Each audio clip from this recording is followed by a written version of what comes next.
The Doctor's Dilemma, a tragedy by Bernard Shaw, with Derek Godfrey, Sarah Badell, Gary Bond, Stephen Murray, Cyril Luckham, and Hugh Manning. The Doctor's Dilemma. On the 15th of June, 1903, in the early forenoon, a medical student, surname Redpenny, Christian name unknown and of no importance, sits at work in a doctor's consulting room in Queen Anne Street. Redpenny devils for the doctor by answering his letters, acting as his domestic laboratory assistant, and making himself indispensable generally, in return for unspecified advantages involved by intimate intercourse with a leader of his profession.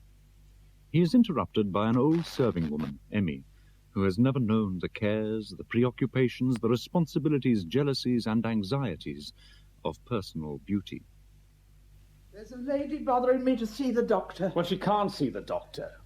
What's the use of telling you that the doctor can't take any new patients when the moment a knock comes at the door, in you bounce to ask whether he can see somebody? Who asked you whether he could see somebody? You did. I said there's a lady bothering me to see the doctor. That isn't asking, it's telling. Have you seen the papers? No. Not seen the birthday honours? What do you suppose I care about the birthday honours? Get out. Dr. Ridgeon will be down before I have these letters ready. Dr. Ridgeon won't never be down any more, young man. What? He's been made a knight. Sir Colenso Ridgeon. What? I never was so taken back. I always thought his great discoveries was fudge, let alone the mess of them, with his drops of blood and tubes full of Maltese fever and the like. Now he'll have a rare laugh at me. Serve you right. The door knocker will be going all day. Oh, and that reminds me of the poor lady. I think he ought to see her. She's just the kind that puts him in a good temper. I tell you, he can't see anybody. Do go away, Emmy. Oh, there goes the bell. Morning, Emmy. Now, Dr. Ridgeon, keep yourself tidy and don't go messing about and dirtying your hands. Yes. The people are coming to congratulate you. Have you seen the papers? I'll have to alter the name in the letters if you haven't. Emmy has just told me. I'm awfully glad. I really can't... young man, enough. You will soon get accustomed to it. They ought to have done it years ago. They would have. Only they couldn't stand Emmy opening the door, I dare say. Dr. Shoemaker. Do you remember me? Schulzmacher, University College School and Belsize Avenue. Looney Schulzmacher, you know. What? Looney? Why, I thought you were dead long ago. Sit down. Where have you been these 30 years? In general practice until a few months ago. I've retired. I wish I could afford to retire. Was your practice in London? No. Fashionable coast practice, I suppose. How could I afford to buy a fashionable practice? I hadn't a rap. I set up in a manufacturing town in the Midlands, in a little surgery at 10 shillings a week. And made your fortune? Well, I'm pretty comfortable. I have a place in Hertfordshire besides our flat in town. Just rolling in money. I wish you rich GPs would teach me how to make some. What's the secret of it? Oh, in my case, the secret was simple enough, though I'm afraid you'll think it rather infra-dig. Oh, I have an open mind. What was the secret? Just 2 words. Cure guaranteed. Cure guaranteed? After all, that's what everybody wants from a doctor, isn't it? My dear Looney, it was an inspiration. Was it on the brass plate? There was no brass plate. It was a shop window, red, with black lettering. Dr. Leo Schutzmacher, LRCP, MRCS. Advice and medicine, 6 pence. Cure guaranteed. And the guarantee proved sound 9 times out of 10, eh? Oh, much oftener than that. You see, most people get well all right if they're careful and you give them a little sensible advice. And The medicine really did some good. Parrish's chemical food. Redpenny, Sir? make a note of Parrish's chemical food. Yes, sir. I take it myself when I feel run down. Goodbye. You don't mind my calling, do you? Just to congratulate you. Delighted, my dear Looney. Oh, come to lunch Saturday next week. Oh, delighted. Thank you. Goodbye. Old Paddy Cullen was here before you were up. Who taught you to speak of Sir Patrick Cullen as old Paddy Cullen, you young ruffian? You never called him anything else. Not now that I'm Sir Colenso. Next thing you fellows will be calling me old Collie Ridgeon. We do, at St. Anne's. Ah, that's what makes the medical student the most disgusting figure in modern civilization. No veneration, no manners, no... Patrick Cullen. Well, young chap, is your hat too small for you, eh? Much too small. I owe it all to you. Oh, blimey, me boy. Thank you all the same. I've come to talk to you. Young man, get out. Certainly, Sir Patrick. That's a good lad. They all put up with me, these young chaps, because I'm an old man. But the world's growing very interesting to me now, Collie. You keep up your interest in science? Lord, yes. Modern science, a wonderful thing. Look at your great discovery. Look at all the great discoveries. Where are they leading to? Right back to my poor dear old father's ideas and discoveries. He's been dead now for over 40 years. It's very interesting. There's nothing like progress, is there? Don't misunderstand me, me boy. I'm not belittling your discovery. Most discoveries are made regularly every 15 years, and it's fully 150 since yours was made last. That's something to be proud of. But your discovery's not new. It's only inoculation. You've brought us back to inoculation. I know nothing about smallpox. My line is tuberculosis and typhoid and plague. But, of course, the principle of all vaccines is the same. Tuberculosis. You've found out how to cure consumption, eh? I believe so. Ah, yes. Very interesting. I've known over 30 men that found out how to cure consumption. But why do people go on dying of it, Collie? You old cynic. You don't believe a bit in my discovery. No. I don't go quite as far as that, Collie. But you remember Jane Marsh, the woman with the tuberculous ulcer under her arm? Oh, your washerwoman's daughter. What's her name, Jane Marsh? I forgot. Perhaps you've forgotten also that you undertook to cure her with Koch's tuberculin. And instead of curing her, it rotted her arm right off. Yes, I remember. Poor Jane. However, she makes a good living out of that arm now by showing it at medical lectures. Still, that wasn't quite what you intended, was it? I took my chance on it. Jane did, you mean?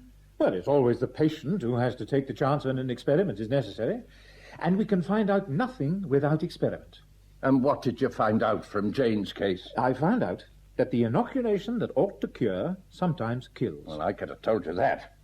I've tried these modern inoculations a bit myself. I've killed people with them, and I've cured people with them. But I gave them up because I never could tell which I was going to do.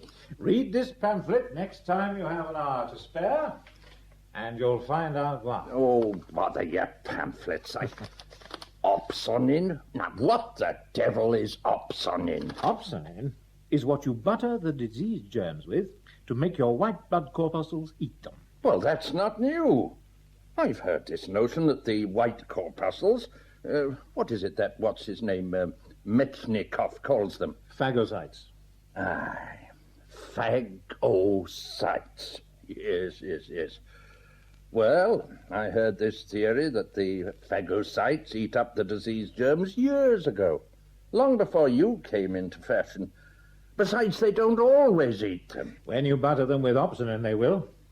My discovery is that the manufacture of that butter, which I call opsonin, goes on in the system by ups and downs. And that what the inoculation does is to stimulate the ups or downs, as the case may be. If we had inoculated Jane Marsh when her butter factory was on the upgrade, we should have cured her. But we got it on the downgrade and lost her arm for her. Everything depends on your inoculating at the right moment. Inoculate when the patient is in the negative phase, and you kill.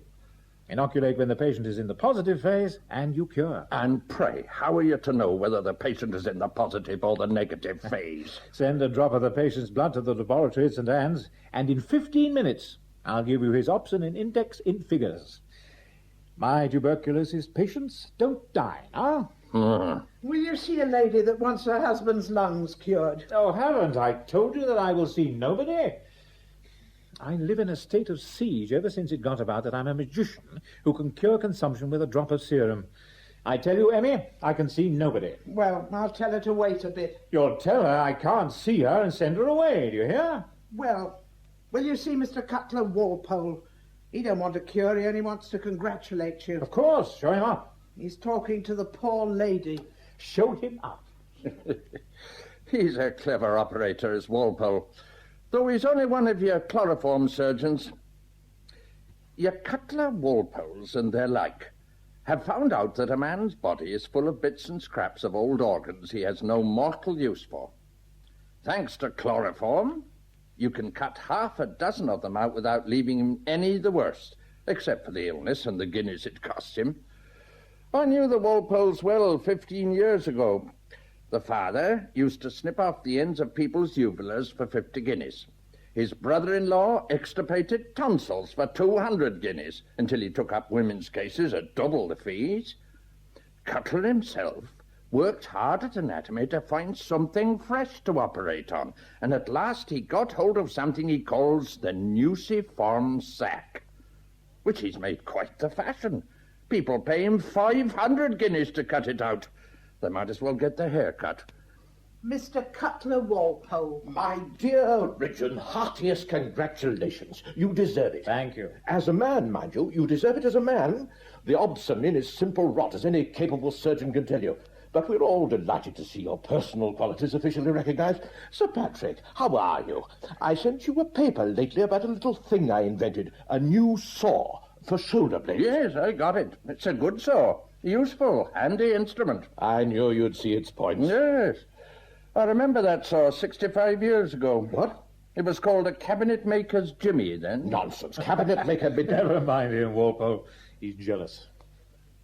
And how are you? Oh, rather out of sorts. Overwork, I suppose. I know what's the matter with you. I can see it in your complexion. I can feel it in the grip of your hand. What is it? Blood poisoning. Blood poisoning? Impossible. I tell you, blood poisoning.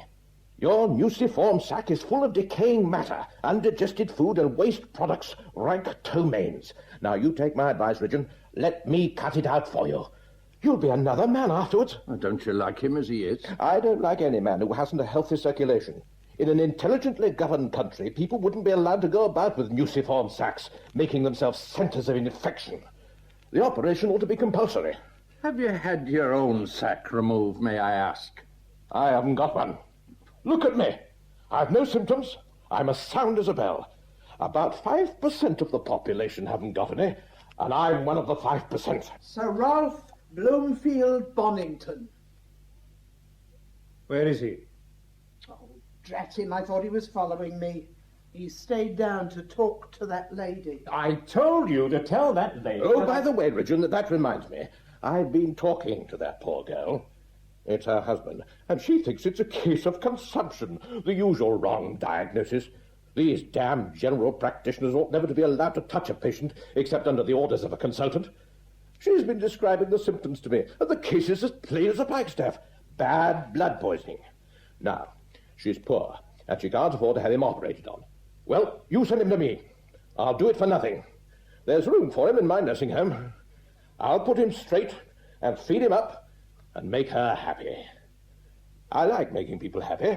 Here he is. Aha, Sir Colenso, Sir Colenso.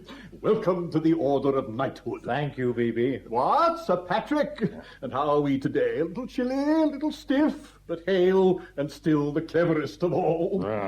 What, Walpole? The absent-minded beggar, eh? What does that mean? Have you forgotten the lovely opera singer I sent you to have that growth taken off her vocal cords? Great heavens, man. You don't mean to say you sent her for a throat operation? Ah! You removed her nuciform sac. Oh, well, force of habit. Never mind, never mind. She got back her voice after it and thinks you're the greatest surgeon alive. And so you are, so you are, so you are. Blood poisoning. I see. And how's a certain distinguished family getting on under your care, Sir Ralph? Our friend Richmond will be delighted to hear that I've tried his opsonin treatment on little Prince Henry with complete success. But how did... I suspected typhoid. The head gardener's boy had it, so I just called at St. Anne's one day and got a tube of your very excellent serum. You were out, unfortunately. I hope they explained to you carefully Lord that... bless you, my dear fellow, I didn't need any explanations. I've handled these antitoxins ever since they first came out. But they're not antitoxins. And they're dangerous unless you use them at the right time. Of course they are. Everything is dangerous unless you take it at the right time. An apple at breakfast does you good, an apple at bedtime upsets you for a week. There are only 2 rules for antitoxins. First, don't be afraid of them. Second, inject them a quarter of an hour before meals 3 times a day. Great heavens, B.B. No. Yes, Collie. The proof of the pudding is in the eating, you know. It acted like magic on the little prince. Up went his temperature, off to bed I packed him, and in a week he was all right again and absolutely immune from typhoid for the rest of his life. The family were very nice about it. Their gratitude was quite touching. But I said they owed it all to you, Richard, and I'm glad to think that your knighthood is the result. I'm deeply obliged to you. Not at all. Your own merit. Come, don't give way. It's nothing. I was a little giddy just now. Overwork, I suppose. Blood poisoning. Overwork, there's no such thing.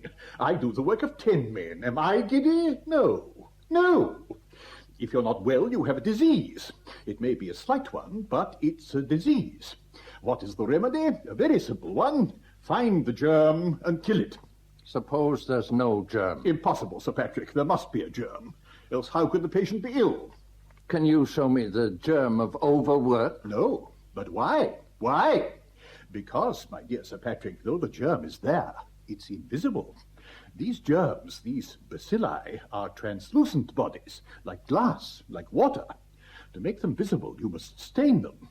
Well, my dear Paddy, do what you will, some of them won't stain. Consequently, though we know as scientific men that they exist, we cannot see them. Science is always simple and always profound. That is why I'm taking up your treatment, Richard, and pushing it. It's scientific. Dr. Blenkinsop. Oh, how are you, Blenkinsop? I've come to offer my humble congratulations. Oh, dear. All the great guns are before me. How do you do, Blenkinsop? How do you do? And Sir Patrick, too. You've met Walpole, of course? How do you do? It's the first time I've had that honor. In my poor little practice, there are no chances of meeting you great men. I know nobody but the St. Anne's men of my own day.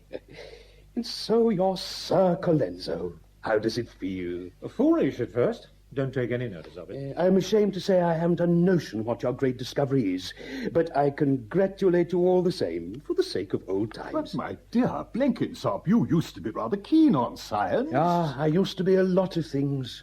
Well, I used to read the medical papers at first, but you know how soon a man drops that. Besides, I can't afford them. And what are they, after all, but trade papers full of advertisements? Yes, I've forgotten all my science, but I have great experience. And bedside experience is the main thing, isn't it? Always provided that you have a sound scientific theory to correlate your observations at the bedside. Mere experience by itself is nothing. If I take my dog to the bedside with me, he sees what I see, but he learns nothing from it. Why? Because he's not a scientific dog. It amuses me to hear you physicians and general practitioners talking about clinical experience.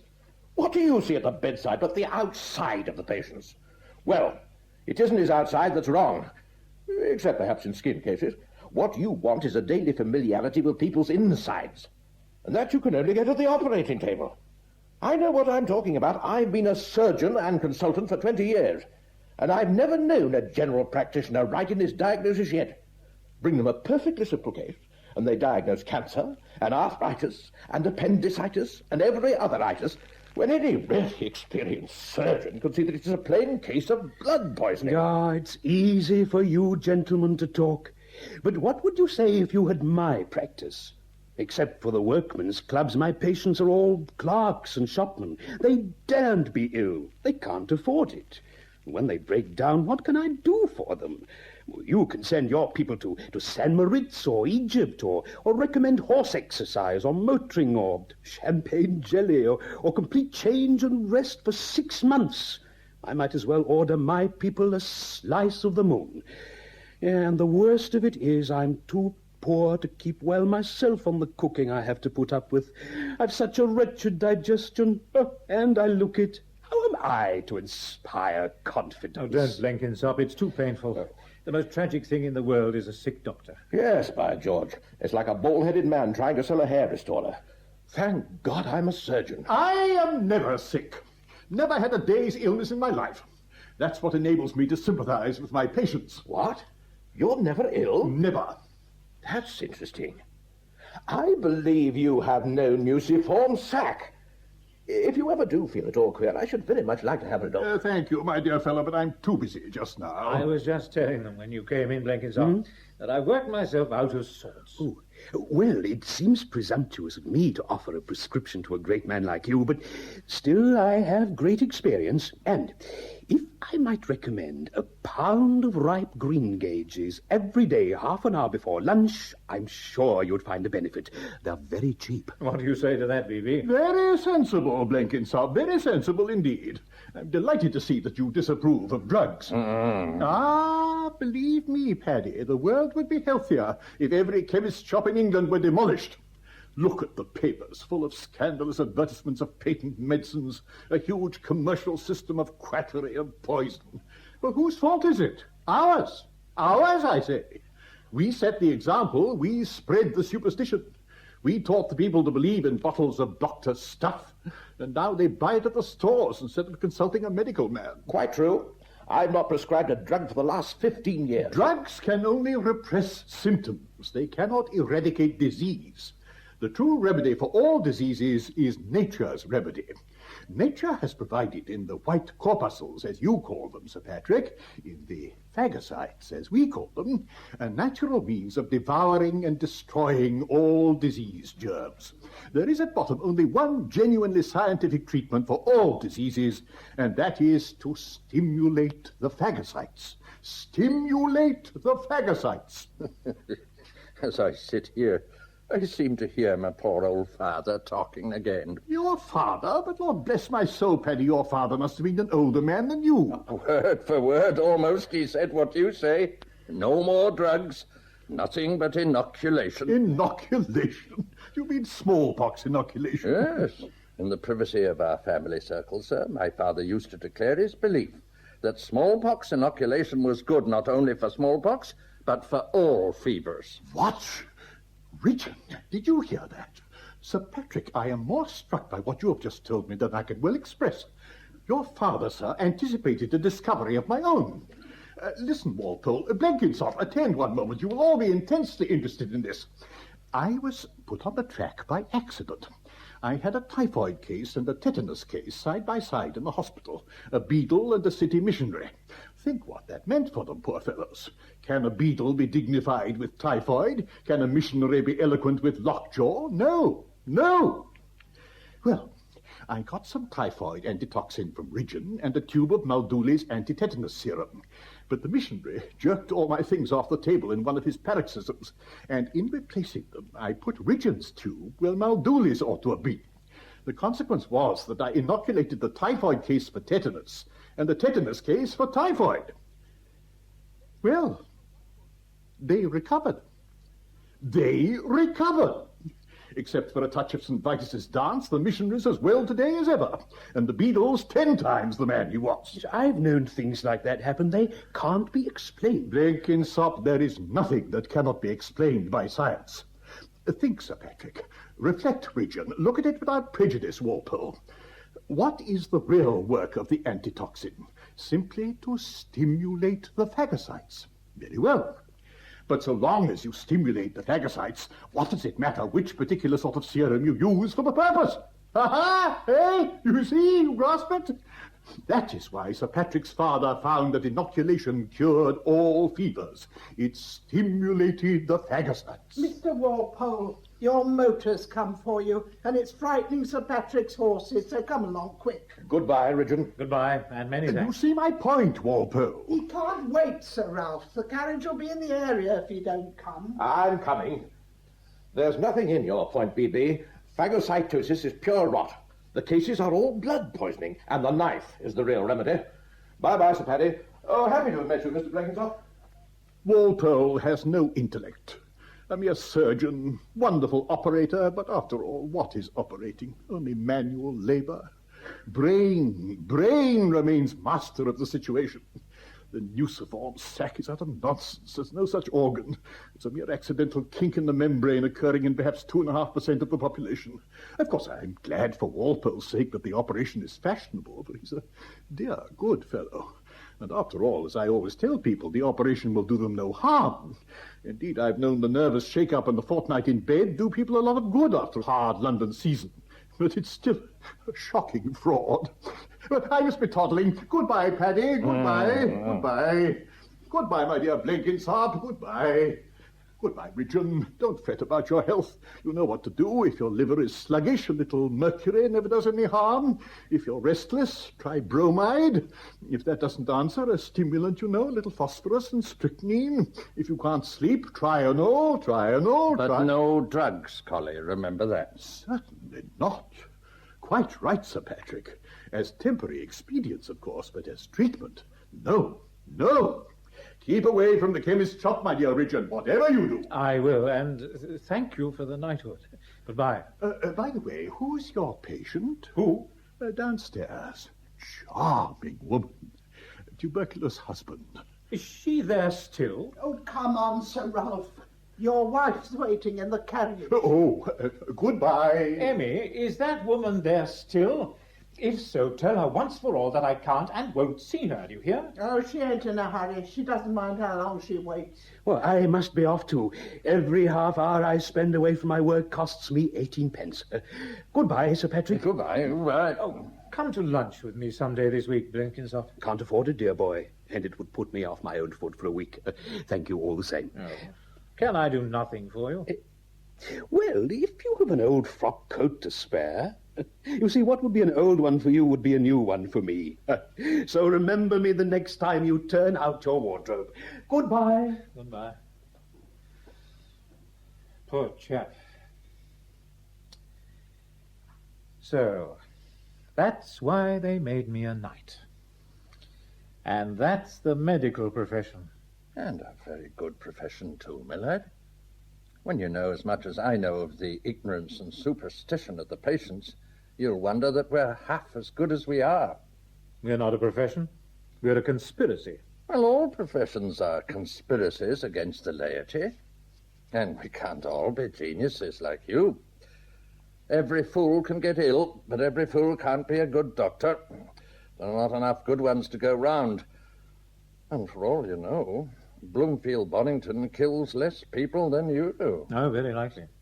But he really ought to know the difference between a vaccine and an antitoxin. Stimulate the phagocytes. The vaccine doesn't affect the phagocytes at all. He's all wrong. To put a tube of serum into his hands is murder, simple murder. Now, Sir Patrick, how long are you going to keep them horses standing in the draught? Now, be good. Come along. Oh, very well. Goodbye, Collie. Goodbye. Now, are you going to see that poor thing, or are you not? Oh, I tell you for the 50th time, I won't see anybody. Send her away. Oh, I'm tired of being told to send her away. What good will that do her? Must I get angry with you, Emmy? Oh, come now. Just see her for a minute to please me. There's a good boy. She's given me £5. She thinks it's life and death to her husband for her to see you. Values her husband's life at £0.50. Well, it's all she can afford, poor lamb. Besides, she'll put you in a good temper for the day because it's a good deed to see her. Well, she hasn't done so badly. For £0.50, she's had a consultation with Sir Ralph Bloomfield Bonington and Cutler Walpole. That's 6 guineas worth to start with. I dare say she's consulted Blenkinsop too. That's another 18 pence. Then you'll see her for me, won't you? Oh, send her up and be hanged. Redpenny! What is it? There's a patient coming up. If she hasn't gone in 5 minutes, come in with an urgent call from the hospital for me. You understand? Righto. Mrs. Dubedat. Please be seated. Doctor. Wait. Before you begin, let me tell you at once that I can do nothing for you. My hands are full. I sent you that message by my old servant. You would not take that answer. How could I? You bribed her. I only... That doesn't matter. She coaxed me to see you. You must take it from me now that with all the goodwill in the world, I cannot undertake another case. Doctor, you must save my husband. It is not an ordinary case. He is not like anybody else in the world. Oh, believe me, he is not. I can prove it to you. I have brought some things to show you, and you can save him. The papers say you can. What's the matter? Tuberculosis? Yes. His left Yes, lung... yes, you needn't tell me about it. You can cure him if only you will. It is true, isn't it?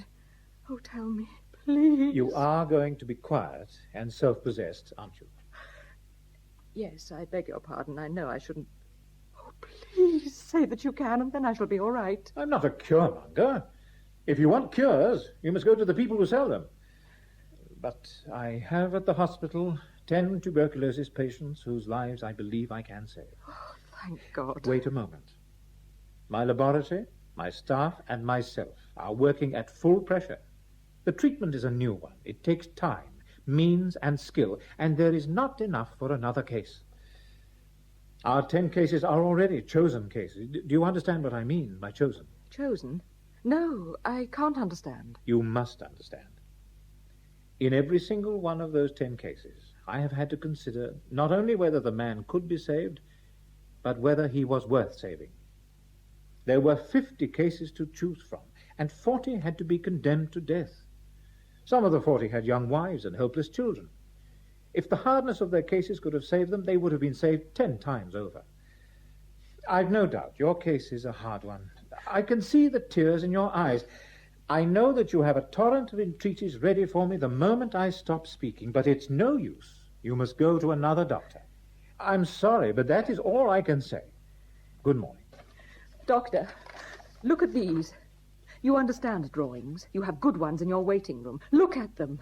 They are his work. It's no use my looking. Hello. Yes. Yes, this is the real thing. Yes, yes. These are very clever. You see, don't you, what a genius he is. You see that he is worth saving. Oh, Doctor, I married him just to help him to begin, and I was useful to him as a model. His drawings of me sold quite quickly. Have you got one? Only this. It was the first. That's a wonderful drawing. Why is it called Jennifer? My name is Jennifer. I'm Cornish. It's only what you call Guinevere. Guinevere. Yes. It's really a wonderful drawing. Excuse me, but may I ask, is it for sale? I'll buy it. Oh, take it. It's my own. He gave it to me. Take them all. Take everything, but save him. You can. You will. You must. Sir Clemenceau! Sir Clemenceau! They've just telephoned from the hospital that you're to come instantly. A patient on the point of death. The carriage is waiting. Oh, nonsense. Get out. What do you mean by interrupting me like this? But the patient... Just, you see, I'm engaged. Be off. Yes, sir. Doctor, one instant only before you go. Sit down. It's nothing. But the patient, he said he was dying. Oh, he's dead by this time. Sit down.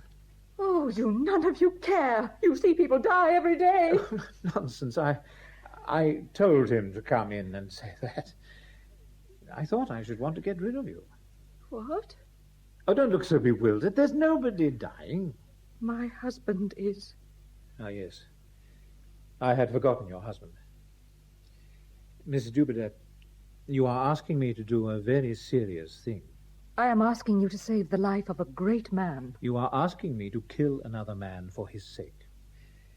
For as surely as I undertake another case, I shall have to hand back one of the old ones to the ordinary treatment. Well, I don't shrink from that. I've had to do it before, and I will do it again. If you can convince me that his life is more important than the worst life that I am now saving. But you must convince me first. He made those drawings, and they are not the best, nothing like the best. He is young. His whole life is before him. Won't you let me bring him to you? Won't you see for yourself? Is he well enough to come to a dinner at the Star and Garter at Richmond? Oh, yes, why? I'm inviting all my old friends to a dinner to celebrate my knighthood. You've seen about it in the papers, haven't you? Oh, yes, that was how I found out about you. It will be a doctor's dinner, and it was to have been a bachelor's dinner. I'm a bachelor.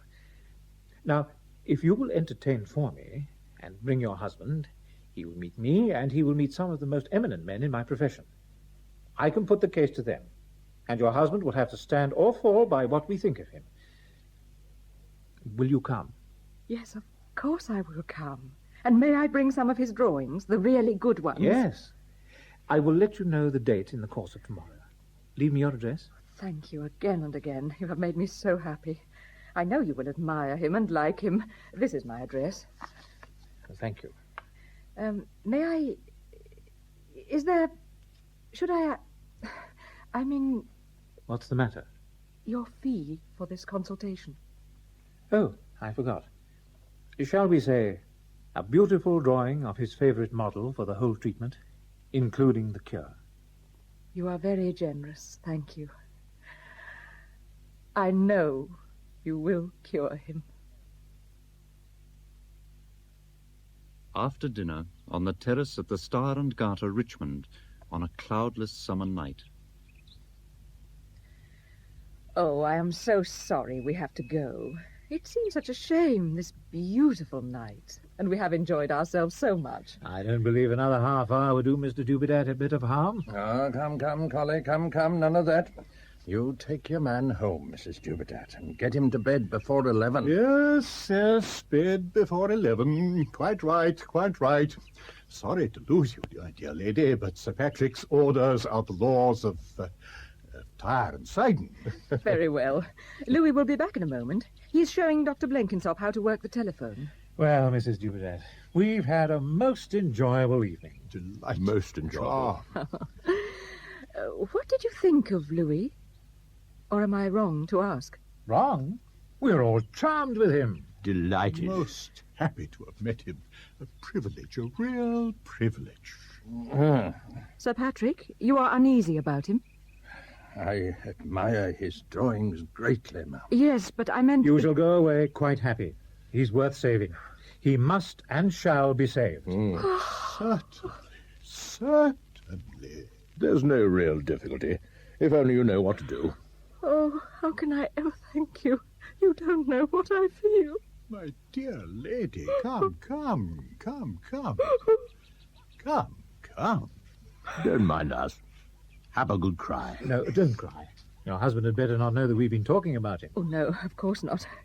Oh, what a glorious thing it must be to be a doctor. Oh, don't laugh. You don't know what you've done for me. Now, Ginny Gwinnett, motor's come round. Ah, Mr. Dubedat, may I ask you to do me a favour? Will you sign your name to this menu card under the sketch you've made of me? Yes, and mine too, if you'll be so good. Certainly. Won't you sign Dr. Schutzmacher's for him, Louis? I don't think Dr. Schutzmacher is pleased with his portrait. I'll tear it up. No. If Looney doesn't want it, I do. Now then, Mr. Dubedat, you've had enough of the night air. Take him home, ma'am. Yes. Come, Louis. Never fear, never mind. I'll make that cough all right. We will stimulate the phagocytes. Good night, Mrs. Dubedat. Good night. If the phagocytes fail, come to me. I'll put you right. Good night, Sir Patrick. Happy to have met you. Good night. Good night, Sir Patrick. Cover yourself well up. Don't think your lungs are made of iron because they're better than his. Good night. Thank you. Nothing hurts me. Good night. Delightful couple. Charming woman. Gifted lad. Remarkable talent. Perfect evening. Great success. Interesting case. Capital dinner. I'm so sorry to have left you, Richmond, but it was a telephone message from the police. They found half a milkman at our level crossing with a prescription of mine in its pocket. Where's Mr. Dubedat? Gone. Gone? Just this moment, Blenkinsop. Well, perhaps I could overtake him. He's in the motor, man, miles off. You can't... No use. I confess, I was afraid the husband would turn out to be an appalling bounder, but he's almost as charming in his way as she is in hers. And there's no mistake about his being a genius. It's something to have got a case really worth saving.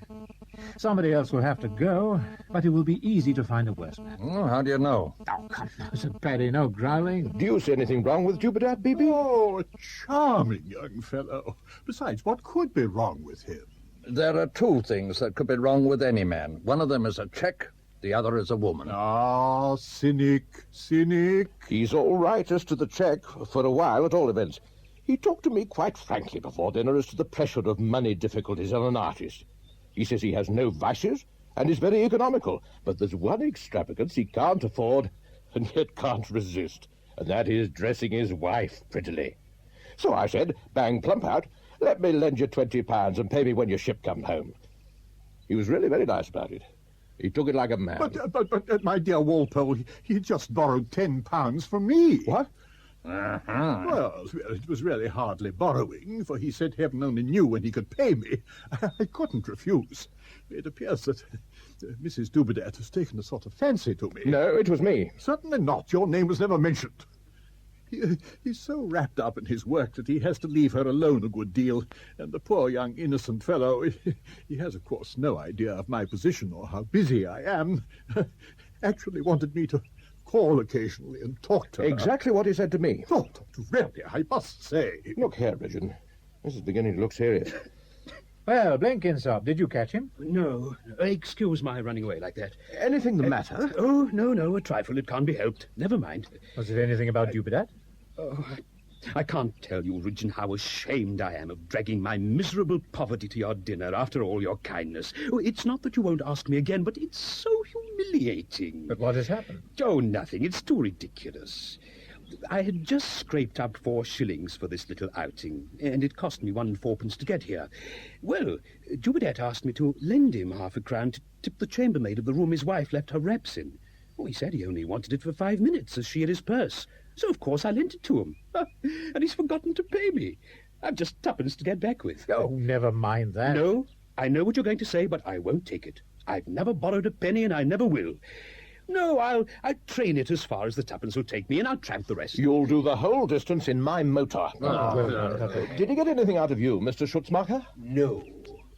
You didn't appreciate his drawing, I think. Oh, yes, I did. I should have liked very much to have kept the sketch and got it autographed. But why didn't you? When I joined Dubedat, he said that the Jews were the only people who know anything about art, and that though he had to put up with your Philistine twaddle, as he called it, it was what I said about the drawings that really pleased him. He also said that his wife was greatly struck with my knowledge, and that she always admired Jews. Then he asked me to advance him £50 on the security of the drawings. No, I couldn't. Seriously. No. Of course, I couldn't lend money to a stranger like that. What did he say? Well, he made a very uncalled for remark about the Jew not understanding the feelings of a gentleman. I must say you Gentiles are very hard to please. You say we are no gentlemen when we lend money, and when we refuse to lend it, you say just the same. I didn't mean to behave badly, as I told him. I might have lent it to him if he had been a Jew himself. And what did he say to that? Oh, he began trying to persuade me that he was one of the chosen people. He said he didn't really want £50, that he was only joking, that all he wanted was a couple of sovereigns. No, Mr. Schutzmacher, you invented that last touch. Seriously, now. No, you can't improve on nature in telling stories about gentlemen like Dubedat. I beg your pardon, sir. Yes? Oh, it's not about the hotel. I should be discharged if I was seen speaking to you, unless you were kind enough to say you called me to ask whether the motor has come back from the station yet. Has it? Yes, sir. Well, what do you want? Would you mind, sir, giving me the address of the gentleman that was with you at dinner? Yes, of course, I should mind very much. You have no right to ask. Yes, sir, I know it looks like that. But what am I to do? Huh? Well, what's the matter with you? Oh, nothing, sir. I want the address, that's all. You mean the young gentleman? Yes, sir. They went to catch the train with the woman he brought with him. The woman? Do you mean the lady who dined here, the gentleman's wife? Don't believe them, sir. She can't be his wife. I'm his wife. You his wife? My good Oh, this is getting perfectly fascinating, Richard. I could run upstairs and get you my marriage lines in a minute, sir, if you doubt my word. He's Mr. Louis Dubedat, isn't he? Yes. Well, sir, you may believe me or not, but I'm the lawful Mrs. Dubedat. And why aren't you living with your husband? Oh, we couldn't afford it, sir. I had £30 saved and we spent it all on our honeymoon in 3 weeks and a lot more that he borrowed. Then I had to go back into service and he went to London to get work at his drawings.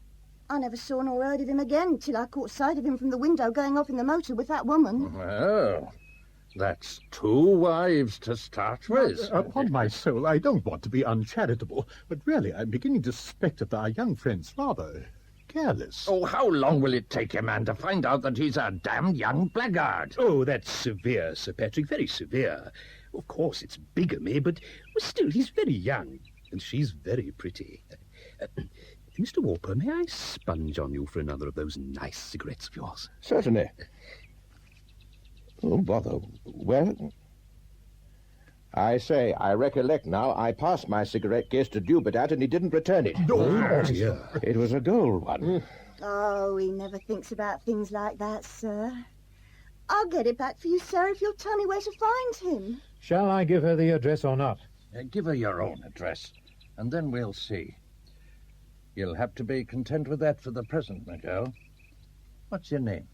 Minnie Tinwell, sir. Well, you write him a letter to care of this gentleman, and it'll be sent on. And now be off with you. Oh, thank you, sir. I'm sure you wouldn't see me wronged. Thank you. Do you realize, you chaps, that we have promised Mrs. Dubedat to save this fellow's life? What's the matter with him? Tuberculosis. Oh. And can you cure that? I believe so. Oh. Then I wish you'd cure me. My right lung is touched, I'm sorry to say. What? Oh, your lung is going? My dear Blenkinsop, what do you tell me? You mustn't neglect this, you know. No, it's no use. I know what you're going to say. I've said it often to others. I can't afford to take care of myself, and there's an end to it. If a 4-night's holiday would save my life, I'd have to die. I must go. It's been a very pleasant evening, Collie.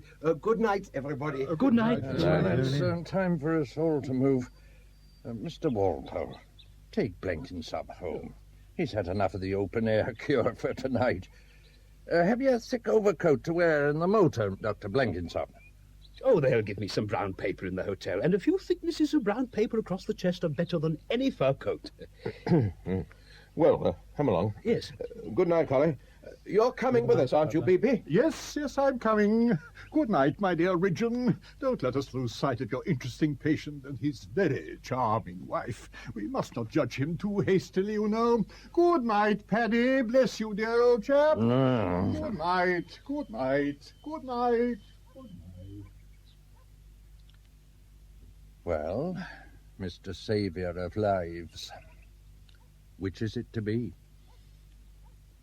That honest, decent man, Blenkinsop, or that rotten blackguard of an artist, eh? It's not an easy case to judge, is it? Blenkinsop is an honest, decent man. But is he any use? Dubedat's a rotten blackguard, but he's a genuine source of pretty and good and pleasant things. What'll he be a source of for that poor innocent wife of his when she finds him out? Yes, that's true. Her life will be a hell. And tell me this. Suppose you had this choice put before you. Either to go through life and find all the pictures bad, but all the men and women good, or to go through life and find all the pictures good and all the men and women rotten. Which would you choose? It would be simpler if Blenkinsop could paint Dubedat's pictures.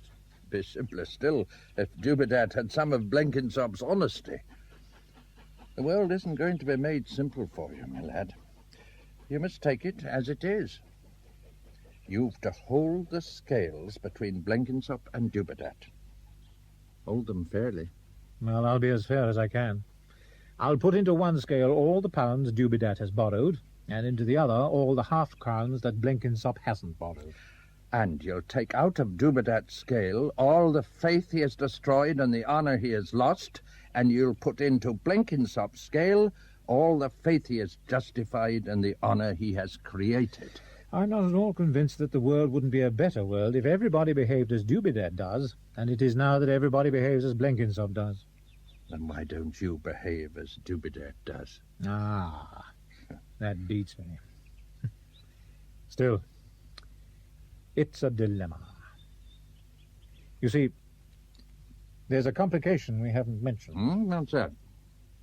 If I let Blenkinsop die, at least nobody can say I did it because I wanted to marry his widow. Huh? Now, if I let Dubedat die, I'll marry his widow. Perhaps he won't have you, you know. I know when a woman is interested in me. She is. Ah, you'd much better cure them both. I can't. I can squeeze in one more case, but not two. I must choose. Well, to me, it's a plain choice between a man and a lot of pictures. It's easier to replace a dead man than a good picture. Now, Collie, when you live in an age that runs to pictures and statues and plays and brass bands because its men and women are not good enough to comfort its poor, aching soul, you should thank Providence that you belong to a profession which is a high and great profession, because its business is to heal and mend men and women. In short, as a member of a high and great profession, I'm to kill my patient. Now, you can't kill him. But you can leave him in other hands? In BB's, for instance, eh? Sir Ralph Bloomfield Bonington is a very eminent physician. He is. I'm going for me hat. Dubedat's studio. Louis, in a milkman's smock much smudged with colours, is painting his wife, who is appealing to him very anxiously. Promise, Louis? I promise, my darling. When you want money, you will always come to me. Oh, but it's so sordid, dearest. I can't keep always bothering you for money. It's what drives me sometimes to ask other people, though I hate doing it. It's far better to ask me, dear. It gives people a wrong idea of you. But I want to spare your little fortune and raise money on my own work. I shall have a one-man show next season, and then there will be no more money troubles. There. Mustn't do any more on that until it's bone dry. Now, dear, won't you finish those drawings for MacLean? Oh, they don't matter. I've got nearly all the money from him in advance. But, dearest, that is just why you should finish them. He asked me the other day whether you really intended to. What the devil does he take me for? I have a good mind to throw up his commission and pay him back the money. We can't afford that, dear. You had better finish the drawings and have done with them. I think it is a mistake to accept money in advance. But how are we to live? Well, Louis, it is getting hard enough as it is, now that they are all refusing to pay except on delivery. Oh, damn those fellas. They think of nothing and care for nothing but their wretched money. Still, they ought to have what they pay for. Oh, there now. That's enough lecturing for today. I've promised to be good, haven't I? You know that I hate lecturing and that I don't for a moment misunderstand you, dear, don't you? I know. I'm a wretch and you're an angel. There.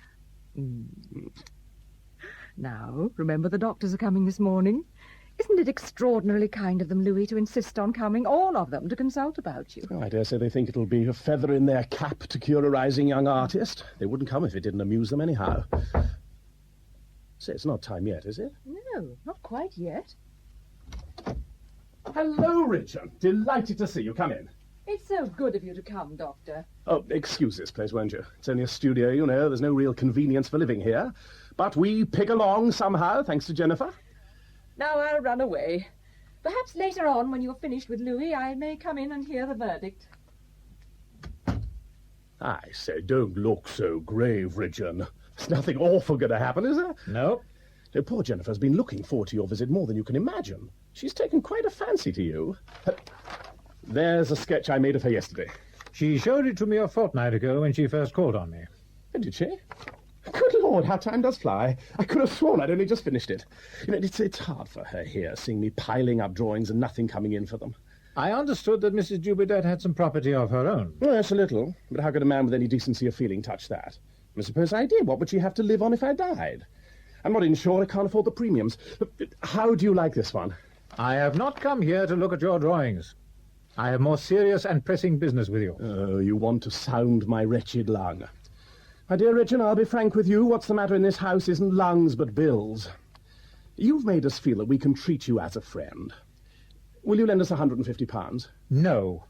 Why not? I am not a rich man, and I want every penny I can spare, and more for my researches. You mean you'd want the money back again? People sometimes have that in view when they lend money. Well, I'll give you a cheque. Or see here, there's no reason why you shouldn't have your bit too. I'll give you a cheque for 200. Why not cash the cheque at once without troubling me? Bless you, they wouldn't cash it. I'm overdrawn as it is. No, the way to work it is this. I'll post-date the cheque next October. In October, Jennifer's dividends come in. Well, you present the cheque. It'll be return marked, refer to draw, some rubbish of that sort. Then you can take it to Jennifer and hint that if the cheque isn't taken up at once, I shall be put in prison. Well, she'll pay you like a shot. I mean, you'll clear £50 and you'll do me a real service. You see no objection to the transaction? What objection can there be? It's quite safe. I can convince you about the dividends. I mean on the score of its being, shall I say, dishonourable. Well, of course, I shouldn't suggest it if I didn't want the money. Indeed.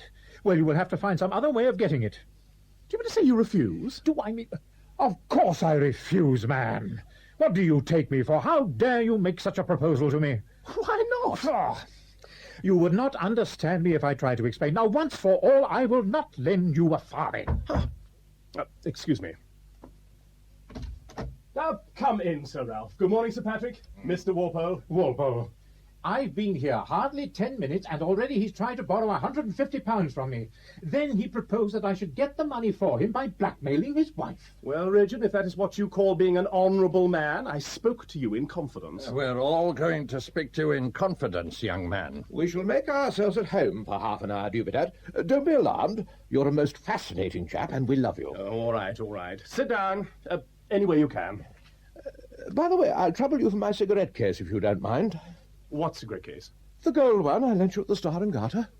Was that yours? Yes. I'm awfully sorry, old chap. I wondered whose it was. I'm sorry to say this is all that's left of it. A pawn ticket? It's quite safe. He can't sell it for a year, you know. I say, my dear Walpole, I am sorry. Don't mention it. It adds to your fascination. Before we go any further, you have a debt to pay, Mr. Dubedat. I have a precious lot of debts to pay, Richard. It's a small one, and pay it you must and shall. I don't so much mind you borrowing £10 from one of my guests and £20 from the other. I walked into it, you know. I offered it. They could afford it. But to clean poor Blenkinsop out of his last half-crown was damnable. I'll have that out of you at all events. Quite right, Richard, quite right. Come, young man, pay up. Oh, you needn't make such a fuss about it. Of course I'll pay. I'm as shocked as any of you. Here you are. Oh, I say, I haven't any money on me. Walpole, would you mind lending me £0.50? Lend you half? Well, if you don't, Blenkinsop won't get it, for I haven't a rap. You may search my pockets. That's conclusive. Here. Oh, I'm really glad that's settled. It was the only thing that was on my conscience. Now I hope you're all satisfied. Not quite, Mr. Dubedat. Do you happen to know a young woman named Minnie Tinwell? Minnie? I should think I do, and Minnie knows me too. She's a really nice, good girl, considering her station. What's become of her? It's no use bluffing, Dubedat. We've seen Minnie's marriage lines. Indeed. Have you seen Jennifer's?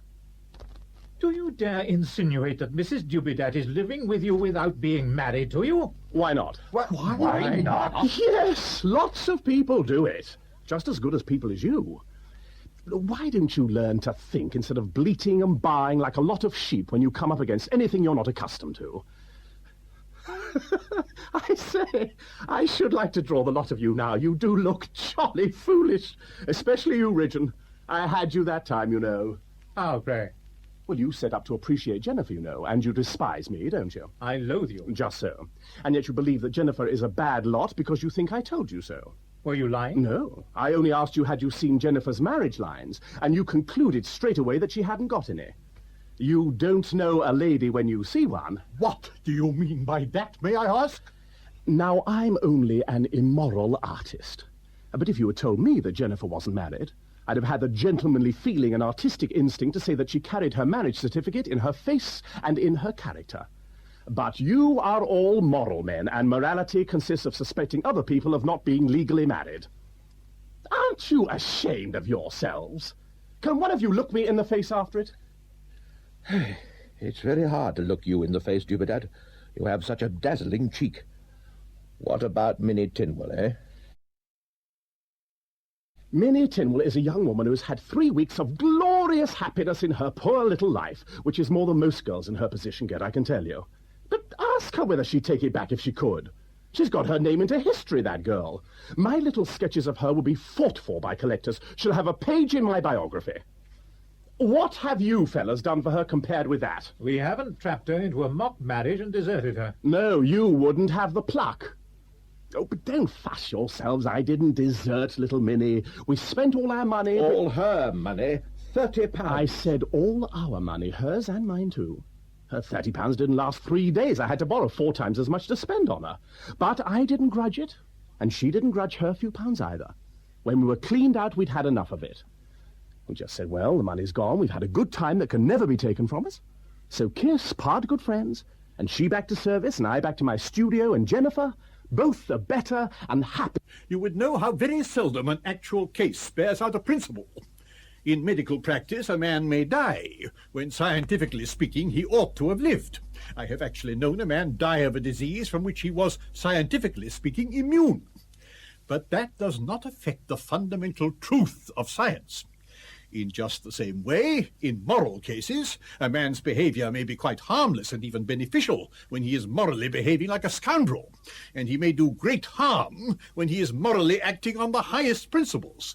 But that does not affect the fundamental truth of morality. And it doesn't affect the criminal law on the subject of bigamy. Oh, bigamy, bigamy, bigamy. What a fascination anything connected with the police has for you all. You moralists. I've proved to you that you were utterly wrong on the moral point. Now I'm going to show you that you are utterly wrong on the legal point, and I hope it will be a lesson to you not to be so jolly cocksure next time. Rot. You were married already when you married her, and that settles it. Does it? How do you know she wasn't married already too? She was married to the steward of a liner. He cleared out and left her.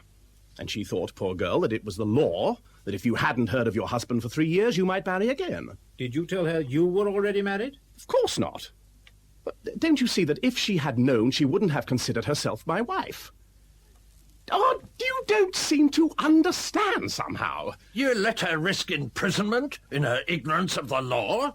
Well, I risked imprisonment for her sake. I could have been had up for it just as much as she. But when a man makes a sacrifice of that sort for a woman, he doesn't go and brag about it to her. At least not if he's a gentleman.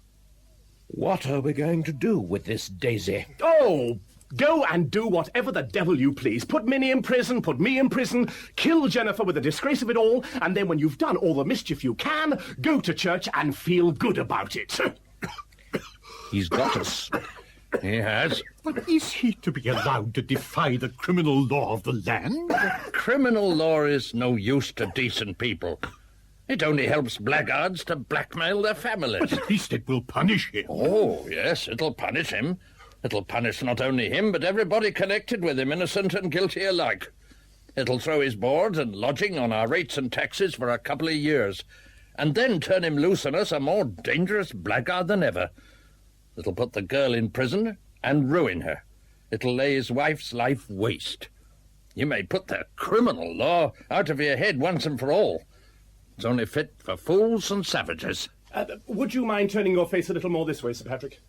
You put down your pencil, foolish man. Think of your position. You can defy the laws made by men, but there are other laws to reckon with. Do you know that you're going to die? We're all going to die, aren't we? We're not all going to die in 6 months. How do you know? Oh, upon my soul, I will not stand this. It is in questionable taste under any circumstances or in any company to harp on the subject of death.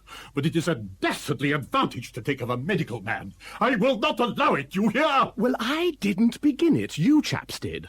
It's always the way with inartistic professions. When they're beaten in argument, they fall back on intimidation. I never knew a lawyer yet who didn't threaten to put me in prison sooner or later. I never knew a parson who didn't threaten me with damnation, and now you threaten me with death. With all your talk, you've only one real trump in your hand, and that's intimidation. Well, I'm not a coward, so it's no use with me. I'll tell you what you are, sir. You're a scoundrel. Oh, I don't mind you calling me a scoundrel a bit. It's only a word you don't know the meaning of. What is a scoundrel? You are a scoundrel, Just sir. so, what is a scoundrel? I am, what am I? A scoundrel. It's just arguing in a circle. And you imagine that you're a man of science. I have a good mind to take you by the scruff of your neck, you infamous rascal, and give you a sound thrashing. Oh, I wish you would. You'd pay me something handsome to keep it out of court afterwards. Well, have you any more civilities to address to me in my own house? I should like to get them over before my wife comes back. My mind's made up. When the law breaks down, honest men must find a remedy for themselves. I will not lift a finger to save this reptile. That is the word I was trying to remember. Reptile. I can't help rather liking you, Dubedat. But you certainly are a thoroughgoing specimen. You know our opinion of you now, at all events. We can do nothing for you. Good afternoon to you. Oh, don't get up, Sir Patrick. Don't go. Please don't. Oh, do sit down again. Give me another chance. 2 minutes more. That's all I ask.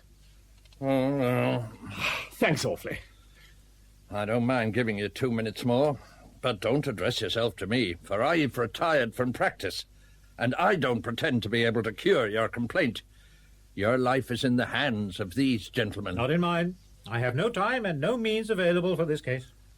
Well, what do you say, Mr. Walpole? Oh, I'll take him in hand. I feel perfectly convinced that this is not a moral case at all. It's a physical one. There's something abnormal about his brain. That means probably some morbid condition affecting the spinal cord, and that means the circulation. In short, it's clear to me that he's suffering from an obscure form of blood poisoning, which is almost certainly due to an accumulation of ptomaines in the nuciform sac. I'll remove the sac. You mean operate on me? No, thank you. You won't feel anything. You'll be under an anesthetic, of course. And it'll be extraordinarily interesting. Oh, well, if it would interest you and if it won't hurt, that's another matter. How much will you give me to let you do it? How much? What do you mean? Oh, you don't expect me to let you cut me up for nothing, do you? Will you paint my portrait for nothing? No, but I'll give you the portrait when it's painted, and you can sell it afterwards for perhaps double the money. But I can't sell my nuciform sac when you've cut it out. You can keep your nuciform sac, and your tubercular lung, and your diseased brain. I've done with you. Oh, that leaves only one medical man who has not withdrawn from your case, Mr. Dubedat. You have nobody left to appeal to now but Sir Ralph Bloomfield Bonington. My weakness is that I have never been able to say no, even to the most thoroughly undeserving people. Besides, I am bound to say that I don't think it is possible in medical practice to go into the question of the value of the lives we save.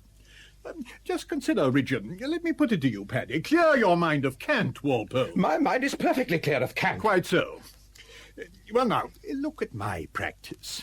It is what I suppose you would call a fashionable practice, a practice among the best people. You ask me to go into the question of whether my patients are of any use either to themselves or anyone else. Well, if you apply any scientific test known to me, you will be driven to the conclusion that the majority of them would be better dead. If I were to stop to argue about their merits, I should have to give up 3/4 of my practice. Therefore, I have made it a rule not so to argue. Now, as an honourable man, having made that rule as to paying patients, can I make an exception as to a patient who, far from being a paying patient, may more fitly be described as a borrowing patient? No. I say no. Mr. Dubedat, your moral character is nothing to me. I look at you from a purely scientific point of view. To me, you are simply a field of battle in which an invading army of tubercle bacilli struggles with a patriotic force of phagocytes. Having made a promise to your wife, which my principles will not allow me to break, to stimulate those phagocytes, I will stimulate them. And I take no further responsibility. Well, Mr. Dubedat, as Sir Ralph has very kindly offered to take charge of your case, and as the 2 minutes I promised you are up, I must ask you to excuse me. Oh, certainly, I've quite done with you. There. While you've been talking, I've been doing. Look at that. You young rascal, was it drawing me you were? Of course, what else? That's rather good. Don't you think so, Collie? Yes. So good that I should like to have it. Thank you, but I should like to have it myself. What do you think, Walpole? No, by Jove, I must have this. I wish I could afford to give it to you, Sir Patrick, but I'd pay 5 guineas sooner than part with it. I'll give you 6 for it. 10. I think Sir Patrick is morally entitled to it. May I send it to your house, Sir Patrick, for 12 guineas? 12 guineas? Not if you were president of the Royal Academy, young man. Would you like to take it at 12, Sir Ralph? 12 guineas. Thank you, I'll take it at that. Accept it from me, Paddy, and may you long be spared to contemplate it. Oh, no, thank you. I needn't settle with you now, Mr. Dubedat. My fees will come to more than that. Well, of all the mean... I'd sooner let myself be shot than do a thing like that. I consider you've stolen that drawing. So, we've converted you to a belief in morality after all, eh? Oh, I'll do another one for you, Walpole, if you'll let me have the 10 you promised. Very good. I'll pay on delivery. What do you take me for? Have you no confidence in my honour? None whatever.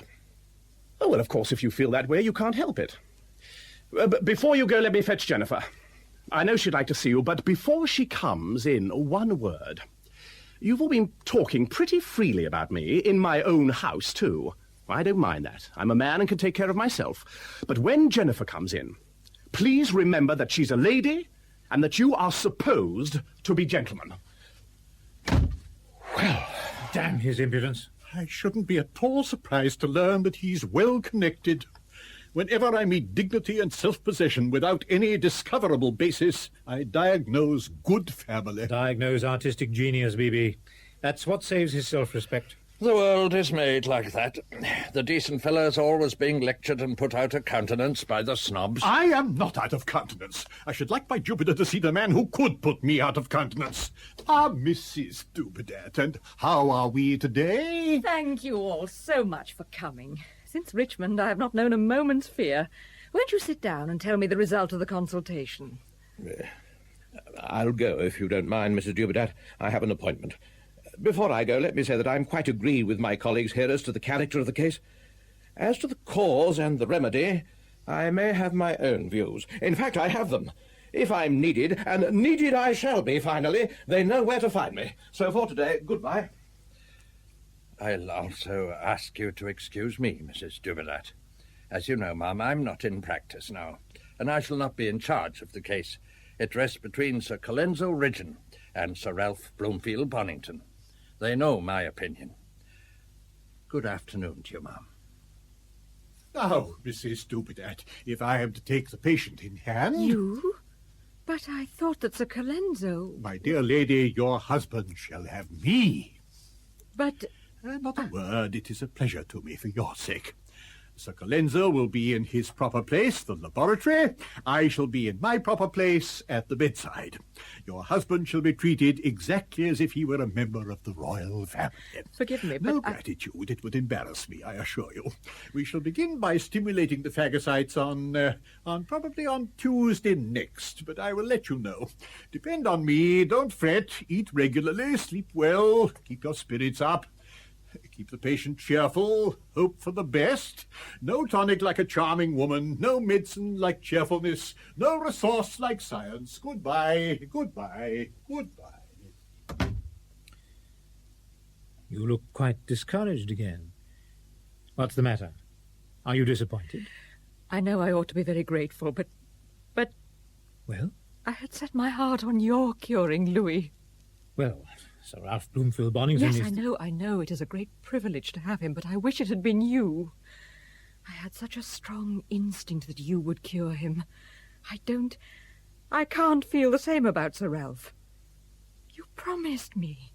Why did you give Louis up? I explained. I cannot take another case.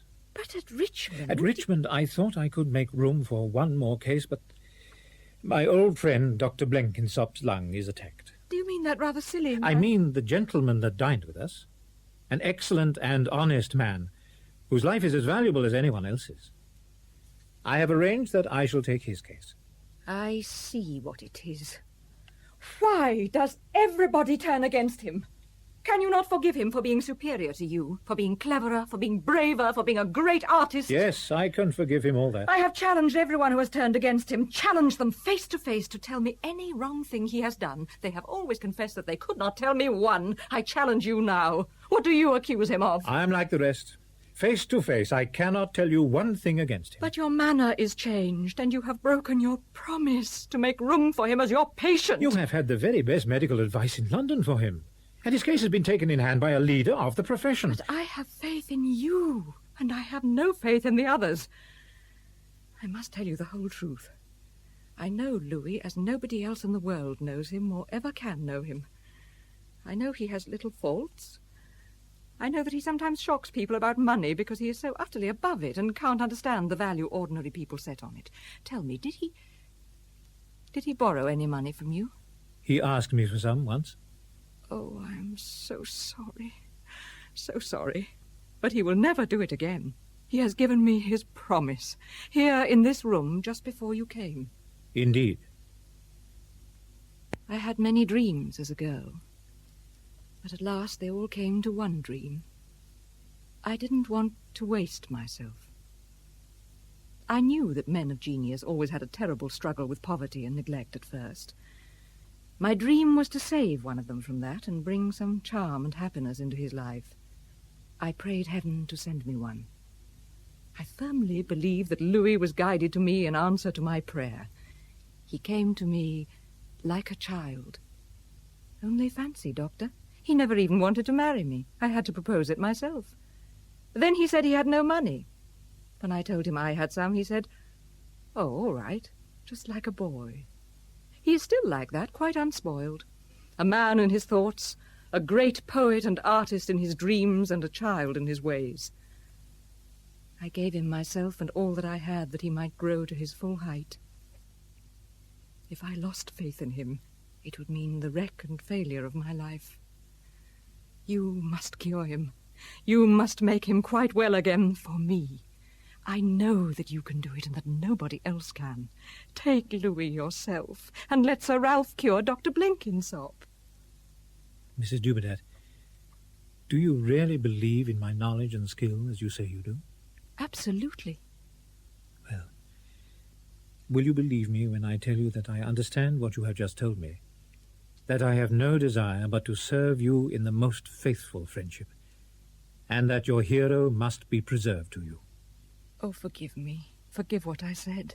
You will preserve him to me. You must believe me when I tell you that the one chance of preserving the hero lies in Louis being in the care of Sir Ralph. You say so. I have no more doubt. I believe you. Thank you. Goodbye. I hope this will be a lasting friendship. My friendships end only with death. Death ends everything, doesn't it? Goodbye. Dubedat's studio, some days later. What's the matter? Have you been sent for too, Walpole? We've all been sent for. I haven't seen him yet. The charwoman says that old Patrick Cullen has been here with B.B. for the last half hour. Well, what's up, Paddy? Go in and see. B.B. is with him. What has happened? Do you remember Jane Marsh's arm? Is that what's happened? His lung has gone like Jane's arm. I never saw such a case. He's got through 3 months galloping consumption in 3 days. B.B. got in on the negative phase. Negative or positive, the lad's done for.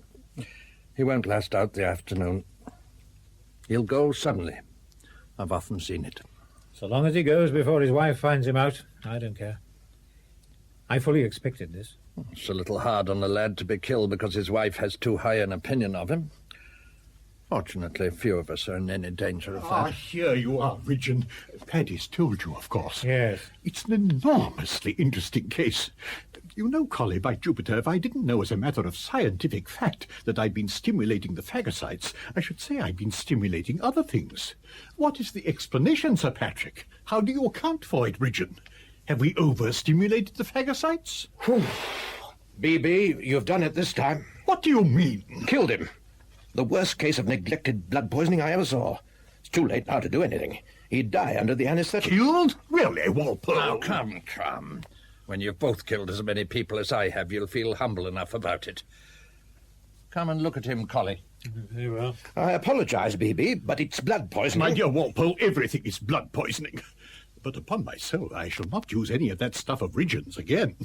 What made me so sensitive about what you said just now is that, strictly between ourselves, Ridgeon has cooked our young friend's goose. Sir Ralph, what am I to do?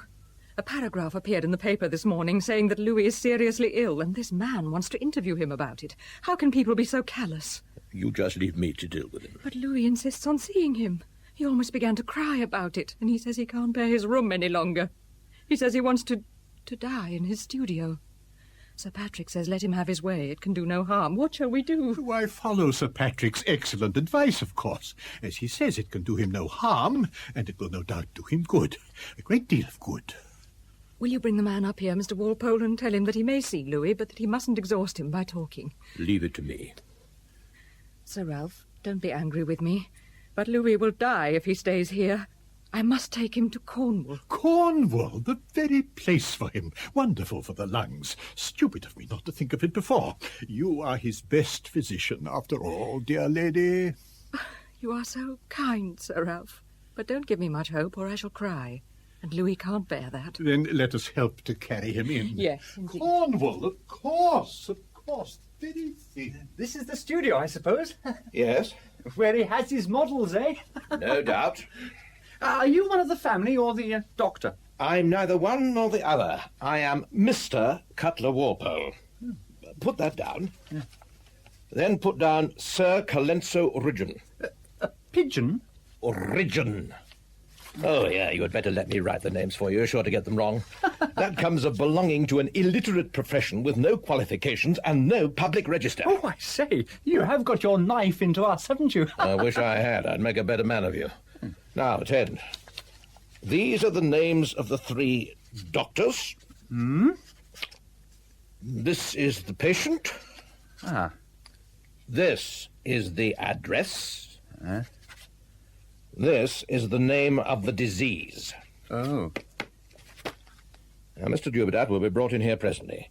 He wants to see you because he doesn't know how bad he is. We'll allow you to wait a few moments to humour him, but if you talk to him, out you go. He may die at any moment. Is he as bad as that? I say I am in luck today. This is happiness. To be in a studio. Happiness. Yes, dear. Sir Patrick says you may stay here as long as you like. Jennifer. Yes, my dear. Is the newspaper man here? Yes, Mr. Dubedat. I'm here at your service. I thought you might like to let us have a few words about... well, a few words on your illness and your plans for the season. My plans for the season are very simple. I'm going to die. Louis, dearest. My darling, I'm very weak and tired. Don't put on me the horrible strain of pretending that I don't know. I've been lying there listening to the doctors, laughing to myself. They know. Dearest, don't cry. It makes you ugly, and I can't bear that. I want you to promise me something. You know I will. If there's one thing I hate more than another, it's a widow. Promise me you'll never be a widow. My dear, what do you mean? I want you to look beautiful. I want people to see in your eyes that you were married to me. It has been heaven, hasn't it, darling? Sometimes. Oh, yes, yes. I never lived until I knew you. Then you must always wear beautiful dresses and splendid magic jewels. Think of all the wonderful pictures that I shall never paint. Well, you must be transfigured with all the beauty of those pictures. Men must get such dreams from seeing you as they never could get from any daubing with paints and brushes. Painters must paint you as they never painted any mortal woman before. There must be a great tradition of beauty, a great atmosphere of wonder and romance. That is what men must always think of when they think of me. That is the sort of immortality I want. You can make that for me, Jennifer. There are lots of things you don't understand that every woman in the world understands, but you can understand that and do it. as nobody else can. Promise me that immortality. Promise me you will not make a little hell of crape and crying and undertaker's horrors and withering flowers and all that vulgar rubbish. I promise. But all that is far off, dear. You are to come to Cornwall with me and get well. Sir Ralph says so. Poor old B.B. Poor fellow. Brain going. Sir Patrick's there, isn't he? Yes, yes. I'm here. Sit down, won't you? It's a shame to keep you standing about. Yes, yes. Thank you. All right. Jennifer. Yes, dear. Do you remember the burning bush? Yes, yes. Tell them about it. It was nothing. Only that once in my old Cornish home we lit the first fire of the winter. And when we looked through the window, we saw the flames dancing in a bush in the garden. Such a colour. Garnet, waving like silk. Liquid, lovely flame flowing up through the bay leaves and not burning them. Well, I shall be a flame like that. I'm sorry to disappoint the poor little worms, but the last of me shall be the flame in the burning bush. Whenever you see the flame, Jennifer, that will be me. Promise me that I shall be burned. Oh, if I might be with you, Louis. No, you must always be in the garden when the bush flames. You are my hold on the world. You are my immortality. Promise. You know that I promise. Well, that's about all. Except that you are to hang my pictures in the one-man show. I can trust your eyes. You won't let anyone else touch them. You can trust me. Then there's nothing more to worry about, is there? Oh, I'm fearfully tired. But if I stop talking, I shan't begin again. I say, B.B., do you think anything would stop you talking? He confuses me with you, Paddy. Poor fellow. Poor fellow. I used to be awfully afraid of death. But now it's come to it, I have no fear. I'm perfectly happy. Stay with me, Louis. Don't leave me, dearest. With all my faults, I don't think I've ever been really selfish. No artist can. Art is too large for that. You will marry again, Jennifer. Oh, how can you, Louis? Yes, because people who have found marriage happy always marry again. I shan't be jealous. But don't talk to the other fella too much about me. He won't like it. I shall be your lover all the time, but it will be a secret from him. Poor devil. Now come. You've talked enough. Try to rest a while. Yes, I'm fearfully tired. But I shall have a long rest presently. Oh, I have something to say to you fellows. You're all here, aren't you? I'm too weak to see anything but Jennifer's bosom. Oh, that promises rest. We are all here. Well, that voice sounded devilish. Take care, Richmond. My ears hear things that other people's ears can't. I've been thinking. I'm cleverer than you imagine. You've got on his nerves, Collie. Slip out quietly. Would you deprive the dying actor of his audience? I heard that, Ridgeon. That was good. Jennifer, dear, be kind to Ridgeon always, because he was the last man who amused me. Was I? But it's not true. It's you who are still on the stage. I'm halfway home already. What did you say, Sir Colenso? Oh, it's nothing, my dear. Only one of those little secrets the men keep among themselves. Well, all you chaps have thought pretty hard things of me, and said them. No, Dubedat, not at all. Yes, you have. I know what you all think of me. Don't imagine I'm sore about it. I forgive you. Well, damn me. I beg your pardon. That was old Walpole, I know. Don't grieve, Walpole. I'm perfectly happy. I'm not in pain. I don't want to live. I've escaped from myself. I'm in heaven, immortal in the heart of my beautiful Jennifer. I'm not afraid and not ashamed. I know that in an accidental sort of way, struggling through the unreal part of life, I haven't always been able to live up to my ideal. But in my own real world, I have never done anything wrong, never denied my faith, never been untrue to myself.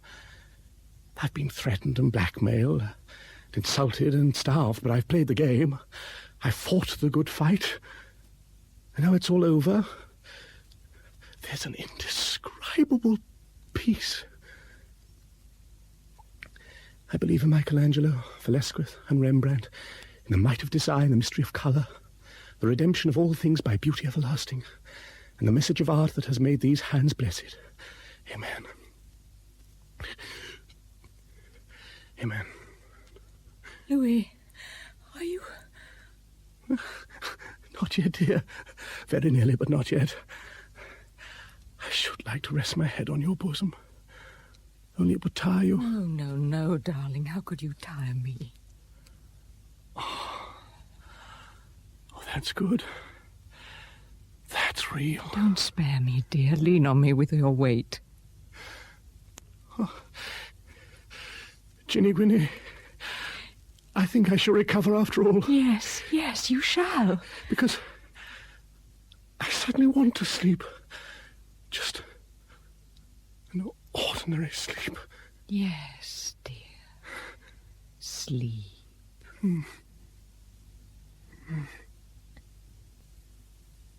Let me put him back on the pillow, Ma'am. He'll be better so. Oh, no, please, please, Doctor. He's not tiring me, and he will be so hurt when he wakes if he finds I have put him away. He will never wake again. Was that death? Yes. Will you wait for me a moment? I will come back. Ought we to follow her?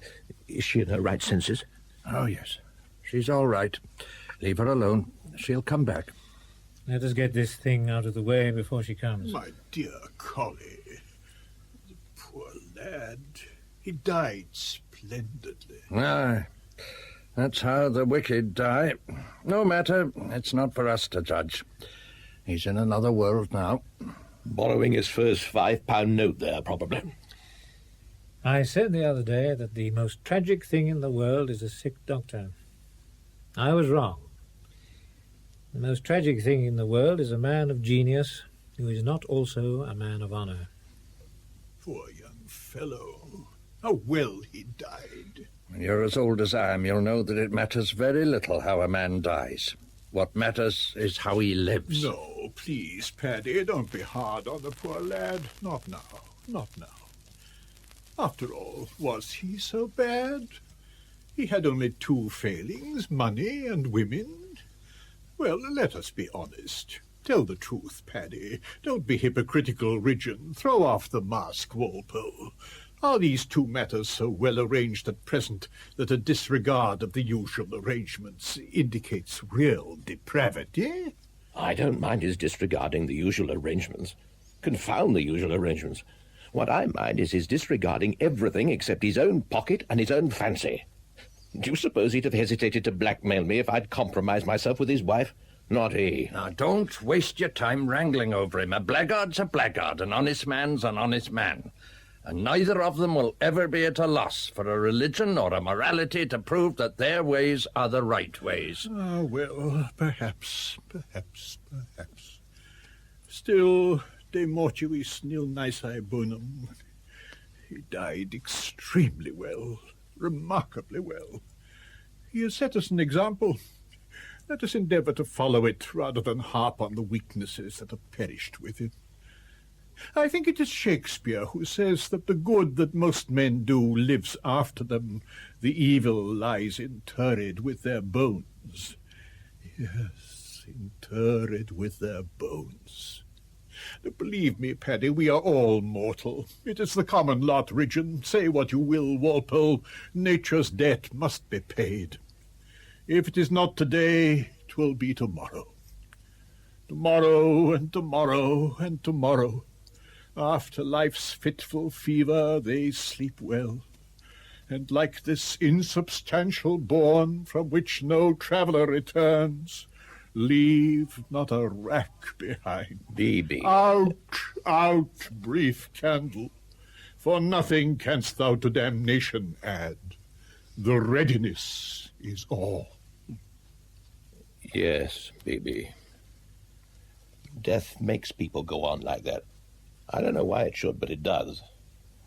By the way, what are we going to do? Ought we to clear out? Or had we better wait and see whether Mrs. Dubedat will come back? I think we'd better go. I'm so sorry to have kept you waiting. I felt I must change. Oh, not mention it, madam. Doesn't matter in the least. I must shake hands with his friends before we part today. We have shared a great privilege and a great happiness, and that gives us a common faith, a common ideal that nobody else can quite have. Life will always be beautiful to us. May we shake hands on that? Remember, all letters had better be left to your solicitor. Let him open everything and settle everything. That's the law, you know. Oh, thank you. I didn't know. Goodbye. I blame myself. I should have insisted on operating. I will send the proper people. They will know what to do. You shall have no trouble. Goodbye, my dear lady. Goodbye. I said his friends, Sir Colenso. One of the smaller Bond Street picture galleries, the walls covered with Dubedat's works. Jennifer, beautifully dressed and apparently very happy and prosperous, comes in. Have the catalogues come yet, Mr. Danby? Not yet. But the private view will begin in less than half an hour. I'd better run over to the printers to hurry them up. Oh, if you would be so good, Mr. Danby. I'll take your place while you're away. We have a few people who like to come before the crowd, people who really buy. And, of course, we are glad to see them. Oh, the advance copies of your book have come. Oh, give it to me. Oh, excuse me a moment. I'd like to look at it quietly in the office. Yes. Good morning. May I look round as usual before the doors open? Certainly, Sir Colenso. I'm sorry the catalogues hadn't come. Here's my own list. Oh, thanks. What's the book? An advance copy of Mrs. Dubedat's Life of her late husband. The Story of a King of Men, by his wife. You knew him here, I suppose? Oh, we knew him. Better than she did, Sir Colenso, in some ways, perhaps. So did I. I'm just going to see about the catalogue. I'll take a look round.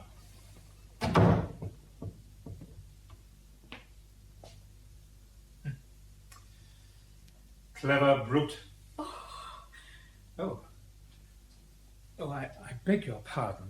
I thought I was alone. I'm glad we have met, Sir Colenso Ridgeon. I met Dr. Blenkinsop yesterday. I congratulate you on a wonderful cure. He looked the picture of health and strength and prosperity. He has been fortunate. Very fortunate. His life has been spared. I mean that he's been made a medical officer of health. He cured the chairman of the Borough Council very successfully. With your medicines? No, I believe it was with a pound of ripe greengages. Funny. Yes.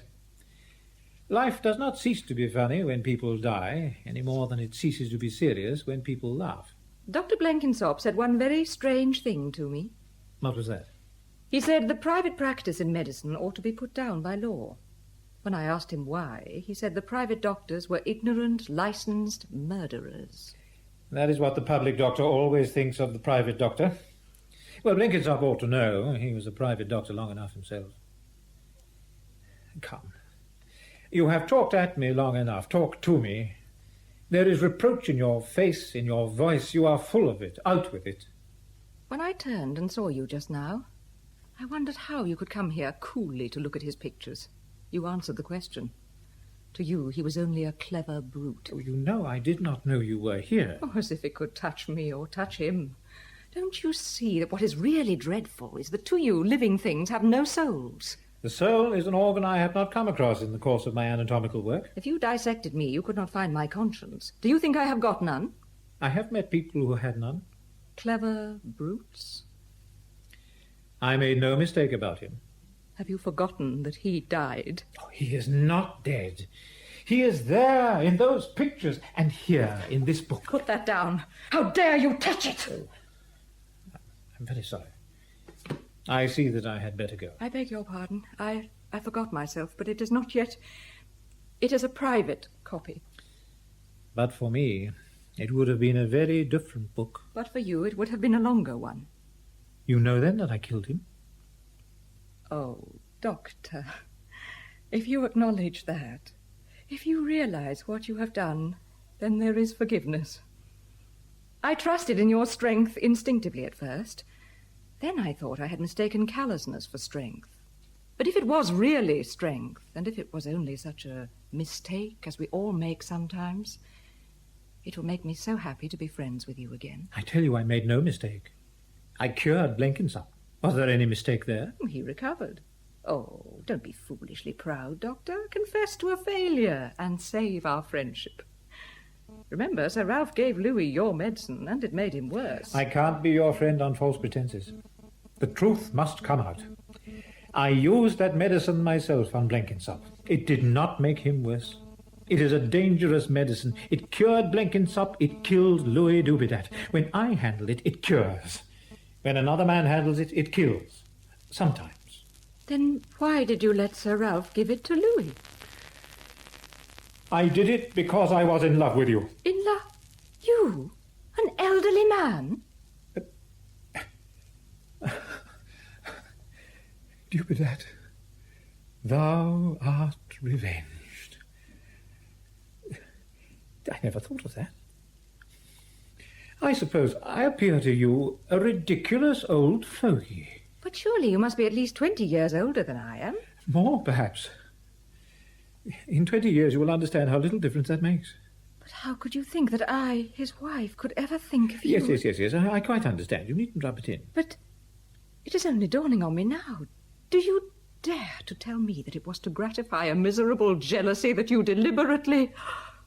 Oh, you murdered him. I think I did.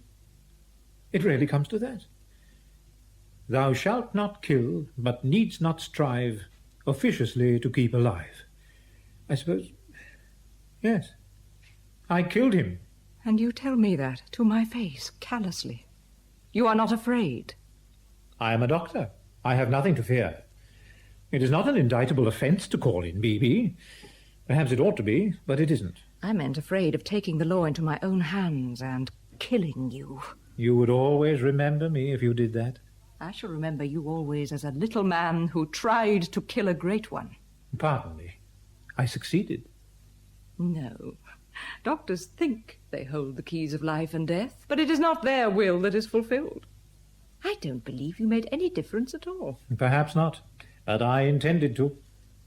And you tried to destroy that wonderful and beautiful life merely because you grudged him a woman whom you could never have expected to care for Who you? believed in me, who told me her friendship lasted until death. And whom you were betraying. No, whom I was saving. Pray, Doctor, from what? From making a terrible discovery, from having your life laid waste. How? No matter, I have saved you. I have been the best friend you ever had. You are happy, you are well. His works are an imperishable joy and pride for you. And you think that is your doing? Oh, Doctor, how can you be so silly? You did not paint those pictures which are my imperishable joy and pride. You did not speak the words that will always be heavenly music in my ears. I listen to them now whenever I am tired or sad. That is why I am always happy. Yes, now that he is dead. Were you always happy when he was alive? Oh, you are cruel, cruel. When he was alive, I worried meanly about little things. I was unkind to him. I was unworthy of him. Oh, don't insult me. Don't blaspheme. Oh, this is too monstrous. We cruel doctors have kept the secret from you faithfully, but it is like all secrets. It will not keep itself. The buried truth germinates and breaks through to the light. What truth? What truth? Why, that Louis Dubedat, king of men, was the most entire and perfect scoundrel, the most callously selfish blackguard that ever made a wife miserable. He made his wife the happiest woman in the world, Doctor. No. By all that's true on earth, he made his widow the happiest woman in the world. But it was I who made her a widow. And her happiness is my justification and my reward. Now you know what I did, and what I thought of him. Be as angry with me as you like. At least you know me as I really am. I'm not angry with you anymore, Sir Colenso. I knew quite well that you did not like Louis, but it is not your fault. You don't understand, that is all. I know quite well what you mean by his selfishness. He sacrificed everything for his art. In a certain sense, he had even to sacrifice everybody. Everybody except himself. By keeping that back, he lost the right to sacrifice you and gave me the right to sacrifice him, which I did. I can't argue with you. You are so utterly, so wildly wrong, so incapable of appreciating Louis. Oh, I have marked 5 pictures as sold to me. Well, they will not be sold to you. Louis's creditors insisted on selling them, but this is my birthday, and they were all bought in for me this morning by my husband. By whom? By my husband. Well, what husband? Whose husband? Which husband? Do you mean to say that you have married again? Do you forget that Louis disliked widows, and that people who have married happily once always marry again? Then I have committed a purely disinterested murder. Just got the first batch of catalogues in time. The doors are open. So glad you like the pictures, Sir Colenso. Good morning. Good morning. In The Doctor's Dilemma by Bernard Shaw, Derek Godfrey played the part of Sir Colenso Ridgeon, Sarah Badell, Jennifer Dubedat, Gary Bond, Louis Dubedat, Stephen Murray, Bloomfield Bonington, Cyril Luckham, Sir Patrick Cullen, and Hugh Manning, Cutler Walpole. Dr. Blenkinsop was played by Robert Trotter, Leo Schutzmacher, John Gabriel, Minnie Tinwell, Francis Jeter, Emmy, Margot Boyd, Redpenny and Mr. Danby, Tim Brierley, the newspaper man, and the narrator, Peter Wickham. The play was directed by John Tiedemann. Mrs. Warren's Profession by George Bernard Shaw, with Anna Massey as Mrs. Warren.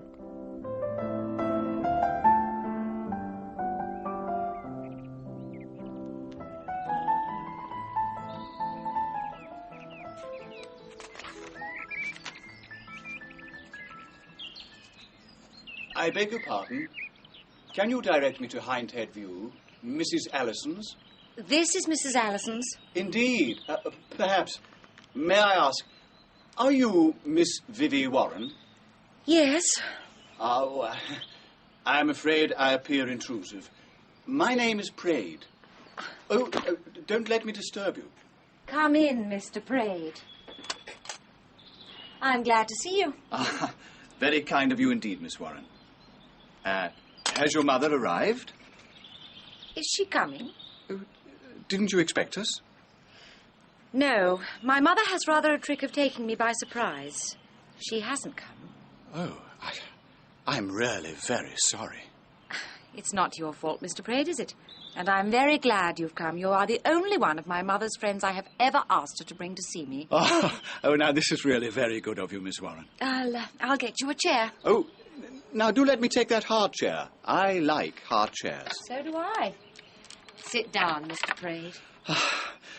Thank you, my dear Miss Warren, thank you. Dear me, I'm so glad your mother hasn't spoilt you. How? Well, in making you too conventional. You modern young ladies are splendid, perfectly splendid. Really? Do you know, I have been in a positive state of excitement about meeting you ever since your magnificent achievements at Cambridge. A thing unheard of in my day. It was perfectly splendid, your tying with the third wrangler. Oh, just the right place, you know. It doesn't pay. I wouldn't do it again for the same money. The same money? I did it for £50. £50? Yes. Mrs. Latham, my tutor at Newnham, told my mother that I could distinguish myself in the mathematical tripos if I went in for it in earnest. I said flatly it was not worth my while to face the grind, but I offered to try for 4th Wrangler or thereabouts for £50. Lord bless me, that's a very practical way of looking at it. Did you expect to find me an unpractical person? But surely, it's practical to consider not only the work these honours cost, but also the culture they bring. Culture, my dear Mr. Praed. Do you know what the tripos means? Outside mathematics, I'm a more ignorant barbarian than any woman could possibly be who hadn't gone in for the tripos. What a monstrous, wicked, rascally system. I shall turn it to very good account, I assure you. In what way? I shall set up chambers in the city and work at actuarial calculations and conveyancing. You make my blood run cold. Are you to have no romance, no beauty in your life? I don't care for either, I assure you. You can't mean that. Yes, I do. I like working and getting paid for it. When I'm tired of working, I like a comfortable chair, a cigar, a little whiskey, and a novel with a good detective story in it. Last May, I spent 6 weeks in London with Honoria Fraser. Mamma thought we were doing a round of sightseeing together, but I was really at Honoria's chambers in Chancery Lane every day, working away at actuarial calculations for her and helping her as well as a greenhorn could. Now you know the sort of perfectly splendid young lady I am. How do you think I shall get on with my mother? Well, frankly, I'm afraid your mother will be a little disappointed. You are so different from her ideal. You mean her ideal of me? Yes. What on earth is it like? Well, now, your mother's life has been... I suppose you know. Oh, don't suppose anything, Mr. Praed. I hardly know my mother. I have been boarded out all my life. My mother has lived in Brussels or Vienna and never let me go to her. I only see her when she visits England for a few days. Don't imagine I know anything about my mother. I know far less than you do. In that case... But what nonsense we are talking. Of course, you and your mother will get on capitally. What a charming little place you have here. Rather a violent change of subject, Mr. Praed. Why won't my mother's life bear being talked about? Oh, you and she will have plenty of opportunity of talking about it when she comes. No, she won't talk about it either. However, I dare say you have good reasons for telling me nothing. Only mind this, Mr. Praed. I expect there will be a battle royal when my mother hears of my Chancery Lane project. I'm afraid there will. Well, I shall win because I have no mysteries to keep up, and it seems she has. I shall use that advantage over her if necessary. Oh, no, pray. Now, let us drop the subject. One word, Miss Warren, I had better tell you. It's very difficult. Here but they are. How do, mater? Mr. Praed's been waiting for you. Well, if you've been waiting, Praddy, it's your own fault. Vivy, put your hat on, dear. You'll get sunburned. Oh, I forgot to introduce you, Sir George Crofts, my little Vivy. May I shake hands with a young lady whom I have known by reputation very long as the daughter of one of my oldest friends? If you like. Well, shall I get a couple more chairs? Well, George, what do you think of her? She has a powerful fist. Did you shake hands with her, Praed? Yes. It will pass off presently. I hope so. Oh, allow me. Let Sir George help you with the chairs, dear. Here you are. Ow! You'd like some tea, wouldn't you?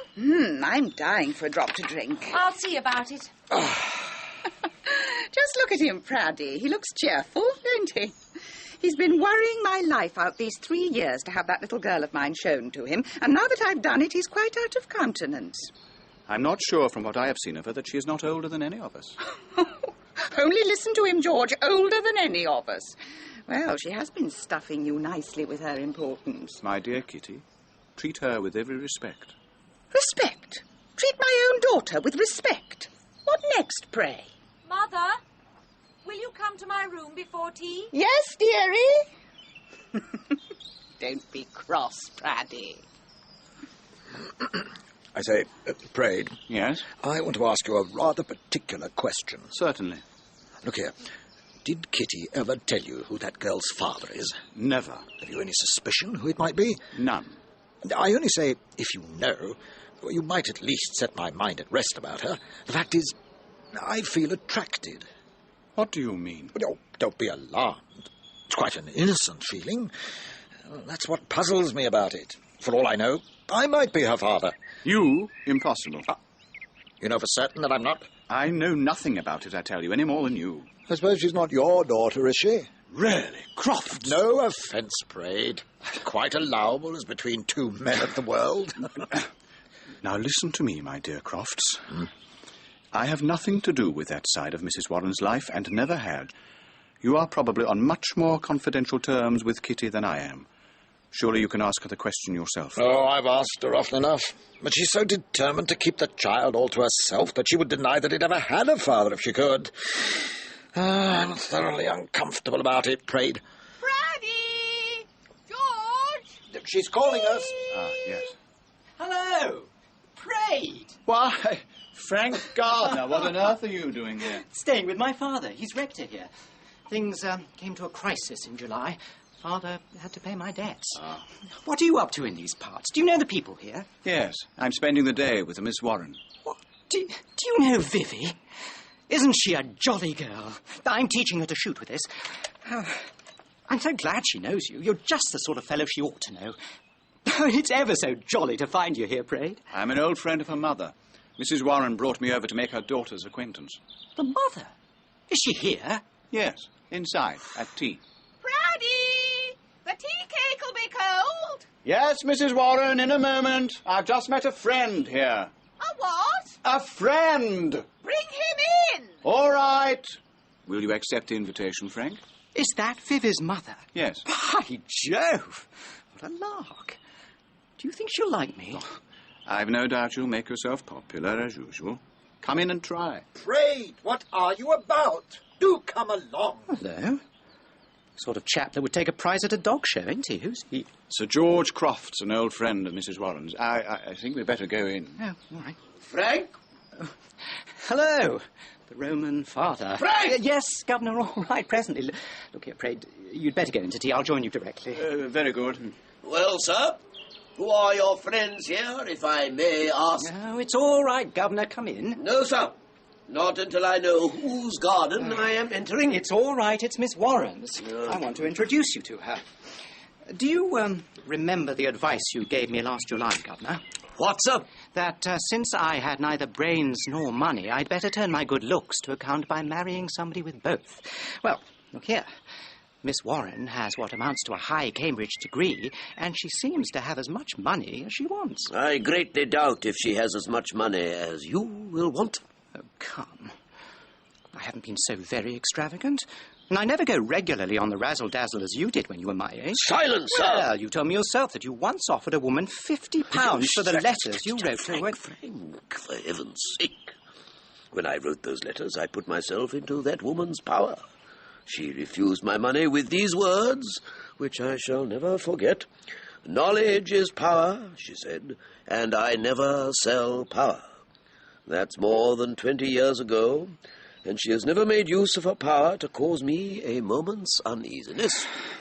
Did you ever preach at her the way you preach at me every day? I leave you, sir. You are incorrigible. Tell them I shan't be home to tea, will you, Governor, like a good fellow? Is that your father, Frank? I do so want to meet you. Certainly. Governor, you're wanted. My father, Miss Warren. You do? Very glad to see you here, Mr. Gardner. Mother, come along, you're wanted. What, dearie? Let me introduce you to Why, it's Sam Gardner. Gone into the church. Well, I never. Don't you know us, Sam? This is George Crofts, as large as life and twice as natural. Don't you remember me? I really. Of course you do. Why, I have a whole album of your letters still. I came across them only the other day. Miss Vavassar, I believe. Shh, nonsense. Mrs. Warren. Don't you see my daughter there? Oh, dear me.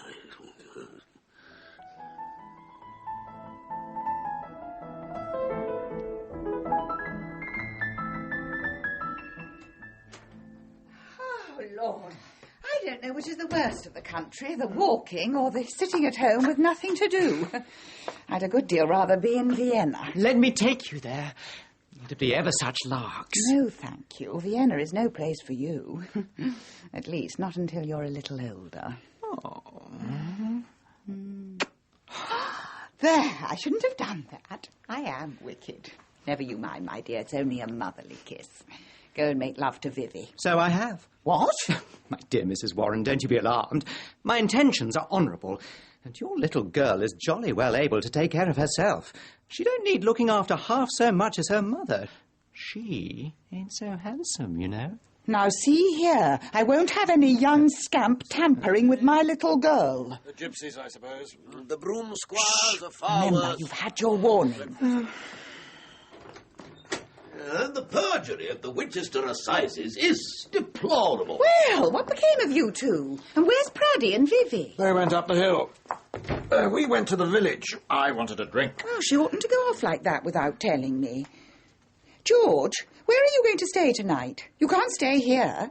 And what's Praddy going to do? Gardener will put me up. Oh, no doubt you've taken care of yourself, but what about Praddy? Oh, I suppose he can sleep at the inn. Haven't you room for him, Sam? You see, as rector here, I'm not free to do as I like. You can stick him in Georgina's old room. Well, that's settled. Now, if those two would only come in and let us have supper... Oh, they've no right to stay out after dark like Better this. not wait for them, Mrs. Warren. Praed will stay out as long as possible. He has never known before what it is to stray over the heath on a summer night with my Vivie. I say, calm. Frank, once and for all, it is out of the question. Mrs. Warren will tell you that it is not to be thought of. Of course not. Why not? Isn't my daughter good enough for your son? But surely, my dear Mrs. Warren, you know the reasons. I know no reasons. If you know any, you can tell them to the lad or to the girl or to the congregation, if you like. You know very well that I couldn't tell anyone the reasons. You can't marry her, and that's all about it. What have you got to do with it, pray? Well, I suppose you don't want to marry the girl to a man younger than herself and without either a profession or tuppence to keep her on. This is ever so mercenary. Do you suppose Miss Warren's going to marry for money? If we love one another... Thank you. Your love's a pretty cheap commodity, my lad. If you have no means of keeping a wife, that settles it. You can't have Vivie. Mrs. Warren, I cannot give my Vivie up, even for your sake. Young scamp. Oh, wherever have you been, Vivie? Mr. Praed and I have been on the hill. Well, you shouldn't go off like that without letting me know. How could I tell what had become of you? And night coming on, too. Now, about supper. We should be rather crowded in here, I'm afraid. Did you hear what I said, Vivie? Yes, Mother. How many are we? 1, 2, 3, 4, 5, 6.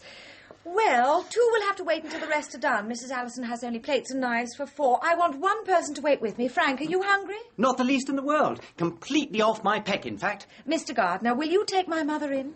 By all means, Thank you so Mrs. much. Warren. Can you squeeze past to that corner, Mr. Praed? It's rather a tight fit. Take care of your coat against the whitewash. That's right. Now, are you all comfortable? Quite, thank you. Got rid of him. Well, Bibbins, what do you think of my governor? I've hardly spoken to him. He doesn't strike me as being a particularly able person. Well, you know, the old man is not altogether such a fool as he looks. He means well. What do you think of my mother? Really and truly? Yes, really and truly. Well, she's ever so jolly, but she's rather a caution, isn't she? And Crofts! Oh, my eye, Crofts. What a lot, Frank. What a crew. If I thought that I was like that I was going to be a waster, shifting along from one meal to another with no purpose and no character, no grit in me... mustn't lecture. Be serious, I'm serious. Good. Let us talk learnedly. Miss Warren, do you know that all the most advanced thinkers are agreed that half the diseases of modern civilization are due to the starvation of the affections of the young? Now, You are very tiresome. Have you room for Frank in there? He's complaining of starvation. Oh. Of course there is. Here, there's room now beside me. Come along, Mr. Frank. Her little boy will be ever so even with his vivums for this. Here, Vivie, come on. You too, child. You must be famished. Oh, excuse me. Why, George, you can't be done. You've eaten nothing. Is there anything wrong with you? All I wanted was a drink. Well, I like enough to eat, but a little of that cold beef and cheese and lettuce goes a long way. What do you go encouraging that young pup for? Now, see here, George. What are you up to about that girl? I've been watching your way of looking at her. Remember, I know you and what your looks mean. You mayn't a man take an interest in a girl. Not a man like you. How old is she? Never you mind how old she is. A baronet isn't to be picked up every day. No other man in my position would put up with you for a mother-in-law. Why shouldn't she marry me? You? We three could live together quite comfortably. And if you want a cheque for yourself on the wedding day, you can name any figure you like, in reason. So it's come to that with you, George, like all the other worn-out old creatures. Damn you, Damn you. Well, dearie, have you had a good supper? Oh, you know what Mrs. Allison's suppers are. Hey, where's Sir George? Gone out to have a pipe. Frank, my boy, it is time for us to be thinking of home. Take Pate home at once, Pater, and I'll stay here and entertain Mrs. Warren. Come with us, Frank. Mrs. Warren has not seen Miss Vivie for a long time. Of course, I forgot. Ever so thanks for reminding me. Perfect gentlemen, Praddy, always were. Good night. Yes, good night. Good night, Miss Vivie. Good night, Mr. Gardner. Come along, sir, at once. Bye-bye, Praddy. Bye-bye, Kitty. Good night, dear Mrs. Warren. Good night. Isn't he a tease? Now that I think of it, dearie, don't you go encouraging him. I'm sure he's a regular good-for-nothing. Yes, I'm afraid so. That man Crofts does not seem to me to be good for much either, is he? What do you know of men, child, to talk that way about them? You'll have to make up your mind to see a good deal of Sir George Crofts, as he's a friend of mine. Why? Do you expect that we shall be much together? You and I mean? Of course, until you're married. Do you think my way of life would suit you? I doubt it. What nonsense is this you're trying to talk? Your way of life will be what I please, so it will. Really? Do you know who you're speaking to, miss? No. Who are you? What are you? You young imp. Everybody knows my reputation, my social standing in the profession I intend to pursue. I know nothing about you. What is that way of life which you invite me to share with you and Sir George Crofts, pray? Take care. I shall do something I'll be sorry for after, and you too. Well, let us drop the subject until you are better able to face it. You want some good walks and a little lawn tennis to set you up, Mother. You're shockingly out of condition. Oh, no, Vivie. Now, pray, don't begin to cry. Anything but that, I really cannot stand whimpering. Oh, my darling, how can you be so hard on me? Have I no rights over you as your mother? Are you my mother? Am I your mother? Oh, Vivie. Then where are our relatives? My father, our family friends? You claim the rights of a mother, the right to dictate my way of life. Before I give myself the trouble to resist such claims, I may as well find out whether they have any real existence. Oh, no, stop. I am your mother, I swear it. Oh, say you believe me. Who was my father? You don't know what you're asking. I can't tell you. Oh, yes, you can, if you like. I have a right to know, and you know very well that I have that right. How can I feel sure that I may not have the contaminated blood of that brutal waster in my veins? No. On my oath, it's not he, nor any of the rest that you've ever met. I'm certain of that, at least. Oh, you are certain of that, at least? Oh, you mean that is all you are certain of? I see. Don't do that, Mother. You know you don't feel it a bit. Well, I think that is quite enough for tonight. What about bed? It's past 10. What's the use of my going to bed? You think I could sleep? Why not? I shall. You've no heart.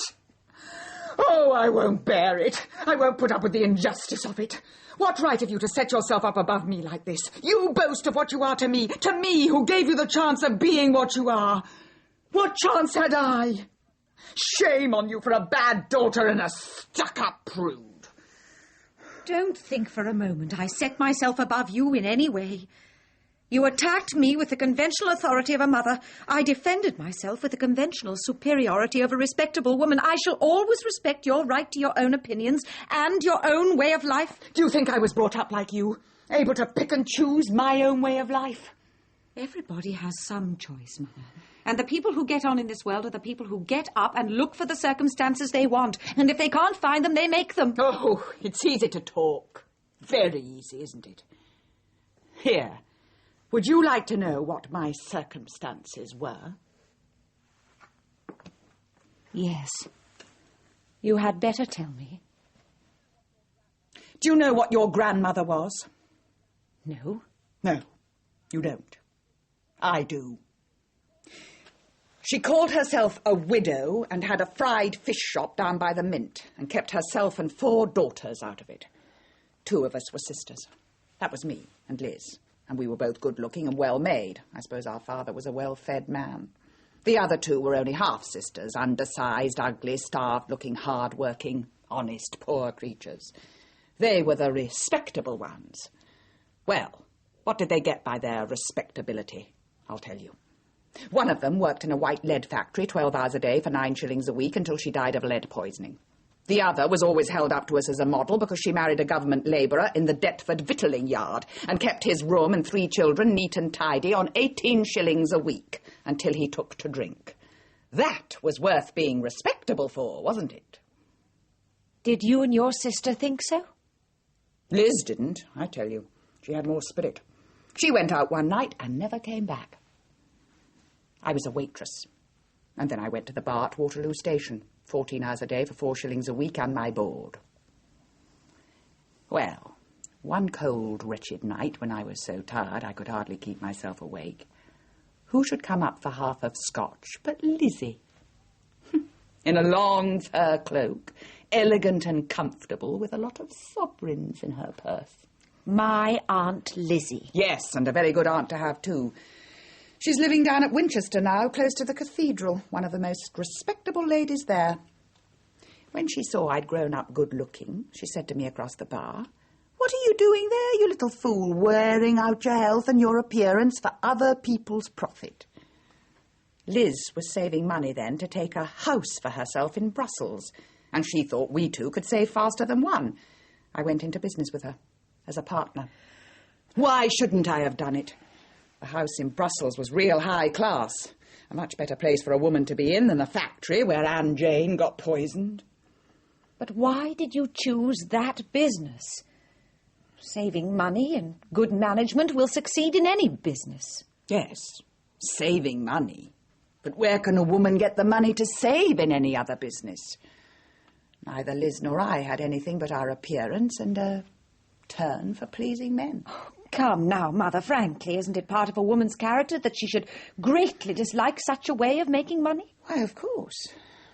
I'm sure I've often pitied a poor girl, tired out and in low spirits, having to try to please some half-drunken fool that thinks he's making himself agreeable, when he's teasing and worrying and disgusting a woman so that hardly any money could pay her for putting up with it. Still, you consider it worthwhile. It pays. It can't be right, Vivie, that there shouldn't be better opportunities for women. I stick to that. It's wrong, but it's so, right or wrong, and a girl must make the best of it. But of course it's not worthwhile for a lady. If you took to it, you'd be a fool, but I should have been a fool if I'd taken to anything else. Mother, suppose we were both as poor as you were in those wretched old days. Are you quite sure that you wouldn't advise me to try the Waterloo Bar or marry a labourer or even go into the factory? Of course not. The only way for a woman to provide for herself decently is for her to be good to some man that can afford to be good to her. If she's in his own station of life, let her make him marry her. But if she's far beneath him, she can't expect it. Why should she? It wouldn't be for her own happiness.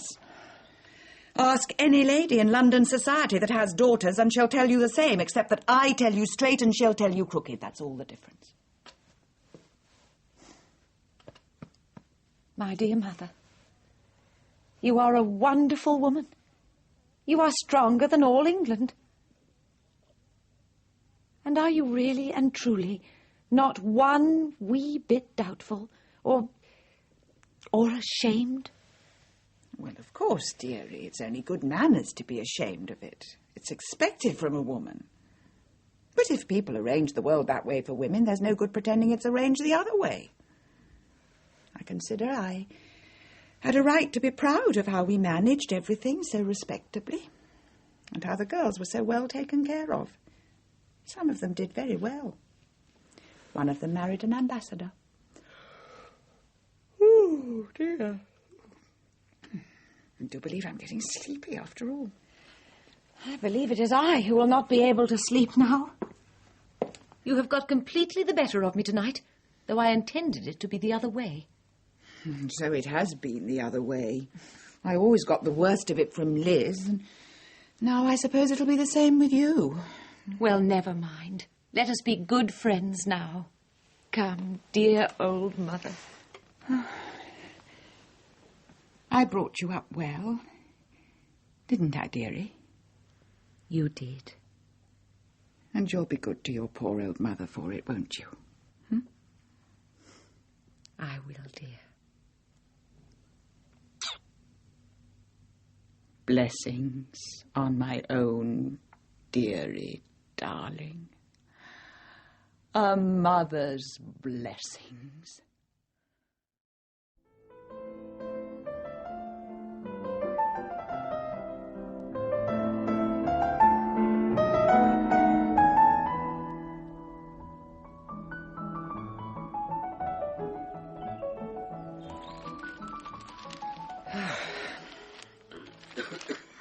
Oh, 11:30.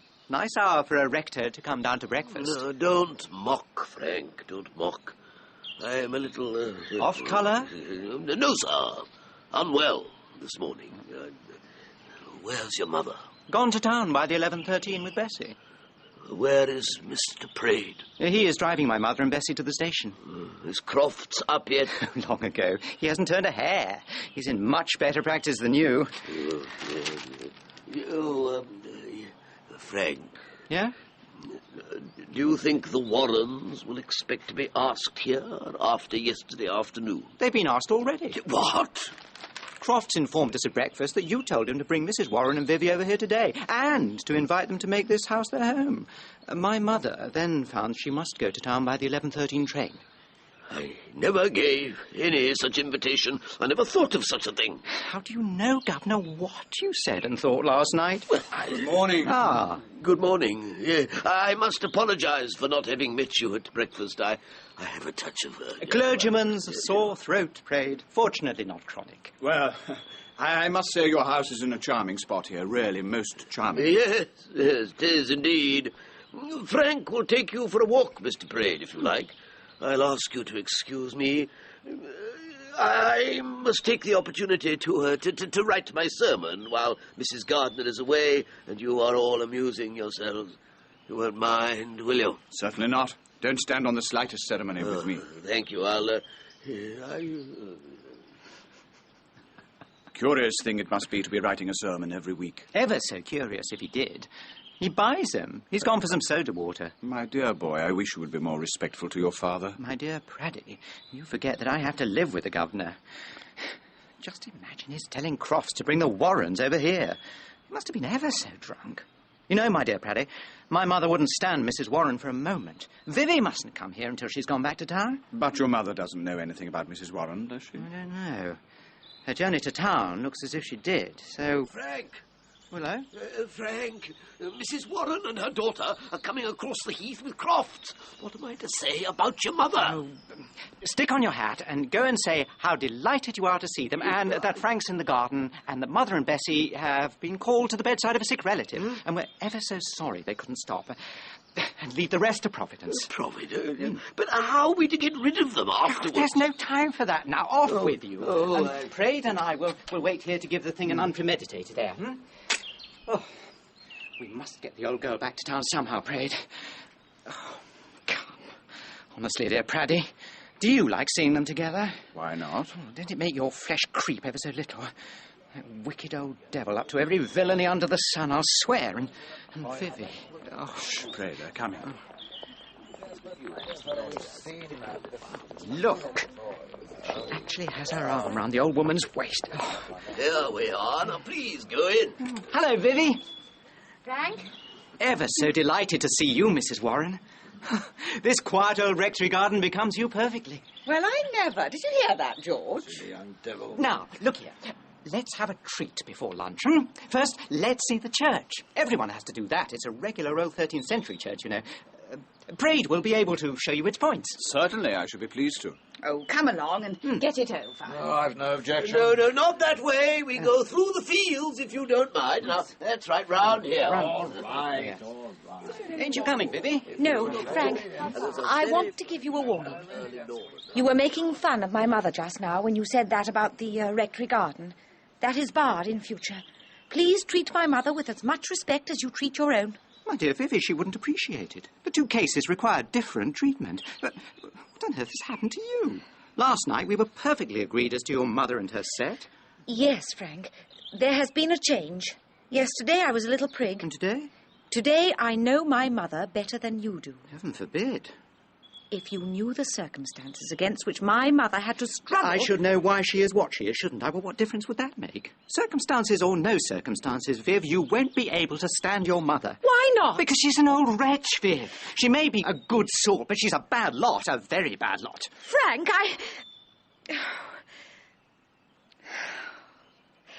Is she to be deserted by all the world because she's what you call a bad lot? No fear of that, Viv.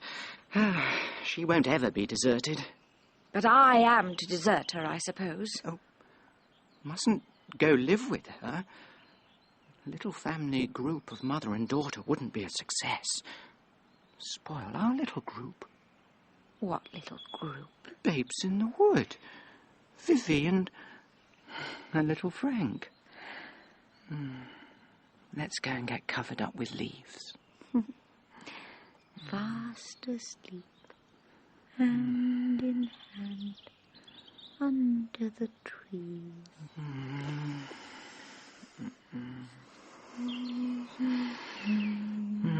Oh, what a pair of fools we are. Oh. Come, Frank, sit up. Oh, gracious, your hair. I wonder, do all grown-up people play in that childish way when nobody's looking? I never did it when I was a child. Neither did I. You were my first playmate. Oh, damn. Why damn, dear? Shh. Here's this brute Crofts. Could I have a few words with you, Miss Vivi? Certainly. You'll excuse me, Gardner. They're waiting for you in the church, if you don't mind. Oh. Anything to oblige you, Crofts, except church. If you should happen to want me, Vivens, ring the gate bell. Pleasant young fellow, that, Miss Vivi.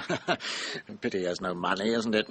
I realise his disadvantages, Sir George. Oh, no, it's not that, but, well, while we're in this world, we're in it. And money's money. Nice day, isn't it? Very. Yes, well, that's not what I came to say. Now listen, Miss Vivi. I'm quite aware that I'm not a young ladies' man. Indeed, Sir George. But when I say a thing, I mean it. When I feel a sentiment, I feel it in earnest. And what I value, I pay hard money for. That's the sort of man I am. It's very kind of you to tell me all this. Oh, well, come, Miss Vivi. You needn't pretend you don't know what I'm driving at. I want to settle down with a lady, Crofts.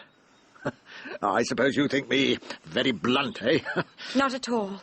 I am much obliged to you for being so definite and businesslike. I quite appreciate the offer, but I think I will say no, if you don't mind. I'd rather not. I shan't live forever, and I'll take care that you shall be well off when I'm gone. I am proof against even that inducement, Sir George. Don't you think you'd better take your answer? There's not the slightest chance of my altering it. Well, no matter. I could tell you some things that would change your mind fast enough, but I won't, because I'd rather win you by honest affection. I was a good friend to your mother. Ask her whether I wasn't. She'd never have made the money that paid for your education if it hadn't been for my advice and help, not to mention the money I advanced her. I put not less than £40,000 into it from first to last. Do you mean to say that you were my mother's business partner? Yes. Now, just think of all the trouble and the explanations it would save if we were to keep it, well, keep the whole thing in the family, so to speak. I see no difficulty, since I understand that the business is wound up and the money invested. Wound up? Wind up a business that's paying 35% in the worst years? Not likely.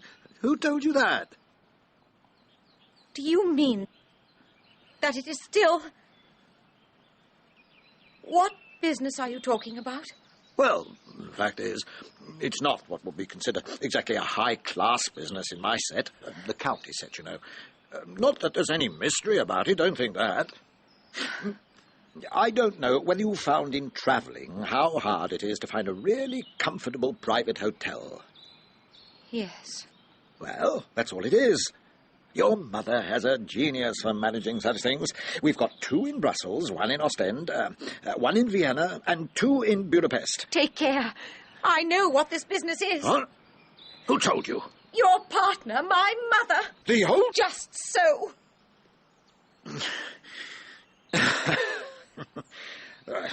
She ought to have had more consideration for you. I'd never have told you. Oh, I think you probably would have told me when we were married. It would have been a convenient weapon to break me in with. Why, I never intended that. On my word as a gentleman, I didn't. It does not matter. I suppose you understand that when we leave here today, our acquaintance ceases. Why? Is it for helping your mother? My mother was a very poor woman who had no reasonable choice but to do as she did. You were a rich gentleman, and you did the same for the sake of 35%. You are a pretty common sort of scoundrel, I think. That is my opinion of you. Go on, little missy, go it. It doesn't hurt me, and it amuses you. Why the devil shouldn't I invest my money in that way? Do you remember your Crofts scholarship at Newnham? Well, that was founded by my brother, the MP. He gets his 22% out of a factory with 600 girls in it, and not one of them getting wages enough to live on. If you're going to pick and choose your acquaintances on moral principles, you'd better clear out of this country, unless you want to cut yourself out of all decent society. You might go on to point out that I myself never asked where the money I spent came from. I believe that I'm just as bad as you. Of course you are. And a very good thing, too. What harm does it do, after all? So, you don't think me such a scoundrel now, you come to think it over, eh? I hardly find you worth thinking about at all now. When I think of how helpless 9 out of 10 young girls would be in the hands of you and my mother, that unmentionable woman and her capitalist bully... Damn you! You need not. I feel among the damned already. Do you think I'll put up with this from you, you young devil? Be quiet. Someone will answer the bell. Will you have the rifle, Viv, or shall I operate? Frank, have you been listening? Only for the bell, I assure you, so that you shouldn't have to wait. I think I showed great insight into your character, Crofts. Put the rifle away, Frank. It's quite unnecessary. Quite right, Viv. Much more sportsmanlike to catch him in a trap. What? Crofts, there are 15 cartridges in this magazine here, and I'm a dead shot at the present distance. I'll just tell you this before I go. It may interest you, since you're so fond of one another. Allow me, Mr. Frank, to introduce you to your half-sister, the eldest daughter of the Reverend Samuel Gardner. Miss Vivie, your half-brother. Good morning.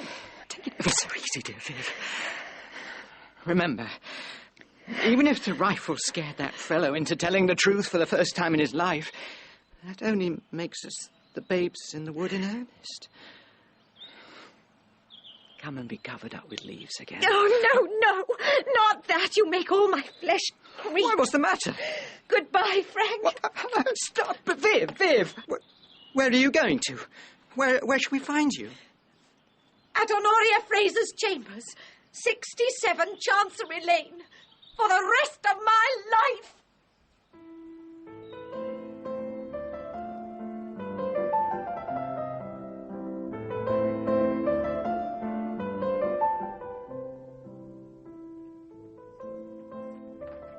Come in, it's not locked.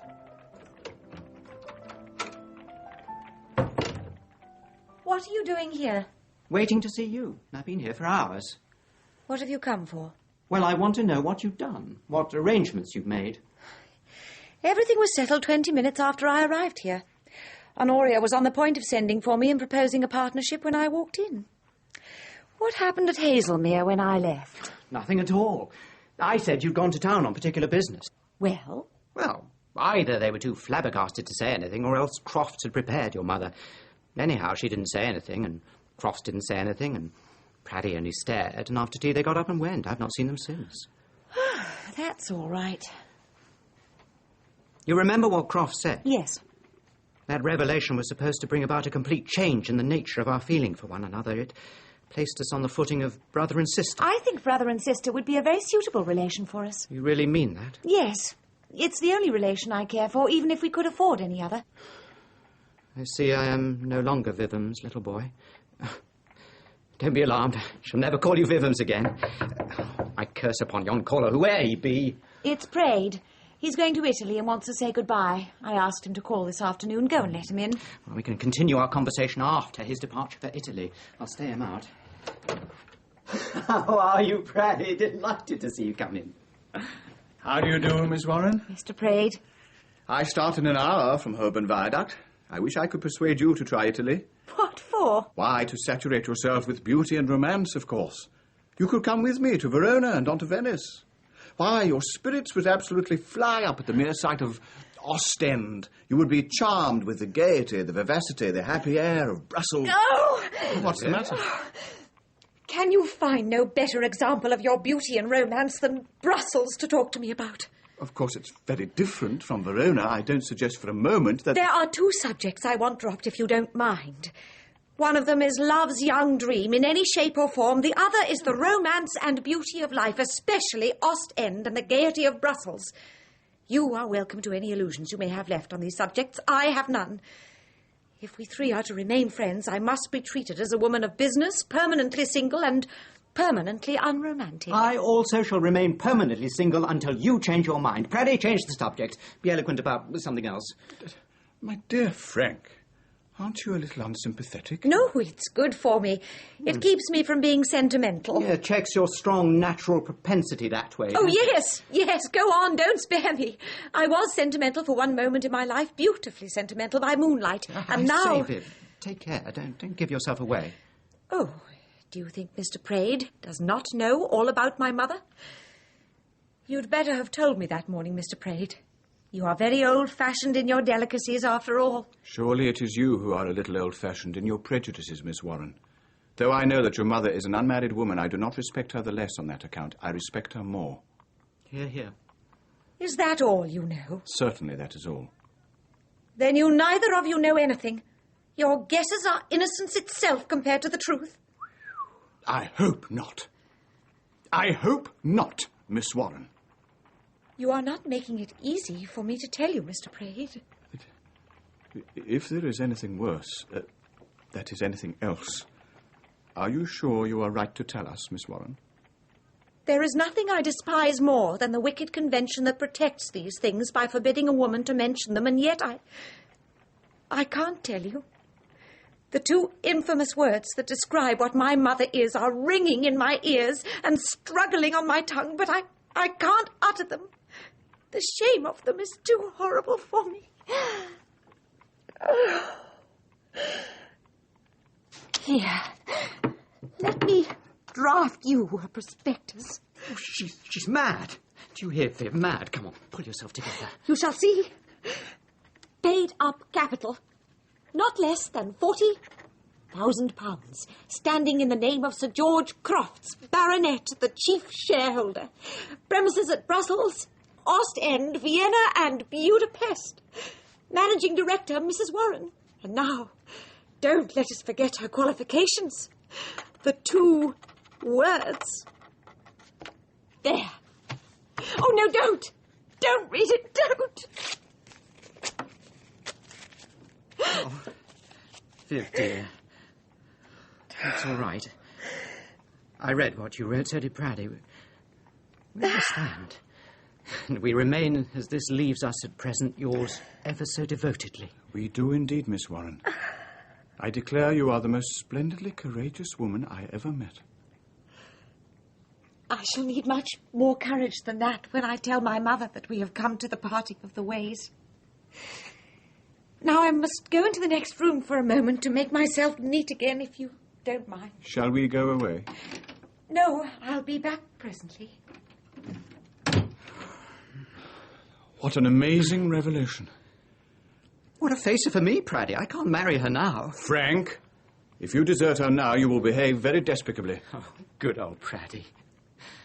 But you mistake. It's not the moral aspect of the case, it's the money aspect. I really can't bring myself to touch the old woman's money now. And was that what you were going to marry on? What else? I haven't any money nor the smallest turn for making it. If I married Viv now, she would have to support me, and I should cost her more than I am worth. I shan't worry her about it. I'll just leave her a little note. She'll understand. Good fellow, Frank. I heartily beg your pardon. Oh, I wonder who this is. Would you mind opening the door? If it's a client, it will look more respectable than if I appeared. Certainly. My dear Kitty, come in. Come in. Thank you, Praddy. What? You're here, are you? Here and charmed to see you. You come like a breath of spring. Oh, get out of it with your nonsense. Where's Vivi? In there.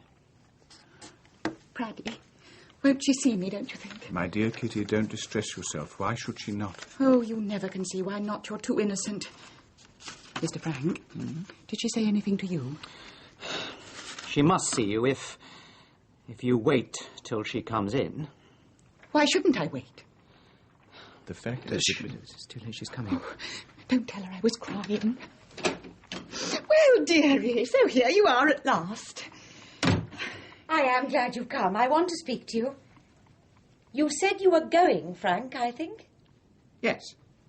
Will you come with me, Mrs. Warren? I don't know. Perhaps I'd better go. We're disturbing you at your work. Mr. Praed, please take Frank away. Sit down, Mother.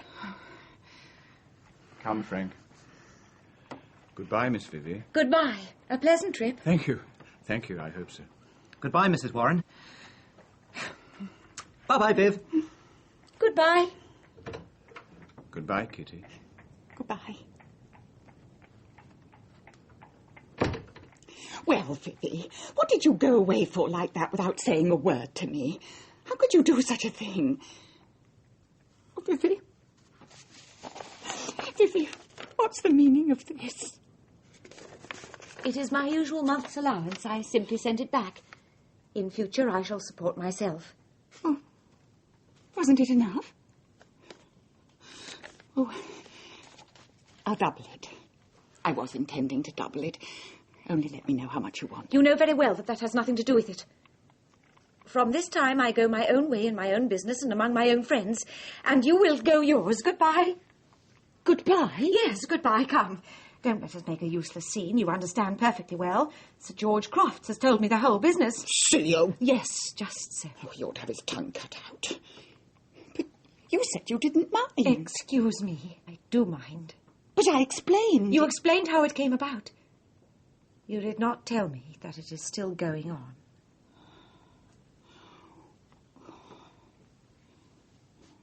Vivi, do you know how rich I am?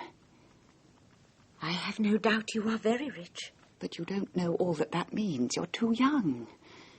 It means a new dress every day. It means having the pick of all the gentlemen in Europe at your feet. It means a lovely house and plenty of servants. It means everything you like, everything you want, everything you can think of. And what are you here? A mere drudge, toiling and moiling early and late for your bare living and 2 cheap dresses a year. Think over it. Well, you're shocked. I know. I can enter into your feelings, and I think they do you credit. I know what young girls are, and I know you'll think better of it when you've turned it over in your mind. So that's how it's done, is it? You must have said all that to many a woman, Mother, to have it so pat. But what harm am I asking you to do? Oh, Vivi, listen to me. You don't understand. You've been taught wrong on purpose. You don't know what the world is really like. Taught wrong on purpose? What do you mean? I mean that you're throwing away all your chances for nothing. What do people that taught you know about life or about people like me? Would they ever have done anything for you if I hadn't paid them? Haven't I told you that I want you to be respectable? And how can you keep it up without my money and my influence and Lizzie's friends? Can't you see that you're cutting your own throat as well as breaking my heart in turning your back on me? Mother, you don't at all know the sort of person I am. I'm perfectly aware that if I'd been in the same circumstance as my Aunt Liz, I'd have done exactly what she did. I know very well that fashionable morality is all a pretence. But if you... Oh, wait a moment, I've not done. Tell me why you continue your business now that you are independent of it. Your sister, you told me, has left all that behind her. Why don't you do the same? Oh, it's all very easy for Liz. She likes good society and has the air of being a lady. Now, I must have work and excitement, or I should go melancholy mad. And what else is there for me to do? But what need you know about it? I'll never mention it. I'll keep Crofts away. I'll not trouble you much. You'll be quit of me altogether when I die. No, I am my mother's daughter. I am like you. I must have work and must make more money than I spend, but my work is not your work, and my way not your way. We must part. Vivi, I meant to have been more with you. I did, indeed. It's no use, Mother. I am not to be changed by a few cheap tears and entreaties any more than you are, I dare say. Oh, you call a mother's tears cheap? They cost you nothing. And you ask me to give you the peace and quietness of my whole life in exchange for them. What have we two in common that could make either of us happy together? We're mother and daughter. I want my daughter. I've a right to you. Who's to care for me when I'm old? Plenty of girls have taken to me like daughters and cried at leaving me, but I let them go because I had you to look forward to. I kept myself lonely for you. You've no right to turn on me now and refuse to do your duty as a daughter. My duty as a daughter? I thought we should come to that presently. Now, once for all, Mother, you want a daughter and Frank wants a wife. I don't want a mother and I don't want a husband. I have spared neither Frank nor myself in sending him about his business. Do you think I will spare you? Oh, I know the sort you are. No mercy for yourself or anyone else, I know. My experience has done that for me anyhow. I can tell the pious, canting, hard, selfish woman when I meet her. Well, keep yourself to yourself. I don't want you, but... listen to this. Do you know what I would do if you were a baby again? Aye, as sure as there's a heaven above us. Strangle me, perhaps? No. I'd bring you up to be a real daughter to me, and not what you are now with your pride and your prejudices. I'd bring you up in my own house, I would. In one of your own houses. Oh, listen to her! Listen to how she spits on her mother's grey hairs. I wish you wouldn't rant, Mother. It only hardens me. Come... I suppose I am the only young woman you ever had in your power that you did good to. Don't spoil it all now. Yes, heaven forgive me, it's true. And you're the only one that ever turned on me. Oh, the injustice of it, the injustice. I always wanted to be a good woman. I tried honest work. And I was slave-driven until I cursed the day I ever heard of honest work. I was a good mother. And because I made my daughter a good woman, she turns me out as if I was a leper. From this time forth, so help me heaven in my last hour, I'll do wrong and nothing but wrong, and I'll prosper on it. Yes, it's better to choose your line and go through with it. If I had been you, Mother, I might have done as you did, but I should not have lived one life and believed in another. You are a conventional woman at heart. That is why I'm bidding you goodbye now. I am right, am I not? Right? To... throw away all my money? No, right to get rid of you. I should be a fool not to, isn't that so? Oh. Well, yes. If you come to that, I suppose you are. But Lord help the world if everybody took to doing the right thing. And now I better go, rather than stay where I'm not wanted. Won't you shake hands? No, thank you. Goodbye. Goodbye.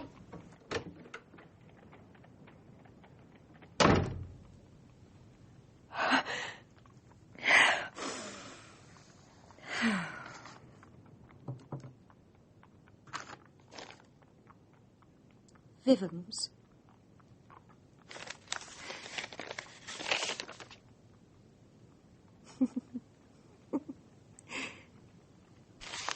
And goodbye, Frank.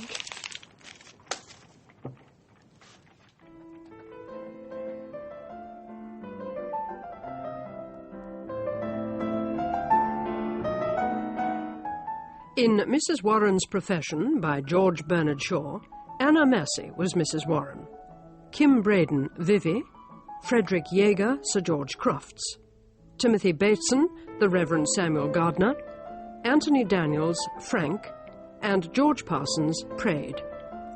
Technical presentation was by Chris Lewis.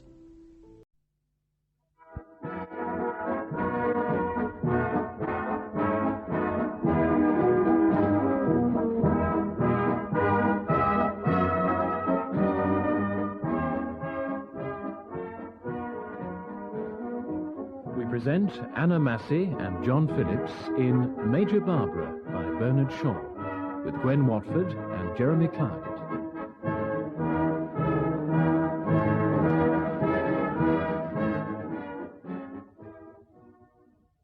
It is after dinner in January 1906 in the library of Lady Britomart Undershaft's house in Wilton Crescent.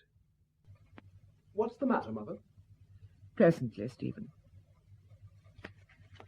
Don't begin to read, Stephen. I shall require all your attention. It was only while I was waiting. Don't make excuses, Stephen.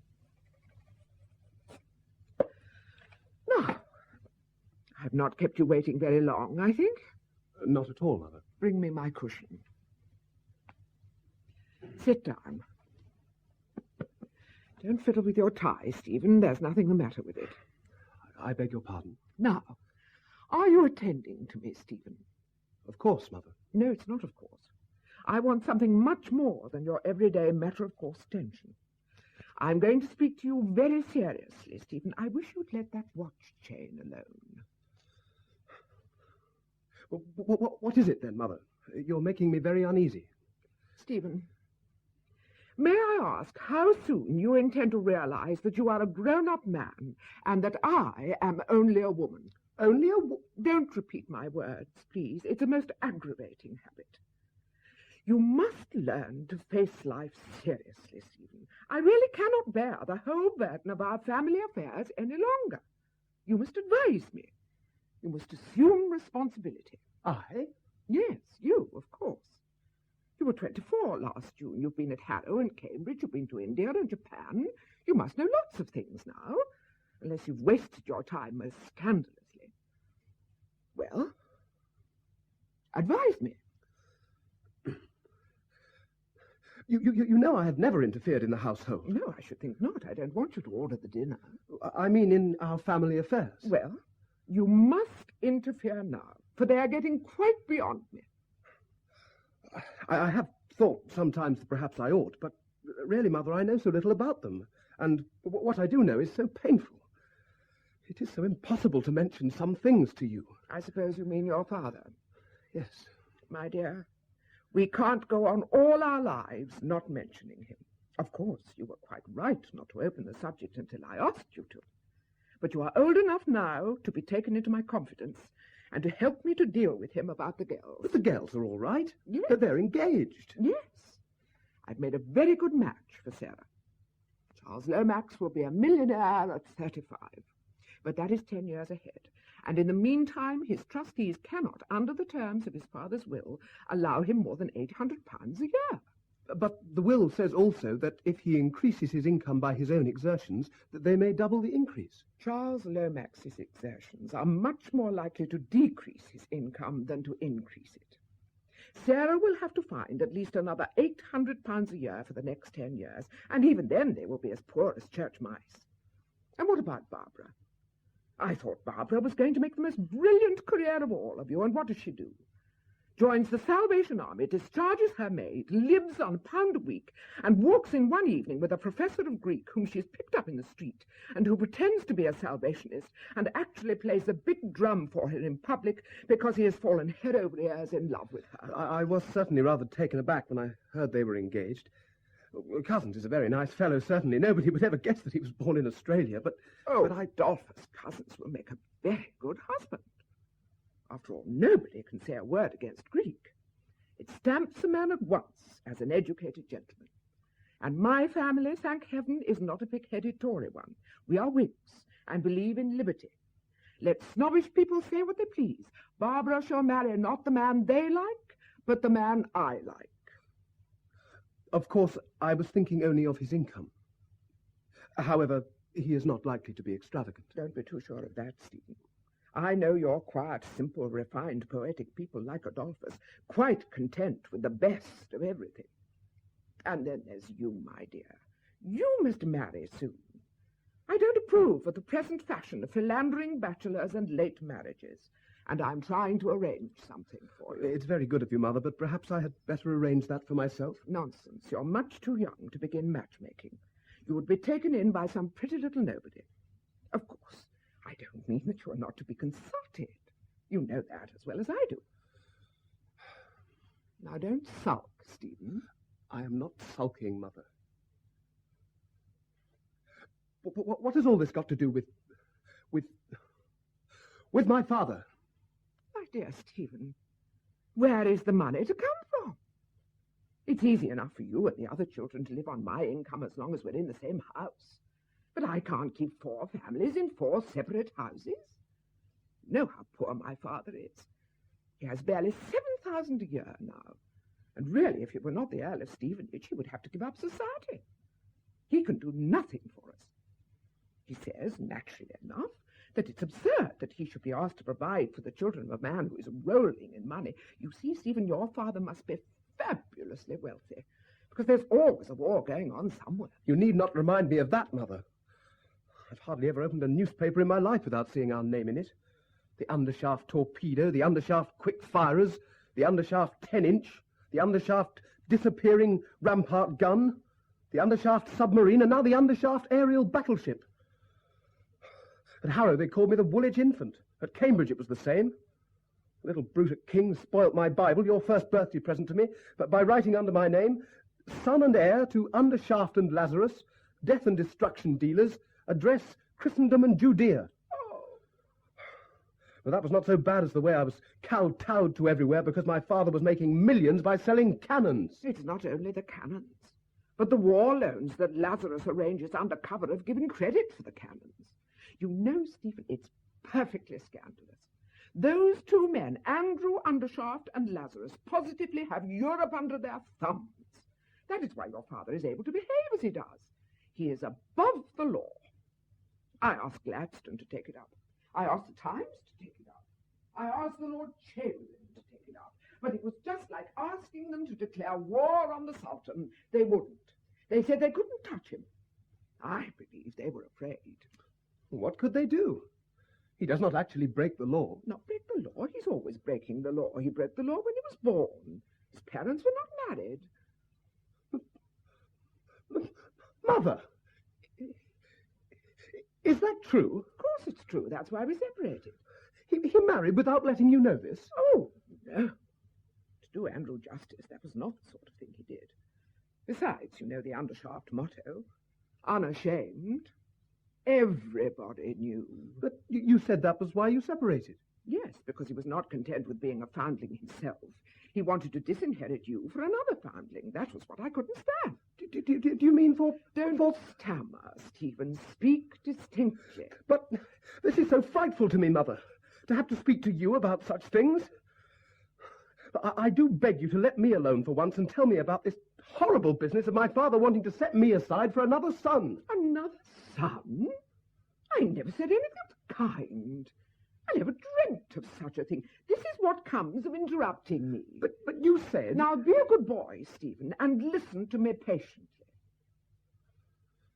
The Undershafts are descended from a foundling in the parish of St. Andrew Undershaft in the city. That was long ago, in the reign of James I. Well, this foundling was adopted by an armourer and gunmaker. In the course of time, the foundling succeeded to the business. And from some notion of gratitude, some vow or something, he adopted another foundling and left the business to him. And that foundling did the same. Ever since that, The cannon business has always been left to an adopted foundling named Andrew Undershaft. But did they never marry?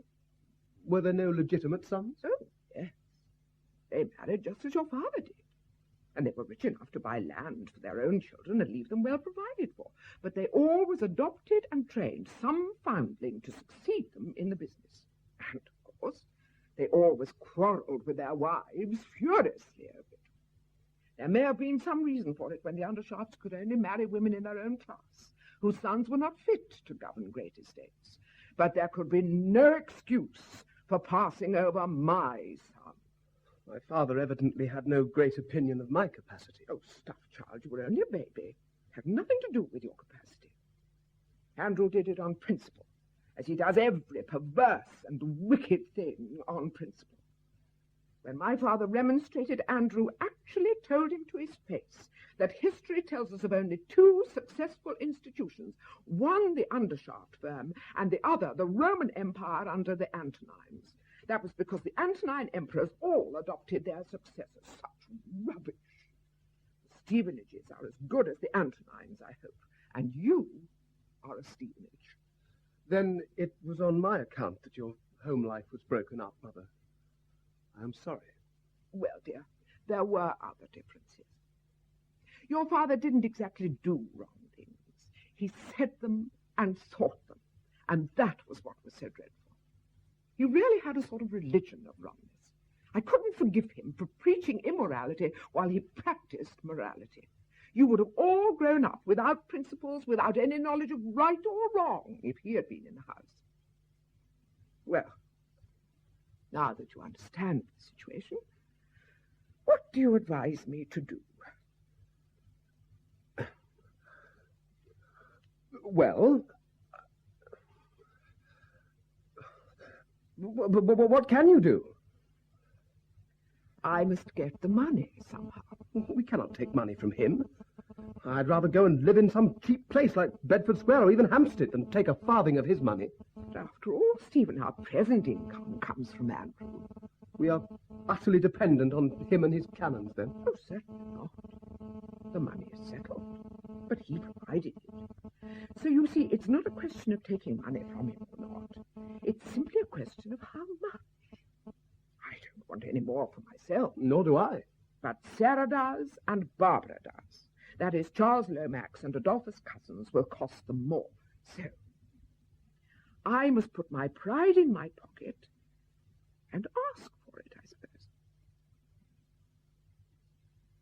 That is your advice, Stephen. Is it not? No. I would die sooner than ask him for another penny. You mean that I must ask him? Very well, Stephen. It shall be as you wish. You will be glad to know that your grandfather concurs. But he thinks I ought to ask Andrew to come here to see the girls. After all, he must have some natural affection for them. Ask him here? Do not repeat my words, Stephen. Where else can I ask him? What? I never expected you to ask him at all. Now, don't tease, Stephen. Come. You see that it's necessary that he should pay us a visit, don't you? I suppose so, if the girls cannot do without his money. Thank you, Stephen. I knew you would give me the right advice when it was properly explained to you. I've asked your father to come here this evening. This evening? Don't shout, Stephen. It fidgets me. Do you mean to say that my father is coming here tonight? That he may be here at any moment? I said 9. Ring the bell, please. It's 10 minutes to 9 yet, and I had to prepare the girls. I asked Charles Lomax and Adolphus to dinner on purpose that they might be here. Andrew had better see them in case he should cherish any delusions as to their being capable of supporting their wives. You rang, m'lady? Morrison, go up to the drawing room and tell everybody to come down here at once. Very good, m'lady. Now remember, Stephen, I shall need all your countenance and authority. Give me a chair, dear. Here you are, Mother. I don't know how Barbara will take it. Ever since they made her a major in the Salvation Army, she has developed a propensity to have her own way and order people about, which quite cows me sometimes. It's not ladylike. I'm sure I don't know where she picked it up. Ah, Barbara.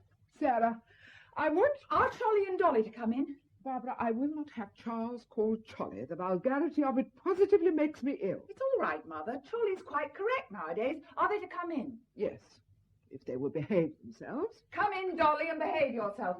Sarah, where's Cholly? Come on, Cholly. Sit down, all of you.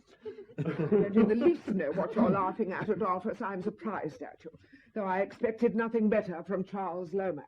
Barbara has been trying to teach me the West Ham Salvation March. I see nothing to laugh at in that. Nor should you, if you are really converted. You were not present. It was really funny, I believe. Ripping. Be quiet, Charles. Now, listen to me, children. Your father is coming here this evening. Oh, I say. You are not called on to say anything, Charles. Are you serious, Mother? Of course I'm serious. It's on your account, Sarah, and also on Charles's. Oh, I say. I hope you're not going to object, Barbara. I? Why should I? My father has a soul to be saved like anybody else. He's quite welcome as far as I'm concerned. Really? Don't you know? What do you wish to convey, Charles? Well, you must admit that this is a bit thick. Adolphus, you are a professor of Greek. Can you translate Charles Lomax's remarks into reputable English for us? If I may say so, Lady Britt, I think Charles has rather happily expressed what we all feel. Homer, speaking of Autolycus, uses the same phrase, pukinon domon elfine. It means a bit thick. Not that I mind, you know, if Sarah don't. Thank you, Charles. Have I your permission, Adolphus, to invite my own husband to my own house? You have my unhesitating support in everything you do. Tush. Sarah, have you nothing to say? Do you mean that he's coming regularly to live here? Certainly not. The spare room is ready for him if he likes to stay for a day or two and see a little more of you. But there are limits. Well, he can't eat us, I suppose. I don't mind. I wonder how the old man will take it. Much as the old woman will, no doubt, Charles. I didn't mean... You didn't think, Charles. You never do.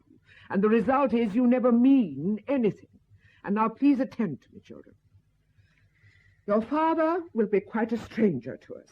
I suppose he hasn't seen Sarah since she was a little kid. Not since she was a little kid, Charles, as you express it with that elegance of diction and refinement of thought that never seemed to desert you. Accordingly, now I've forgotten what I was going to say. That comes of your provoking me to be sarcastic, Charles. Adolphus, will you kindly tell me where I was? You were saying that as Mr. Undershaft has not seen his children since they were babies, he will form his opinion of the way that you have brought them up from their behaviour tonight, and that therefore you wish us all to be particularly careful to conduct ourselves well, especially Charles. Precisely. Look here, Dolly. Lady Britt didn't say that. I did, Charles. Adolphus's recollection is perfectly correct. It is most important that you should be good. And I do beg you for once not to pair off into opposite corners and giggle and whisper while I'm speaking to your father. All right, Mother. We'll do you credit.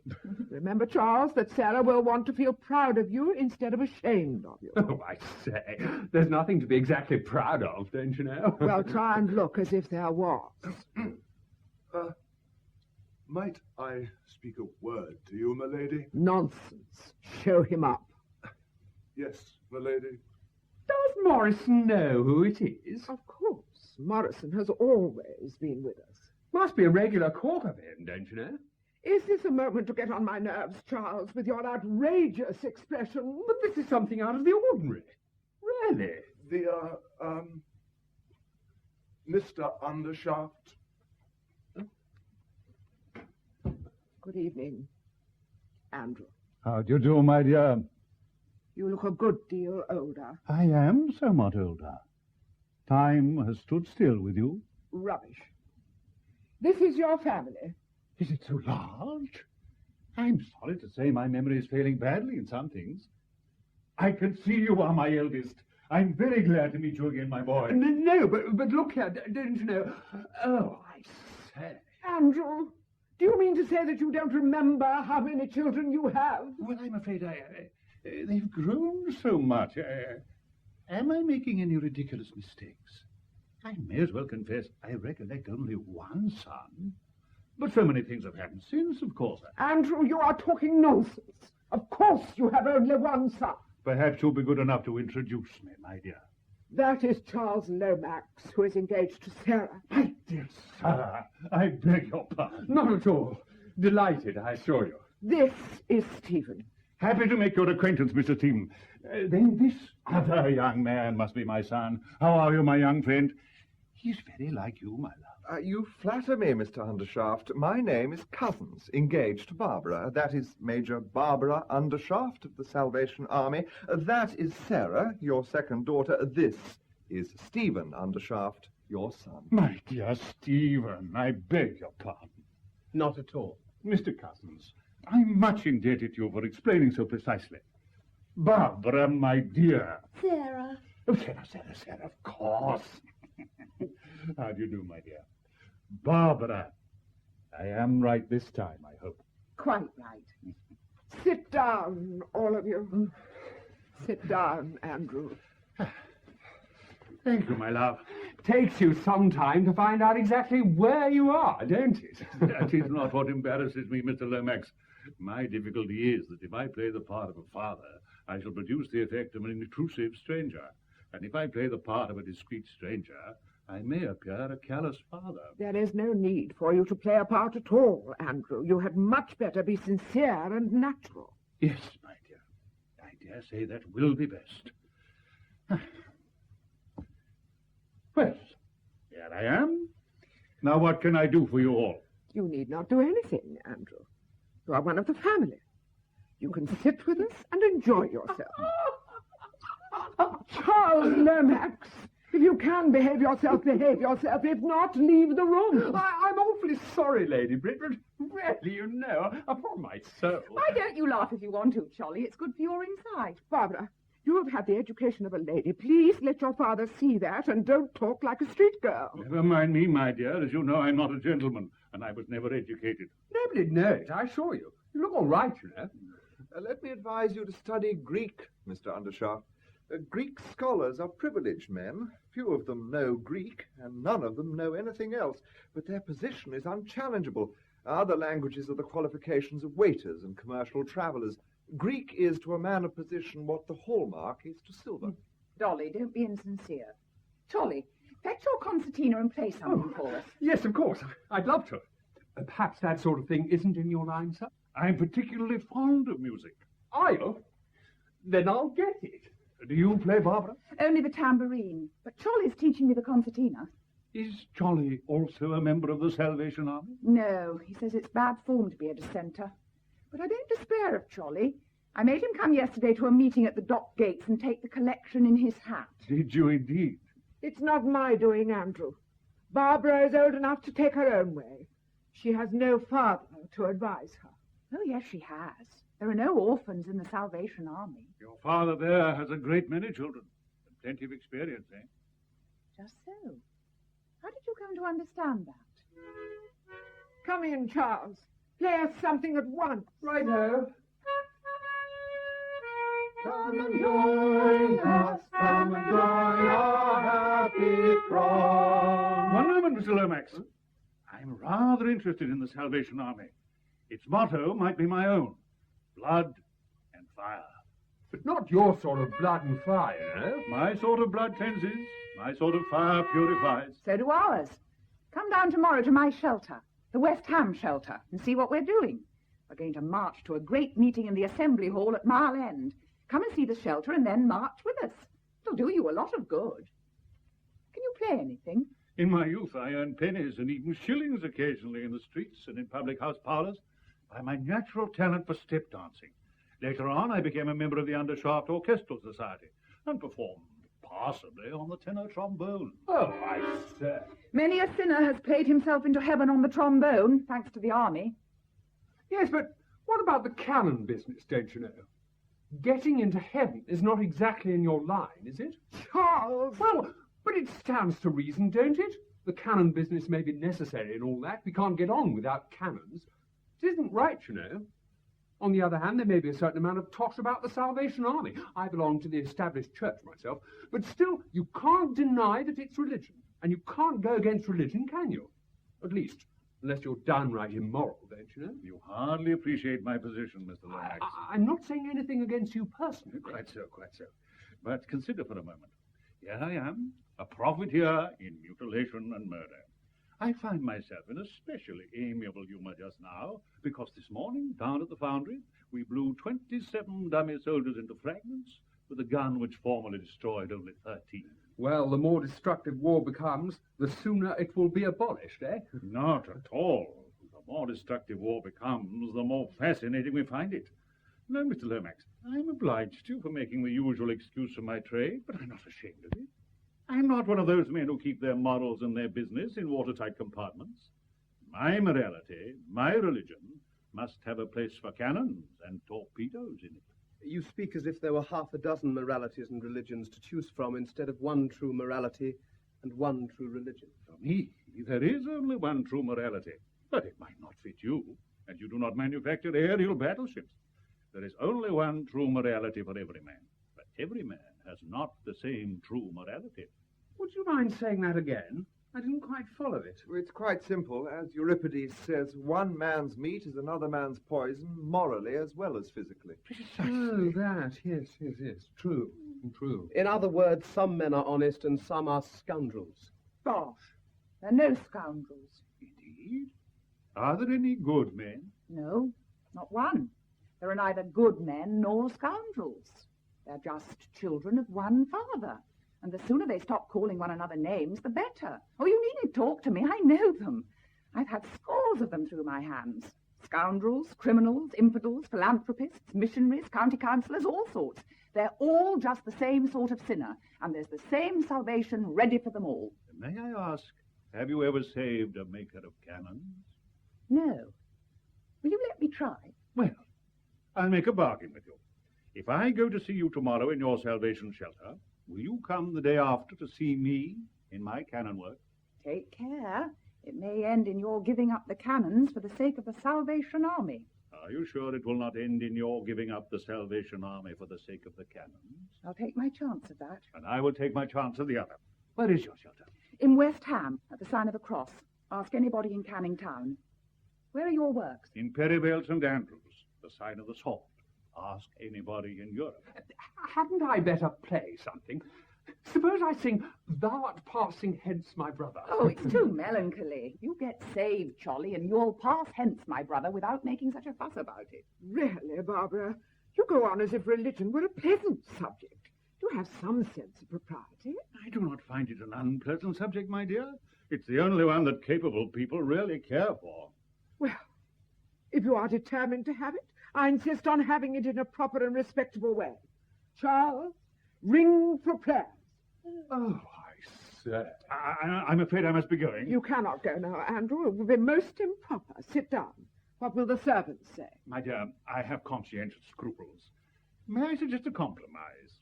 If Barbara will conduct a little service in the drawing room with Mr. Lomax as organist, I will attend it willingly. I'll even take part if a trombone can be procured. Don't mock, Andrew. Barbara, you don't think I'm mocking, I hope? No, of course not. And it wouldn't matter if you were. Half the army came to their first meeting for a lark.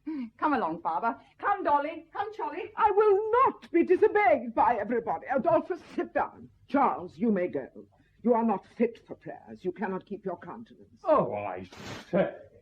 You, Adolphus, can behave yourself if you choose to. I insist on your staying. My dear Lady Britt, there are things in the family prayer book that I couldn't bear to hear you say. What things, pray? Well, you would have to say before all the servants that we have done things we ought not to have done and left undone things we ought to have done, and that there is no health in us. I cannot bear to hear you doing yourself such an injustice, and Barbara such an injustice. As for myself, I flatly deny it. I have done my best. I shouldn't dare to marry Barbara. I couldn't look you in the face if it were true. So I must go to the drawing room. Well, go. And remember this, Adolphus. I have a very strong suspicion that you went to the Salvation Army to worship Barbara and nothing else. And I quite appreciate the very clever way in which you systematically humbugged me. I have found you out. Take care Barbara doesn't. That's all. Don't tell on me, please. Sarah, if you want to go, go. Anything's better than to sit there as if you wished you were 1,000 miles away. Very well, Mamma. Mother? What's the matter? Nothing. Foolishness. You can go with him too if you like and leave me with the servants. Oh, you mustn't think that, Mother. I don't like him. The others do. That's the injustice of a woman's lot. A woman has to bring up her children, and that means to restrain them, to deny them things they want, to set them tasks, to punish them when they do wrong, to do all the unpleasant things. And then the father, who has nothing to do but pet them and spoil them, comes in when all her work is done and steals their affection from her. He has not stolen our affection from you. It is only curiosity. I won't be consoled, Stephen. There is nothing the matter with me. Where are you going, Mother? To the drawing room, of course. Are you coming, Stephen? No, certainly not.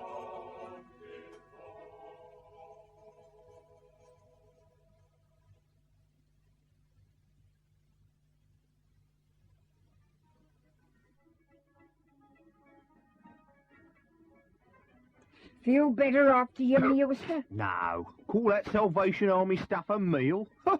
Good enough for you, perhaps. But what is it to me, an intelligent working man? Working man? What are you? Painter. Yeah, I dare say. Yeah, you dare say. Yeah, I know. Every loafer that can't do nothing calls himself a painter. Well, I'm a real painter. Grainer, finisher. 38 bob a week, when I can get it. Then why don't you go and get it? Oh, I'll tell you why. First, I'm intelligent. Oh, it's rotten cold here. Yeah, intelligent beyond the station of life into which it has pleased the capitalists to call me. And they don't like a man that sees through them. Second, an intelligent being needs a due share of happiness. So I drink something cruel when I get a chance. Third, I stand by me class and do as little as I can so's to leave half the job for me fellow workers. Fourth, I'm fly enough to know what's inside the law and what's outside it. And inside it, I do as the capitalists do. Pinch what I can lay me hands on. What's your name? Price. Brontier O'Brien Price. Usually called Snobby Price for short. What's your name? Rummy Mitchins. Your health, Miss Mitchins.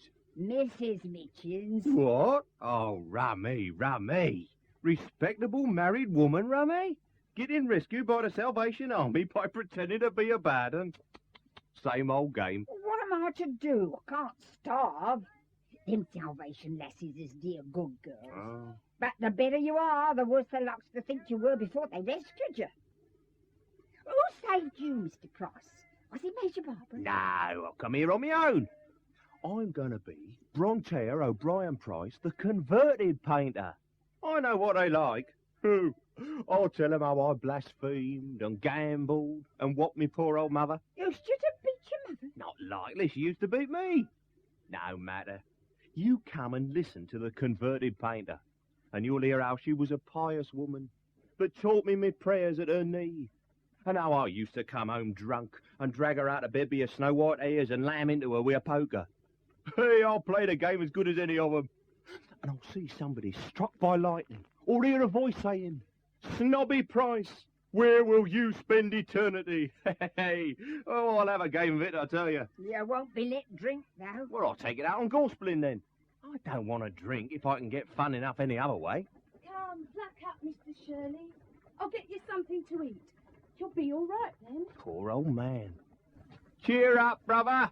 You'll find rest and peace and happiness here at the shelter. Hurry up with the food, Miss Jenny. He's fair done. Here. Buck up, Daddy. She's fetching you a thick slice of bread and treacle and a mug of sky blue. Keep up your old art. Never say die. I'm not an old man. I'm only 46. I'm as good as ever I was. The grey patch come in my hair before I was 30. All it wants is 3 pence of a hair dye. Am I to be turned on the streets to starve for it? Holy God. I've worked 10 to 12 hours a day since I was 30. and paid my way all through. And now I'm to be thrown into the gutter and the job given to a young man that can do no better than me because I've black hair that goes white at the first job. Well, so good jawing about it. You're only a jumped-up, jerked-off hospital turned-out incurable for no working man. Who cares about you, eh? Hey, make the thieving swan give you a meal. They've stolen many a one from you. Get a bit of your own back. Here you are. Eat this up. There you are, brother. Ask a blessing and tuck that into you. I never took anything before. Come, come. The Lord sent it to you. He wasn't above taking bread from his friends, and why should you be? Besides, when we find you a job, you can pay us for it if you like. Yes, that's true. I can pay you back. It's only a loan. Oh, Lord. Oh, Lord. Well, Rummy, are you more comfortable now? God bless you, lovey. You fed me body and saved me soul. Oh, who are you? Ah, never you mind who I am. I know you. You're the one that took away my girl. You're the one that Sarah gave me. Well, I'm going to have her out. Not that I get a curse for her or you see. But I'll let her know and I'll let you know. I'm going to give her a doing. That'll teach her to cut away from me. Now, in with you and tell her to come out before I come in and kick her out. Tell her Bill Walker wants her. She'll know what that means. And if she keeps me waiting, it'll be worse.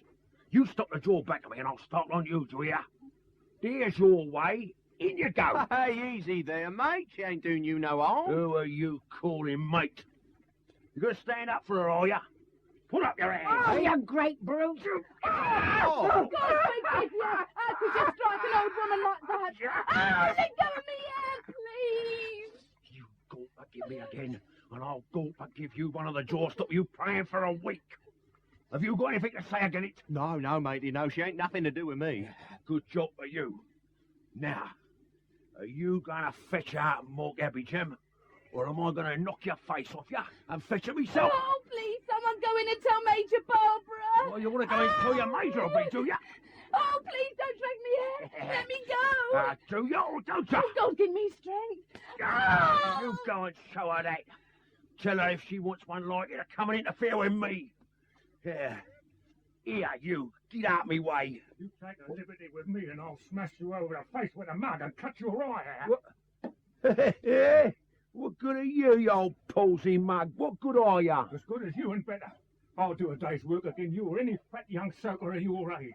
Laying your dirty fist across the mouth of a respectable woman. Don't provoke me to lay it across yours, you hear? Yes, you'd like an old man to it, don't you? When you finish with the women. Would you eat my son-in-law's brother? Who's he? Todger Fairmile of Balls Pond. Him that won £20 off the Japanese wrestler at the music hall by standing out 17 minutes, 4 seconds against him. Well, I've got to stand up to any man alive. He was 10 Todger Fairmiles, but I don't set up to be a professional. You box. Slap an old woman with the back of your hand. You hadn't even the sense to it to her magistrate couldn't see the mark of it. You silly young lump of conceit and ignorance. Filling yourself with gin at this hour. I'm no gin drinker, you old liar. But when I want to give me girl a blooming good hiding, I like to have a bit of devil in me. And here I am talking to a rotten old blighter like you instead of giving her what for. I'm going in there, I'm going to fetch her out. You mind what you're about. The Major here is the Earl of Stevenage's granddaughter. Gad. You see? Well, I ain't done nothing to her. I suppose she said you did. Who'd believe you? Gold. There's no justice in this country. To think what them people could do. I'm as good as her. Tell her so. It's just what a fool like you would do. Here she is. Good morning. Good morning, miss. Sit down, make yourself at home. Now then, since you've made friends with us, we want to know all about you. Names and addresses and trades. Peter Shirley. Peter. Chucked out 2 months ago because I was too old. Ah, still. Why didn't you dye your hair? Oh, I did. My age come out at the coroner's inquest on me daughter. Steady? Teetotaler. Never out of a job before. Good worker.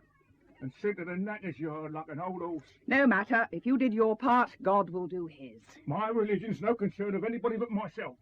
I know. Secularist. Did I offer to deny it? Why should you? My own father's a secularist, I think. Our father, yours and mine, fulfills himself in many ways. And I dare say he knew what he was about when he made a secularist of you. So buck up, Peter. We can always find a job for a steady man like you. What's your name? What's that to you? Afraid to give his name. Any trade? Who's afraid to give his name? You want to bring a charge against me, you bring it. My name's Bill Walker. Bill Walker? Oh, I know. You're the man that Jenny Hill was praying for inside just now. Who's Jenny Hill? What call she got to pray for me? I don't know. Perhaps it was you that cut her lip. Yes, it was me that cut her lip. I'm not afraid of you. How could you be, since you're not afraid of God? You're a brave man, Mr. Walker. It takes some pluck to do our work here, but none of us dare lift our hand against a girl like that, for fear of her father in heaven. Yeah, I don't want none of your canting jaw. I suppose you think I'd come here to beg from you, like this damaged lot here. Not me. I don't want your bread and straight.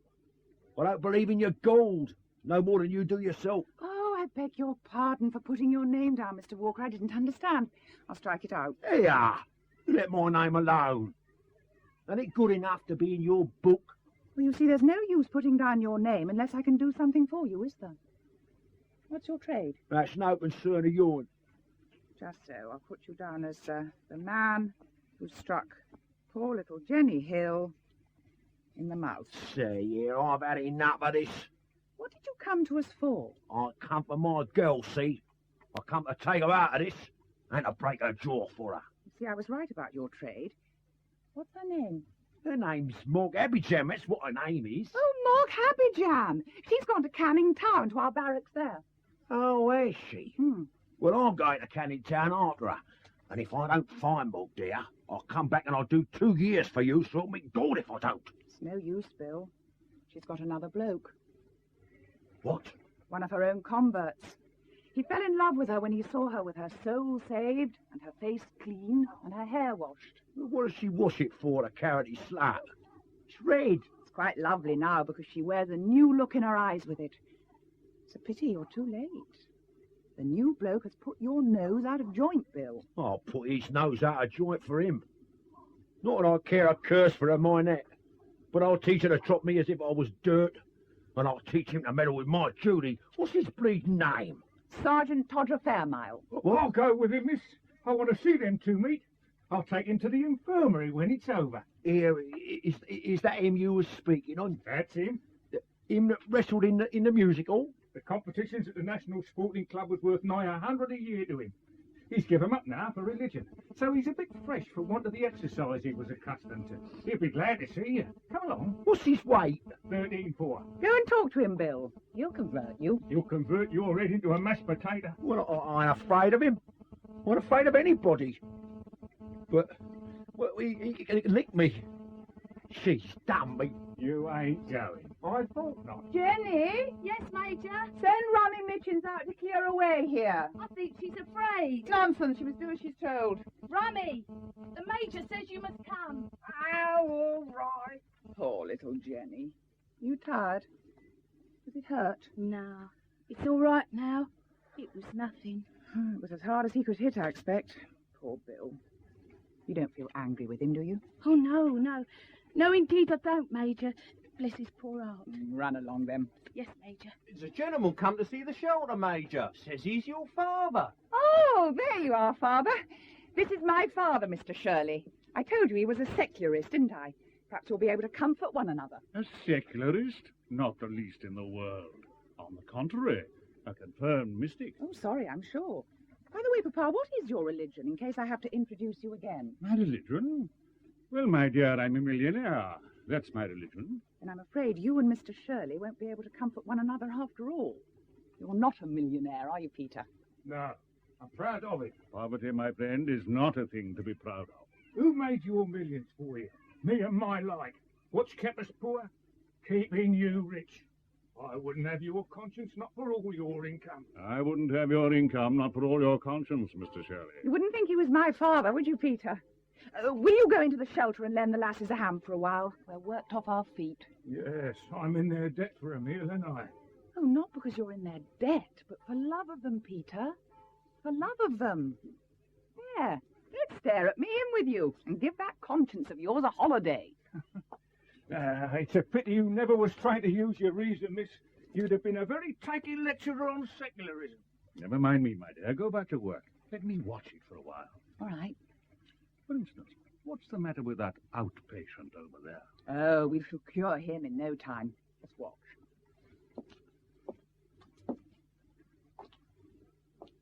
It would be nice to just stamp on Morg Habijam's face, wouldn't it, Bill? It's a lie. I never said so. Why can't you leave me alone? What have I done to you? I ain't smashed your face, have I? It's not me that's getting at you, Bill. Well, who else is it? Somebody that doesn't intend you to smash women's faces, I suppose. Somebody or something that wants to make a man of you. Make a man of me? And I a man, eh? Who says I'm not a man? There's a man in you somewhere, I suppose. But why did he let you hit poor little Jenny Hill? That wasn't very manly of him, was it? Oh, I have done with it, I tell you. Chuck it. I'm sick of you, Jenny Hill and her silly little face. Then why do you keep thinking about it? Why does it keep coming up against you in your mind? You're not getting converted, are you? Not me. Not likely. That's right, Bill. Hold out against it. Put out your strength. Don't let's get you cheap. Oh, will you leave me alone? Have I ever offered to meddle with you till you come nagging and provoking me like this? It's your soul that's hurting you, Bill, and not me. We've been through it all ourselves. Come with us, Bill, to brave manhood on earth and eternal glory in heaven. Come. Oh, there you are, Dolly. Let me introduce a new friend of mine, Mr. Bill Walker. This is my bloke, Bill, Mr. Cousins. You're going to marry him? Yes. God help him. God help him. Why? Do you think he won't be happy with me? I've only had to stand it for a morning. He'll have to stand it for a lifetime. Now, that is a frightful reflection, Mr. Walker, but I can't tear myself away from her. You take my tip, mate. Stop her jaw, or you'll die afore your time. Wore out. That's what you'll be. Wore out. I wonder. Dolly. Yes, my dear, it's very wearing to be in love with you. If it lasts, I quite think I shall die young. Should you mind? Not at all. It's all right, Papa. We've not forgotten you. Oh, Dolly, explain the place to Papa. I haven't time. I fancy you guess something of what is in my mind, Mr. Cousins. Exactly so. Suppose Barbara finds you out. You know, I do not admit that I am imposing on Barbara. I am quite genuinely interested in the views of the Salvation Army. The fact is, I am a sort of collector of religions, and the curious thing is that I find I can believe them all. By the way, have you any religion? Yes? Anything out of the common? Only that there are two things necessary for salvation. Ah, the church catechism. Charles Lomax also belongs to the established church. The two things are... Baptism and... No, money and gunpowder. Strong and safe life. Suppose one is forced to choose between them and money or gunpowder. Choose money and gunpowder. For without enough of both, you cannot afford the others. That is your religion? Yes. Barbara won't stand that. You will have to choose between your religion and Barbara. So will you, my friend. She will find out that that drum of yours is hollow. Father Undershaft, you are mistaken. I am a sincere Salvationist. You do not understand the Salvation Army. It is the army of joy, of love, of courage. It has banished the fear and remorse and despair of the old hell-ridden evangelical sects. It marches to fight the devil with trumpet and drum, with music and dancing, with banner and palm, as becomes a sally from heaven by its happy garrison. It picks the waster out of the public house and makes a man of him. It finds a worm wriggling in a back kitchen, and lo, a woman. It takes the poor professor of Greek, the most artificial and self-suppressed of human creatures, from his meal of roots, and lets loose the rhapsodist in him, reveals the true worship of Dionysus to him, sends him down the public street, drumming dithyrambs. You will alarm the shelter! Oh, they're accustomed to these sudden ecstasies. However, if the drum worries you... Thank you. You remember what Euripides says about your money and gunpowder? No. One and another in money and guns may outpass his brother, and men in their millions float and flow and seethe with a million hopes as leaven. and they win their will or they miss their will, and their hopes are dead or are pined for still. But whoe'er can know as the long days go that to live is happy has found his heaven. It's my translation. What do you think of it? I think, my friend, that if you wish to know as the long days go that to live is happy, you must first acquire money enough for a decent life and power enough to be your own master. Oh, damnably discouraging. What of man's endeavour, or God's high grace so lovely and so great? To stand from fear set free, to breathe and wait, to hold a hand uplifted over fate, and shall not Barbara be loved forever? Euripides mentions Barbara, does he? It is a fair translation. The word means loveliness. May I ask, as Barbara's father, how much a year she is to be loved forever on? As Barbara's father, that is more your affair than mine. I can feed her by teaching Greek, but that is about all. You consider it a good match for her? Mr. Undershaft, I am in many ways a weak, timid, ineffectual person, and my health is far from satisfactory. But whenever I feel that I must have something, I get it, sooner or later. I feel that way about Barbara. I don't like marriage. I feel intensely afraid of it, and I don't know what I shall do with Barbara or what she will do with me, but I feel that I and nobody else must marry her. Please regard that as settled. Not that I wish to be arbitrary, but why should I waste your time in discussing what is inevitable? You mean that you will stick at nothing? Not even the conversion of the Salvation Army to the worship of Dionysus? The business of the Salvation Army is to save, not to wrangle about the name of the Pathfinder, Dionysus or another. What does it matter? Professor Cousins, you are a young man after my own heart. Mr. Undershaft, you are, as far as I'm able to gather, a most infernal old rascal. But you appeal very strongly to my sense of ironic humour. And now to business. Oh, pardon me, we are discussing religion. Why go back to such an uninteresting and unimportant subject as business? Religion is our business at present, because it is through religion alone that we can win Barbara. Have you, too, fallen in love with Barbara? Yes, with a father's love.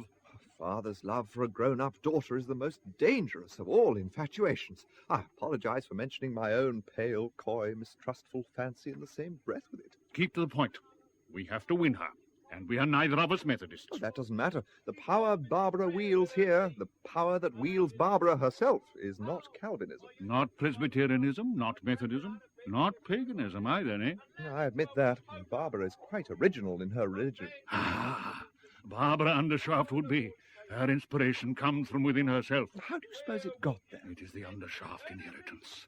I shall hand on my torch to my daughter. She shall make my converts and preach my gospel. What? Money and gunpowder? Yes, money and gunpowder. Freedom and power. Command of life and command of death. Well, I can only say that if you think you will get her away from the Salvation Army by talking to her as you've been talking to me, you don't know Barbara. My friend, I never ask for what I can buy. Do I understand you to imply that you can buy Barbara? No, but I can buy the Salvation Army. Quite impossible. You shall see. All religious organizations exist by selling themselves to the rich. But not the army. That is the church of the poor. All the more reason for buying it. I don't think you quite know what the army does for the poor. Oh, yes, I do. It draws their teeth. That's enough for me as a man of business. Nonsense. It makes them sober. I prefer sober workmen. The profits are larger. Honest. Honest workmen are the more economical. Attached to their homes. So much the better. They'll put up with anything sooner than change their shop. Happy. An invaluable safeguard against the revolution. Unselfish. Indifferent to their own interests, which suits me exactly. With their thought on heavenly things. And not on trade unionism nor socialism. Excellent. You really are an infernal old rascal. Oh, we've just had a splendid experience meeting at the other gate in Cripps Lane. I've hardly ever seen them so much moved as they were by your confession, Mr. Price. I could almost be glad of my past wickedness if I could believe that it would help to keep others straight. So it will, Snobby. How much, Jenny? 4 and 10 pence, Major. Oh, Snobby, if you'd given your poor mother just one more kick, we should have got the whole 5 shillings. If she heard you say that, miss, she'd be sorry I didn't. But I'm glad. Oh, what a joy it will be to her when she hears I'm safe. Shall I contribute the odd twopence, Barbara? The millionaire's mite, eh? How did you make that twopence? As usual, by selling cannons, torpedoes, submarines, and my new patent Grand Duke hand grenade. Put it back in your pocket. You can't buy your salvation here for twopence. You must work it out. Is twopence not enough? I can afford a little more, if you press me. 2 million millions would not be enough. There's bad blood on your hands, and nothing but good blood can cleanse them. Oh, money's no use. Take it away. Dolly, you must write another letter for me to the papers. Yes, I know you don't like it, but it must be done. The starvation this winter's beating us. Everybody's unemployed. The General says we must close this shelter if we can't get more money. I force the collections at the meetings until I'm ashamed, don't I, Snobby? Oh, it's a fair treat to see you work it, miss. The way you got 'em up from 3 and 6 to 4 and 10 without him, penny by penny and verse by verse, oh, it was a caution. Not a cheap jack on a mile-end waist could touch you at it. Yes, but I wish we could do without it. Oh, I'm getting at last to think more of the collection than of the people's souls. And what are those hatfuls of pence and halfpence? We want thousands, tens of thousands, hundreds of thousands. I want to convert people, not to be always begging for the army in a way I'd die sooner than beg for myself. Genuine unselfishness is capable of anything, my dear. Yes, isn't it? Mephistopheles, Machiavelli. Oh, how are we to feed them? I can't talk religion to a man with bodily hunger in his eyes. It's frightful. Major, dear. No, don't comfort me. It'll be all right. We shall get the money. How? By praying for it, of course. Mrs. Baines says she prayed for it last night, and she has never prayed for it in vain, never once. Oh, by the way, Dad, Mrs. Baines has come to march with us to our big meeting this afternoon, and she's very anxious to meet you for some reason or other. Perhaps she'll convert you. I shall be delighted, my dear. Major, is that man back again? The man that hit me. Oh, I hope he's coming back to join us. Hello, Bill. Back already? You've been talking ever since, have you? Pretty nearly. Well, has Todger paid you out for poor Jenny's jaw? No, he ain't. I thought your jacket looked a bit snowy. Well, so it is snowy. You want to know where the snow come from, don't you? Yes. Well, it come from off the ground in Parkinson's Corner in Canning Town. It got rubbed off by me shoulders, see? Pity you didn't rub some off with your knees, Bill. That would have done you a lot of good. I was saving another man's knees at the time. He was kneeling on me head, he was. Who was kneeling on your head? Todger was. He was praying for me. Praying comfortable with me as a carpet. So was Mog. So was the old blooming meeting. Mog, she says, "Oh, Lord, break his stubborn spirit, but don't hurt his dear heart." That was what she said. Don't hurt his dear heart. And her bloke, 13 stone 4, kneeling with all his weight on me. Funny, ain't it? Oh, no. We're so sorry, Mr. Walker. Nonsense. Of course it's funny. Serve you right, Bill. You must have done something to him first. I did what I said I'd do. I spit in his eye. He looks up at the sky and says, "Oh, that I should be found worthy to be spit upon for the gospel's sake," he says. And Mog says, "Glory, hallelujah." And then he's called me brother and down me as if I was a kid. And he was me mother washing me on a Saturday night. I hadn't just no show with him at all. Half the street prayed, and the other half laughed fit to split themselves. There, you satisfied now? Wish I'd been there, Bill. Oh, yeah. You'd have got in an extra bit of talk on me, wouldn't you? I'm so sorry, Mr. Walker. I don't want to be forgiven be you or be anybody. What I did, I'll pay for. I tried to get my own jaw broke to satisfy you. Oh, no. I tell you, I did. Can't you listen to what's being told you? All I got by it was being made a sight of in the public street for me pains. Well, if I can't satisfy you one way, I can another. Now, listen here. I've had 2 quid saved in the frost, and I've got a pound of it left.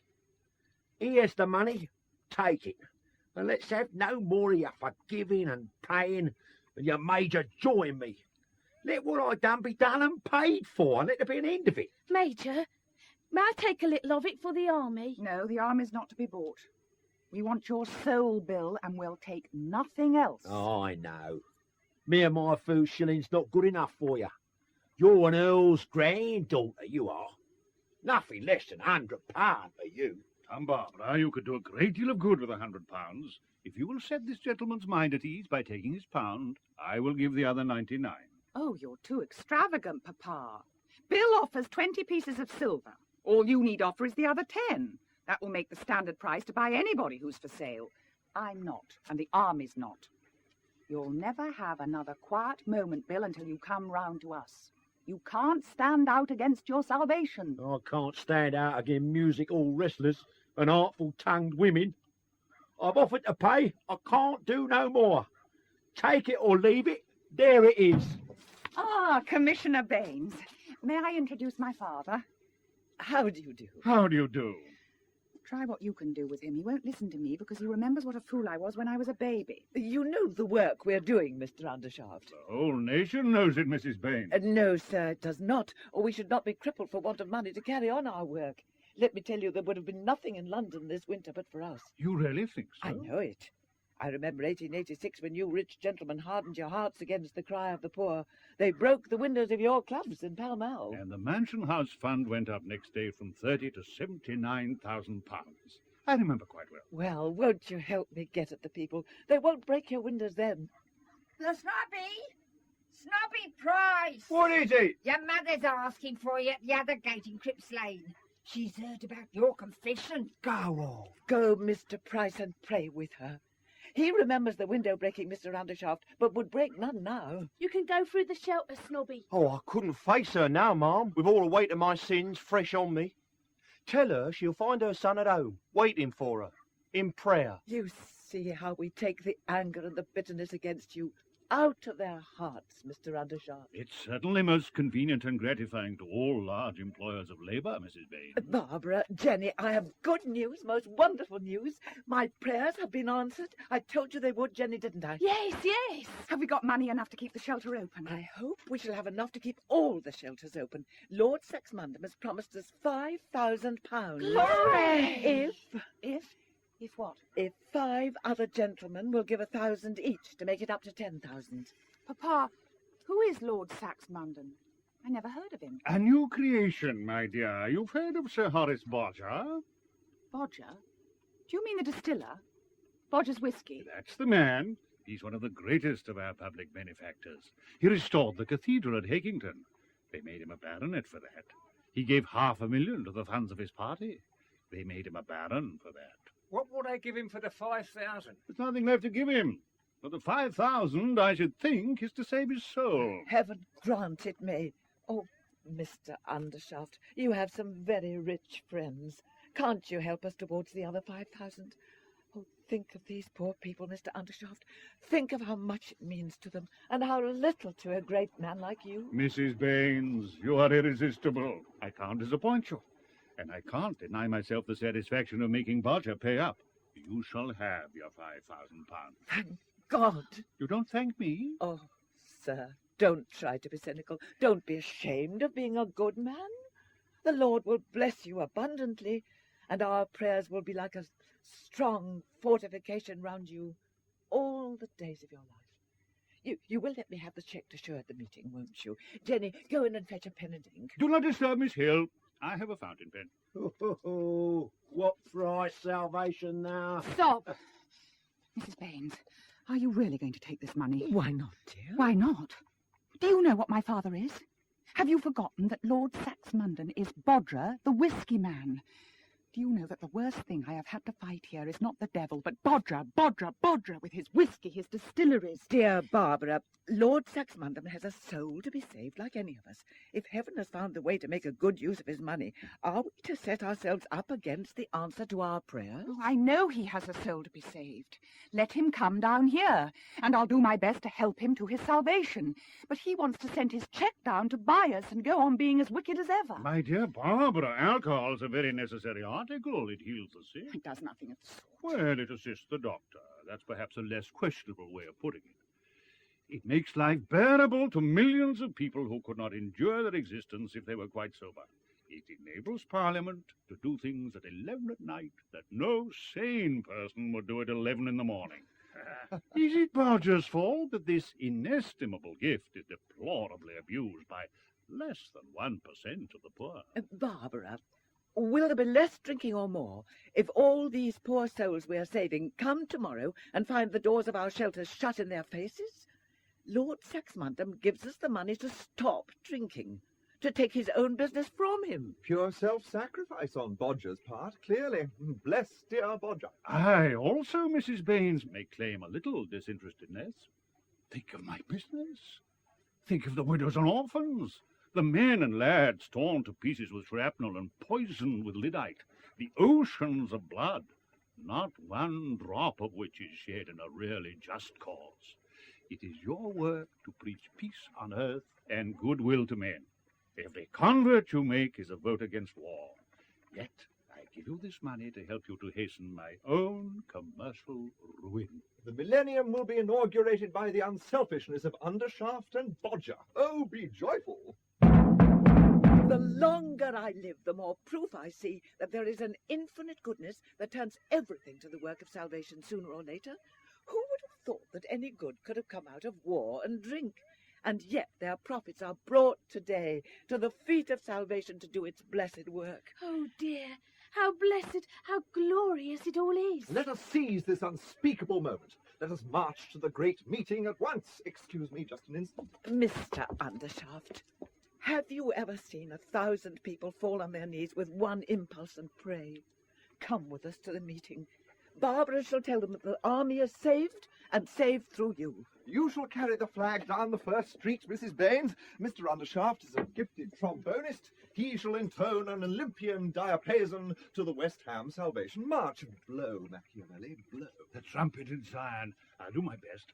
I could vamp a bass if I knew the tune. It is a wedding chorus from one of Donizetti's operas, but we have converted it. We convert everything to good here, including Bodger. You remember the chorus? For thee immense rejoicing, immenso jubilo, immenso jubilo.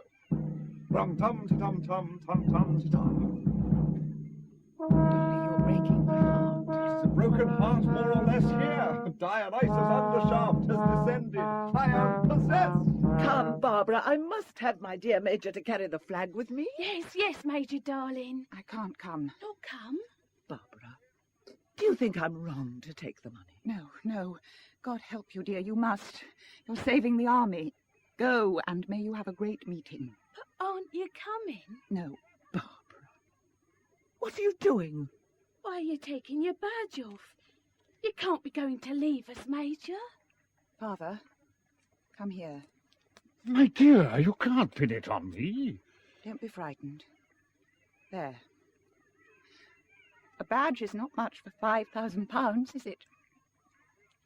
Barbara, if you won't come and pray with us, promise me you'll pray for us. I can't pray now. Perhaps I shall never pray again. Barbara. I can't bear any more. Quick, march. Off we go. Play up there. Immenso jubilo. I must go, dear. You're overworked. You'll be all right tomorrow. We'll never lose you. Now, Jenny, step out with the old flag. Blood and fire. Glory, hallelujah. My ducat and my daughter. Money and gunpowder. Drunkenness and murder.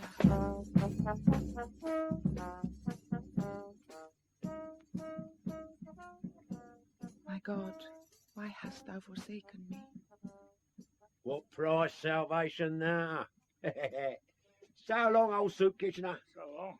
Ta-da, Major Earl's granddaughter. What price salvation now? Bye, Bill. Shake hands. Get out. That's all right, you know. It's nothing personal. No malice. So long, Judy. No malice. So long, Bill. You make too much of him, miss, in your innocence. Peter, I'm like you now. Cleaned out and lost my job. You've youth and hope. That's two better than me. I'll get you a job, Peter. That's hope for you. The youth will have to be enough for me. I have just enough left for 2 teas at Lockhart's, a rout and doss for you, and my tram and bus home. Oh, miss. No, don't be proud, Peter. It's sharing between friends. And promise me you'll talk to me and not let me cry. Well, I'm not accustomed to talk to the like of you. Yes, yes, you must talk to me. Tell me about Tom Paine's books and Bradlaugh's lectures. Come along. If you would only read Tom Paine in a proper spirit, miss.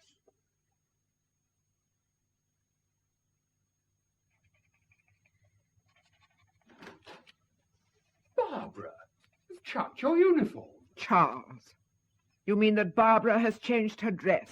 Why not say so? I'm afraid I mean something more than that. I mean she's chucked her salvation things. Charlie means exactly what he says, Mother. The uniform would be out of place in the factory of money and gunpowder, death and destruction on which we are living. I'm awfully sorry, Barbara. You know, I helped you all I could with the concertina and so forth. Still, I've never shut my eyes to the fact that there is a certain amount of tosh about the Salvation Army. Now, the claims of the Church of England... That's enough, Charles. Speak of something suited to your mental capacity.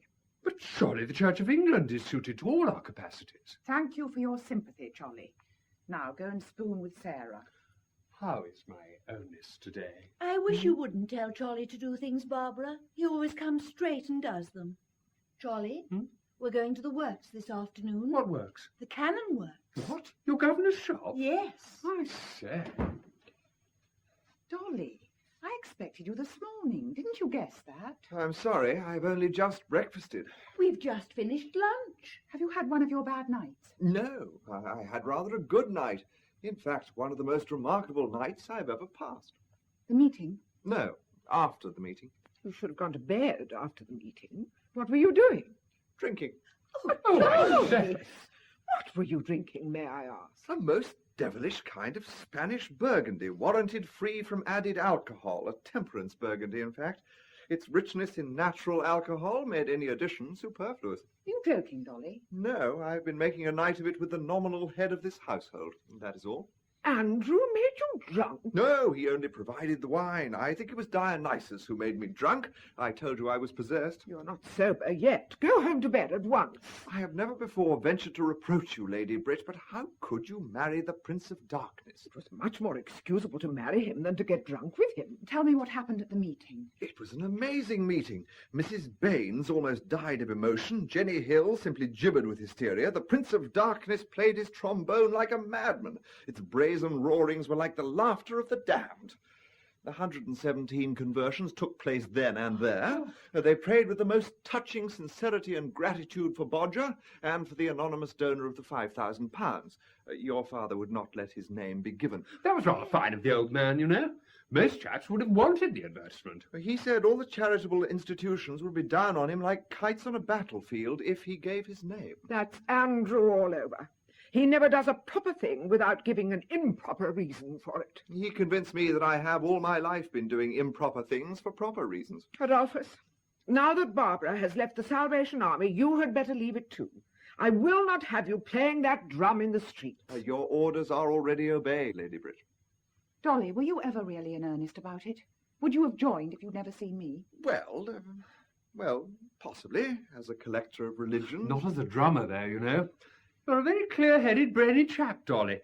It must have been apparent to you that there is a certain amount of tosh about Charles, if you must drivel, drivel like a grown-up man and not like a schoolboy. Well, drivel is drivel, don't you know, whatever a man's age.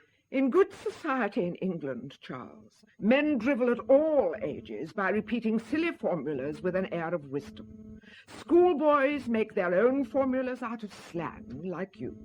When they reach your age and get political private secretaryships and things of that sort, they drop slang and get their formulas out of the Spectator or the Times. You had better confine yourself to the Times.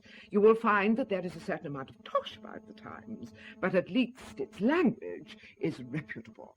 You're so awfully strong-minded, Lady Brit. Rubbish. What is it, Morrison? Milady, if you please, milady, Mr. Undershaft has just drove up to the door. Well, let him in. What's the matter with you? Shall I announce him, milady, or is he at home here, so to speak, milady? Announce him. Thank you, milady. You won't mind my asking, I hope. The occasion is, in a manner of speaking, new to me. Quite right. Go and let him in. Thank you, milady. Children, go and get ready. Charles, go and tell Stephen to come down here in 5 minutes. You'll find him in the drawing room. Right. Adolphus, tell them to send round the carriage in about 15 minutes. As you wish. Mr. Undershaft. Alone. How fortunate. Don't be sentimental, Andrew. Sit down. Sarah, must have £800 a year until Charles Lomax comes into his property. Barbara will need more, and need it permanently, because Adolphus is only a professor and hasn't any property. Yes, my dear. I'll see to it. Anything else? For yourself, for instance? I want to talk to you about Stephen. Don't, my dear. Stephen doesn't interest me. He does interest me. He is our son. Do you really think so? He has induced us to bring him into the world, but he chose his parents very incongruously, I think. I see nothing of myself in him, and less of you. Andrew, Stephen is an excellent son and a most steady, capable, high-minded young man. You are simply trying to find an excuse for disinheriting him. My dear Biddy, the Undershaft tradition disinherits him. It would be dishonest of me to leave the canon founded to my son. It would be most unnatural and improper of you to leave it to anyone else, Andrew. Do you suppose this wicked and immoral tradition can be kept up forever? This conversation is part of the Undershaft tradition, Biddy. Every Undershaft's wife has treated him to it ever since the house was founded. It's mere waste of breath. If the tradition be ever broken, it will be for an abler man than Stephen. Then go away. Go away? Yes, go away. If you will do nothing for Stephen, you are not wanted here. The fact is, Biddy, Don't call me Biddy. I don't call you Andy. I will not call my wife Brito-Mart. It's not good sense. Seriously, my love, the Undershaft tradition has landed me in a difficulty. You see, I haven't found a fit successor yet. There is Stephen. That's just it. All the foundlings I can find are exactly like Stephen. Andrew! I want a man with no relations and no schooling. That is, a man who would be out of the running altogether if he were not a strong man, and I can't find him. Every blessed foundling nowadays is snapped up in his infancy by Bernardo homes, or school board officers, or boards of guardians. And if he shows the least ability, he's fastened on by schoolmasters, trained to win scholarships like a racehorse, crammed with second-hand ideas, drilled and disciplined in docility and what they call good taste, and lame for life so that he's fit for nothing but teaching. If you want to keep the foundry in the family, you'd better find an eligible foundling and marry him to Barbara. Ah, Barbara, your pet. You would sacrifice Stephen to Barbara. Cheerfully. And you, my dear, would boil Barbara to make soup for Stephen. Andrew, this is not a question of our likings and dislikings. It's a question of duty. It is your duty to make Stephen your successor. Just as much as it is your duty to submit to your husband. Come, Biddy. These tricks of the governing class are of no use with me. I'm one of the governing class myself, and it's a waste of time giving tracts to a missionary. I have the power in this matter, and I'm not to be humbugged into using it for your purposes. Andrew, you can talk my head off, but you can't change wrong into right. And your tie is all on one side. Put it straight. It won't stay unless it's pinned. I beg your pardon. No. Come in, Stephen. Good afternoon. Good afternoon. He knows all about the tradition, I suppose. Yes. It's what I told you last night, Stephen. I understand you want to come into the canon business. I go into trade? Certainly not. Oh, in that case, Cannons are not trade, Stephen. They are enterprise. I have no intention of becoming a man of business in any sense. I have no capacity for business and no taste for it.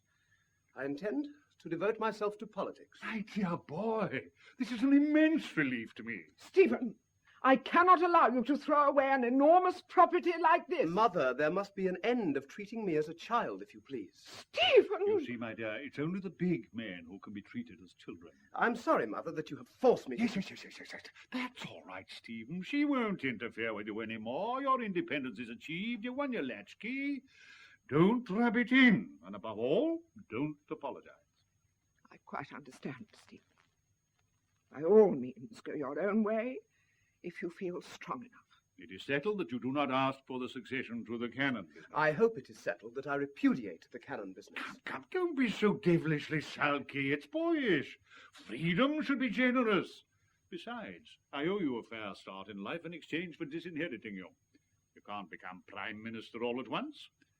Haven't you a turn for something? What about literature, art, and so forth? I have nothing of the artist about me, either in faculty or character, thank heaven. A philosopher, perhaps, eh? I make no such ridiculous pretension. Just so. Well, the army, the navy, the church, the bar. Bar requires some ability. What about the bar? I have not studied law. and I'm afraid I have not the necessary push, I believe that is the name barristers give to their vulgarity, for success in pleading. Rather a difficult case, Stephen. Hardly anything left, but the stage is there. Well, come. Is there anything you know or care for? I know the difference between right and wrong. You don't say so. What?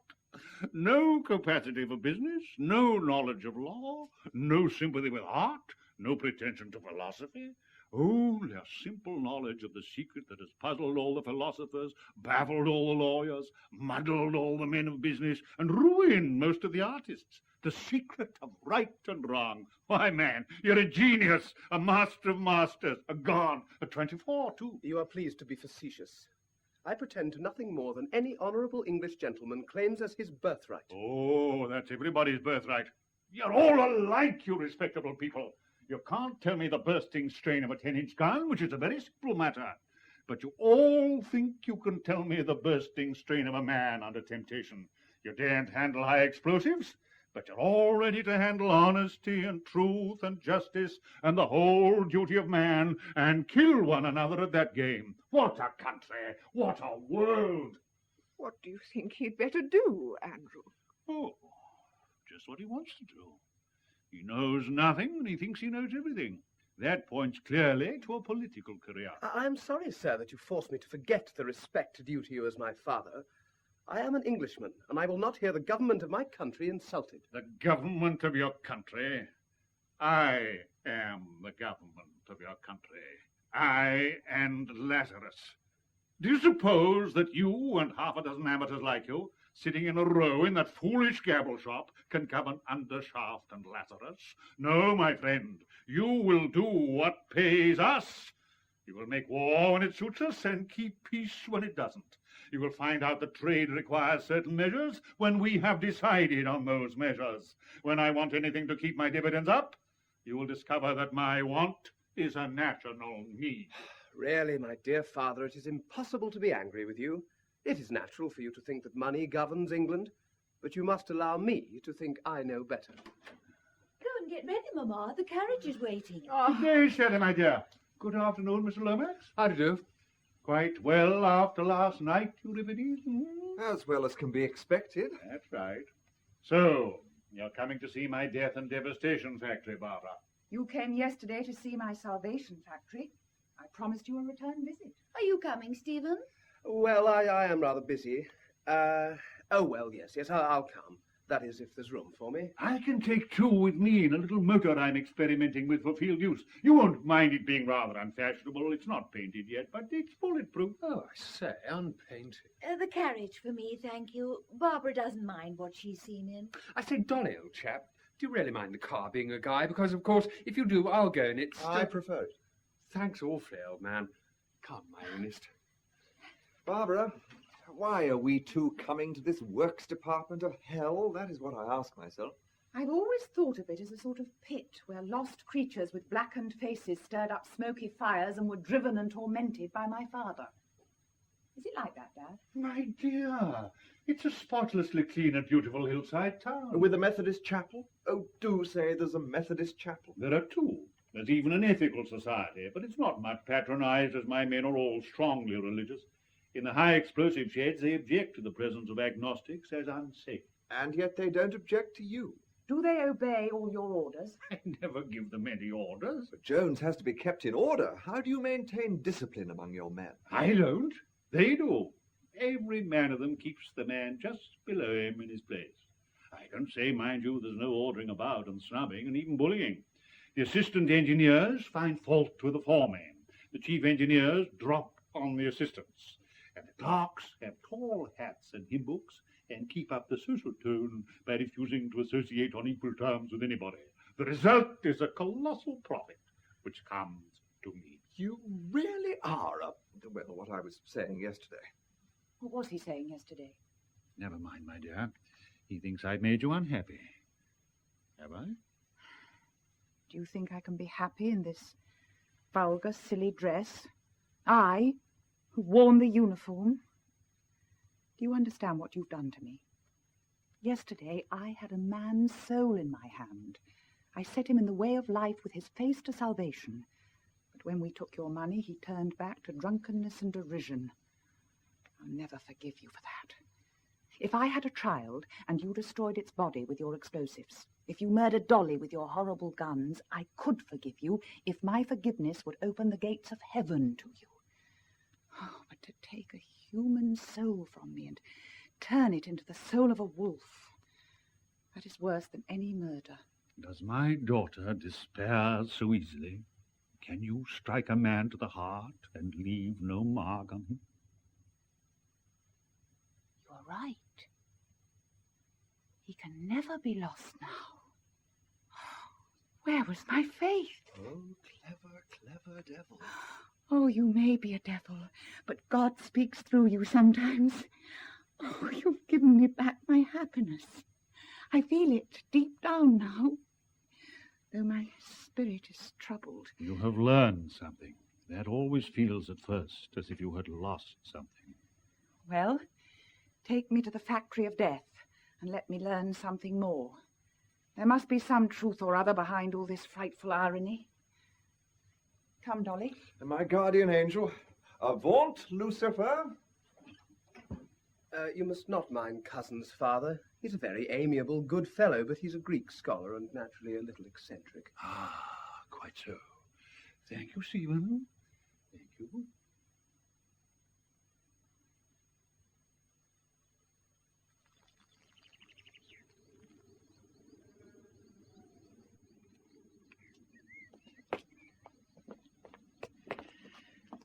Well, Dolly. Not a ray of hope. Everything perfect, wonderful, real. It only needs a cathedral to be a heavenly city instead of a hellish one. Have you two seen the place? But why did you leave us? Because, Steve and I wanted to see everything I was not intended to see, and Barbara wanted to make the men talk. Well, have you found anything discreditable? No, they call him Dandy Andy and are proud of him being a cunning old rascal. But it's all horribly, frightfully, and morally unanswerably perfect. Well, Sarah, what do you think? Heavens, what a place! Did you see the nursing home? Did you see the libraries and schools? Did you see the ballroom and the banqueting chamber in the town hall? Well, have you gone into the insurance fund, the pension fund, the building society, the various applications of cooperation? Well, have you seen everything? Well, Stephen, what do you think of the place? Oh, magnificent. A perfect triumph of modern industry. Frankly, my dear father, I have been a fool. I had no idea of what it all meant, of the wonderful forethought, the power of organization, the administrative capacity, the financial genius, the colossal capital it represents. I have been repeating to myself as I came through your streets, peace hath her victories no less renowned than war. I have only one misgiving about it all. Out with it? Well, I cannot help thinking that all this provision for every want of your workmen may sap their independence and weaken their sense of responsibility. Are you sure so much pampering is really good for the men's characters? Stephen, our characters are safe here. A sufficient dose of anxiety is always provided by the fact we may be blown to smithereens at any moment. By the way, Papa, where do you make the explosives? In separate little sheds, like that one. When one of them blows up, it costs very little, and only the people quite close to it are killed. Ah, my dear. Andrew, you shouldn't have let me see this place. Why, my dear? Never mind why, you shouldn't have, that's all. To think of all that being yours, and that you kept it to yourself all these years. It does not belong to me. I belong to it. It is the Undershaft inheritance. It is not. Your ridiculous cannons and that noisy banging foundry may be the Undershaft inheritance, but all that plate and linen, all the furniture, and those houses and orchards and gardens belong to us. They belong to me. They are not a man's business. I won't give them up.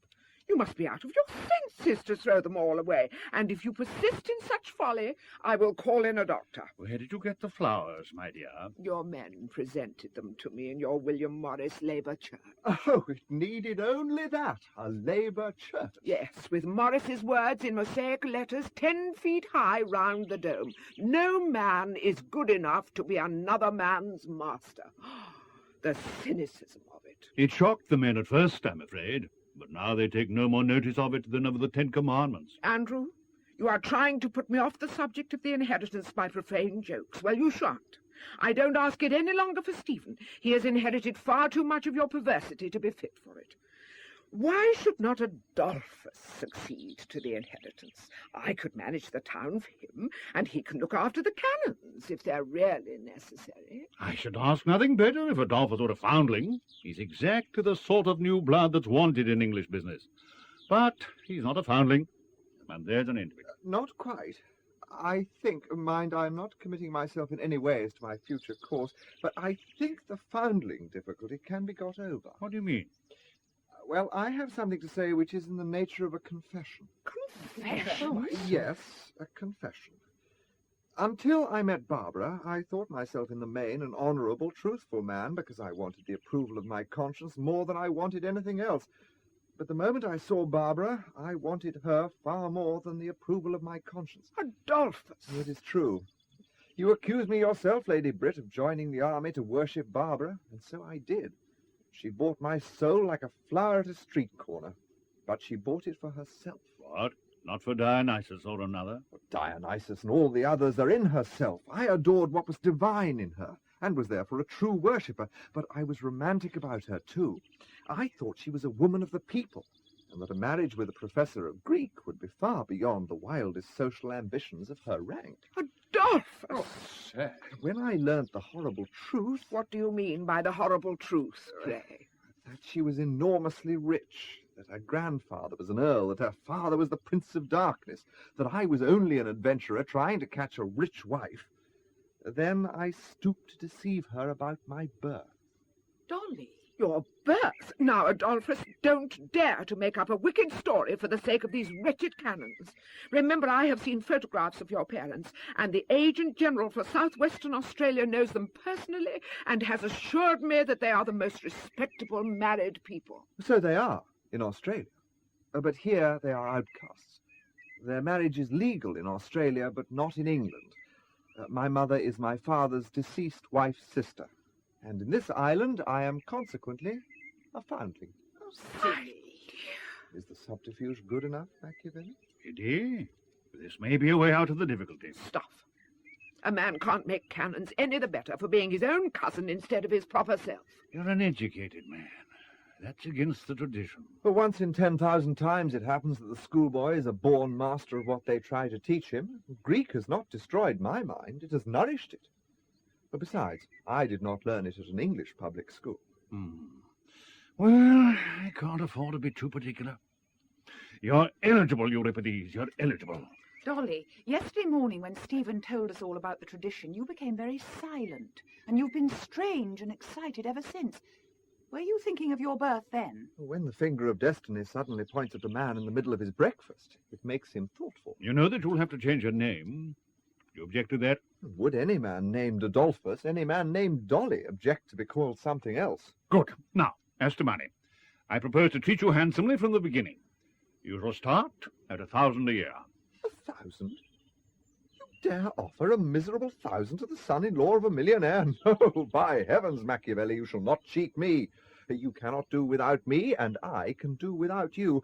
I must have 2,500 a year for 2 years. At the end of that time, if I'm a failure, I go. But if I am a success and stay on, you must give me the other 5,000. What other 5,000? Well, to make the 2 years up to 5,000 a year. You see, the 2,500 is only half pay in case I should turn out to be a failure. The third year, I must have 10% of the profits. 10%? Why, man, do you know what my profits are? Enormous, I hope. Otherwise, I shall require 25%. But, Mr. Cousins, this is a serious matter of business. You're not bringing any capital into the concern. What? No capital? Is my mastery of Greek no capital? Is my access to the subtlest thought, the loftiest poetry yet attained by humanity, no capital? My character, my intellect, my life, my career, what Barbara calls my soul, are these no capital? Say another word, and I double my salary. Be reasonable. Mr. Undershaft, you have my terms. Take them or leave them. Very well. I note your terms, and I offer you half. Half? Half. You call yourself a gentleman, and you offer me half? I do not call myself a gentleman, but I offer you half. This to your future partner, your successor? Your son-in-law? You're selling your own soul, Dolly, not mine. Leave me out of the bargain, please. Come. I'll go a step further for Barbara's sake. I'll give you 3/5, but that's my last word. Done. Done in the eye? Why, I only get 800, you know. By the way, Machiavelli, I'm a classical scholar, not an arithmetical one. Is 3/5 more than half or less? More, of course. I would have taken 250. How you can succeed in business when you are willing to pay all that money to a university don who is obviously not worth a junior clerk's wages. Well, what? Poor fellow, as he's hitherto been blamed for mine. You're a shark of the first order, Euripides. So much the better for the firm. Is the bargain closed now, Dolly? Does your soul belong to him? No, the price is settled, that is all. The real tug-of-war is still to come. Now, what about the moral question? There is no moral question in the matter at all, Adolphus. You must simply sell cannons and weapons to people whose cause is right and just, and refuse them to foreigners and criminals. No, none of that. You must keep the true faith of an armourer, or you don't come in here. What on earth is the true faith of an armourer? To give arms to all men who offer an honest price for them, without respect of persons or principles, to aristocrat and republican, to nihilist and czar, to capitalist and socialist, to Protestant and Catholic. The first Undershaft wrote up in his shop, "If God gave the hand, let not man withhold the sword." The second wrote up, "All have the right to fight, none have the right to judge." The third wrote up, "To man the weapon, to heaven the victory." The fourth had no literary term, so he did not write up anything. But he sold cannons to Napoleon under the nose of George III. The fifth wrote up, "Peace shall not prevail save with a sword in a hand." The sixth, my master, was the best of all. He wrote up, "Nothing is ever done in this world until men are prepared to kill one another if it is not done." After that, there was nothing left for the seventh to say, so he wrote up simply, "Unashamed." My good Machiavelli, I shall certainly write something up on the wall, only as I shall write it in Greek, you won't be able to read it. But as to your armourer's faith, if I take my neck out of the noose of my own morality, I'm not going to put it into the noose of yours. I shall sell cannons to whom I please and refuse them to whom I please, so there. From the moment when you become Andrew Undershaft, you will never do as you please again. Don't come here lusting for power, young man. If power were my aim, I should not come here for it. You have no power. None of my own, certainly. I have more power than you, more will. You do not drive this place, it drives you. And what drives the place? A will of which I am part. Father, do you know what you're saying? Or are you laying a snare for my soul? Don't listen to his metaphysics, Barbara. The place is driven by the most rascally part of society. The money hunters, the pleasure hunters, the military promotion hunters, and he is their slave. Not necessarily. Remember the armourer's faith. I will take an order from a good man as cheerfully as from a bad one. If you good people prefer preaching and shirking to buying my weapons and fighting the rascals, don't blame me. I can make cannons. I cannot make courage and conviction. Ah, you tire me, Euripides, with your morality mongering. Ask Barbara. She understands. Tell him, my love, what power really means. Before I joined the Salvation Army, I was in my own power, and the consequence was that I never knew what to do with myself. When I joined it, I had not time enough for all the things I had to do. Just so. And why was that, do you suppose? Yesterday I should have said, because I was in the power of God. But you came and showed me that I was in the power of Bodger and Undershaft. I stood on the rock I thought eternal, and without a word of warning it reeled and crumbled under me. I was safe with an infinite wisdom watching me, an army marching to salvation with me. And in a moment, at the stroke of your pen in a checkbook, I stood alone, and the heavens were empty. Come, my daughter, don't make too much of your little tin-pot tragedy. You've made for yourself something that you call a morality or a religion or whatnot. It doesn't fit the facts. Scrap it and get one that does fit. That's what's wrong with the world at present. It scraps its obsolete steam engines and dynamos, but it won't scrap its old prejudices and its old moralities and its old religions and its old political constitutions. What's the result? In machinery it does very well, But in morals and religion and politics, it is working at a loss that brings it nearer bankruptcy every year. If your old religion broke down yesterday, get a newer and better one for tomorrow. Oh, how gladly I would take a better one to my soul, but you offer me a worse one. Justify yourself. Show me some light through the darkness of this dreadful place with its beautifully clean workshops and respectable workmen and model homes. Cleanliness and respectability do not need justification, Barbara. They justify themselves. I see no darkness here, no dreadfulness. In your salvation shelter I saw poverty, misery, cold, and hunger. You gave them bread and treacle and dreams of heaven. I give from 30 shillings a week to 12,000 a year. They find their own dreams, but I look after the drainage. And their souls. I saved their souls, just as I saved yours. You saved my soul? What do you mean? I fed you and clothed you and housed you. I took care that you should have money enough to live handsomely. That saved your soul from the 7 deadly sins. 7 deadly sins? Yes, the deadly 7. Food, clothing, firing, rent, taxes, respectability, and children. Nothing can lift those 7 millstones from man's neck but money. And the spirit cannot soar until the millstones are lifted. I lifted them from your spirit. I enabled Barbara to become Major Barbara, and I saved her from the crime of poverty. Do you call poverty a crime? The worst of crimes, Euripides. What you call crime is nothing. A murder here and a theft there, a blow now and a curse then. What do they matter? There are not 50 genuine professional criminals in London, but there are millions of poor people, abject people, dirty people, ill-fed, ill-clothed people. They poison us morally and physically. They kill the happiness of society. They force us to do away with our own liberties and to organize unnatural cruelties for fear they should rise against us and drag us down into their abyss.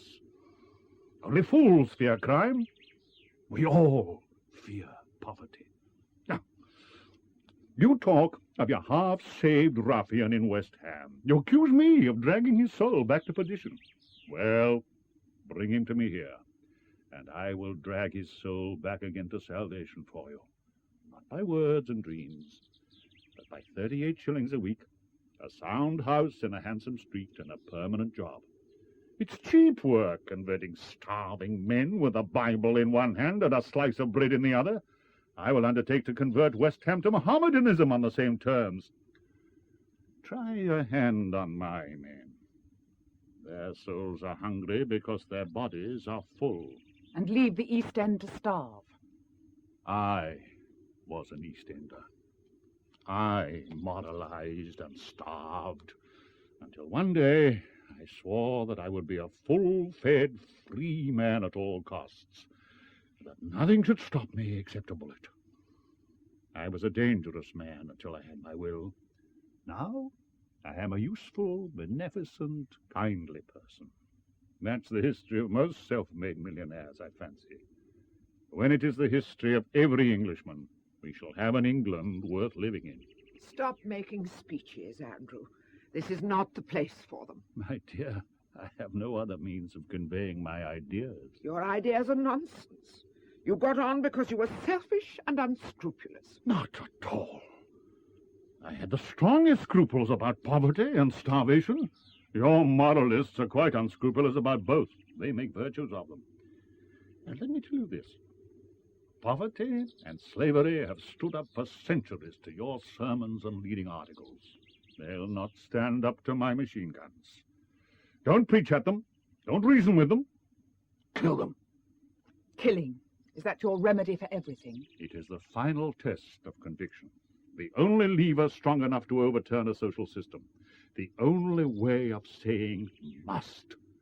Let 670 fools loose in the streets, and 3 policemen can scatter them. But huddle them together in a certain house in Westminster, and let them go through certain ceremonies and call themselves certain names, until at last they get the courage to kill, and your 670 fools become a government.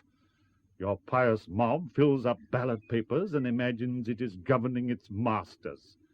But the ballot paper that really governs is the paper that has a bullet wrapped up in it. That is perhaps why, like most intelligent people, I never vote. Vote? Bah! When you vote, you only change the names of the cabinet. When you shoot, you pull down governments, inaugurate new epochs, abolish old orders, and set up new. Is that historically true, Mr. Learned Man, or is it not? It is historically true. I loathe having to admit it. I repudiate your sentiments. I abhor your nature. I defy you in every possible way. Still, it is true. But it ought not to be true. Ought. Are you going to spend your life saying ought, like the rest of our moralists? Turn your oughts into shalls, man. Come and make explosives with me. Whatever can blow men up can blow society up. The history of the world is the history of those who had courage enough to embrace this truth. Have you the courage to embrace it, Barbara? Barbara, I positively forbid you to listen to your father's abominable wickedness. And you, Adolphus, ought to know better than to go about saying that wrong things are true. What does it matter whether they're true if they are wrong? What does it matter whether they're wrong if they're true? Children, come home instantly. Andrew, I am exceedingly sorry I allowed you to call on us. You are wickeder than ever. Come at once. It's no use running away from wicked people, Mamma. It's every use. It shows your disapprobation of them. It does not save them. I can see that you are going to disobey me. Sarah, are you coming or not? I dare say it's very wicked of Papa to make cannons, but I don't think I shall cut him on that account. The fact is, you know, there's a certain amount of tosh about this notion of wickedness. It doesn't work. You must look at facts. Not that I would say a word in favour of anything wrong, but then you see all sorts of chaps are always doing all sorts of things. And we have to fit them in somehow, don't you know? What I mean is that you can't go cutting everybody, and that's about what it comes to.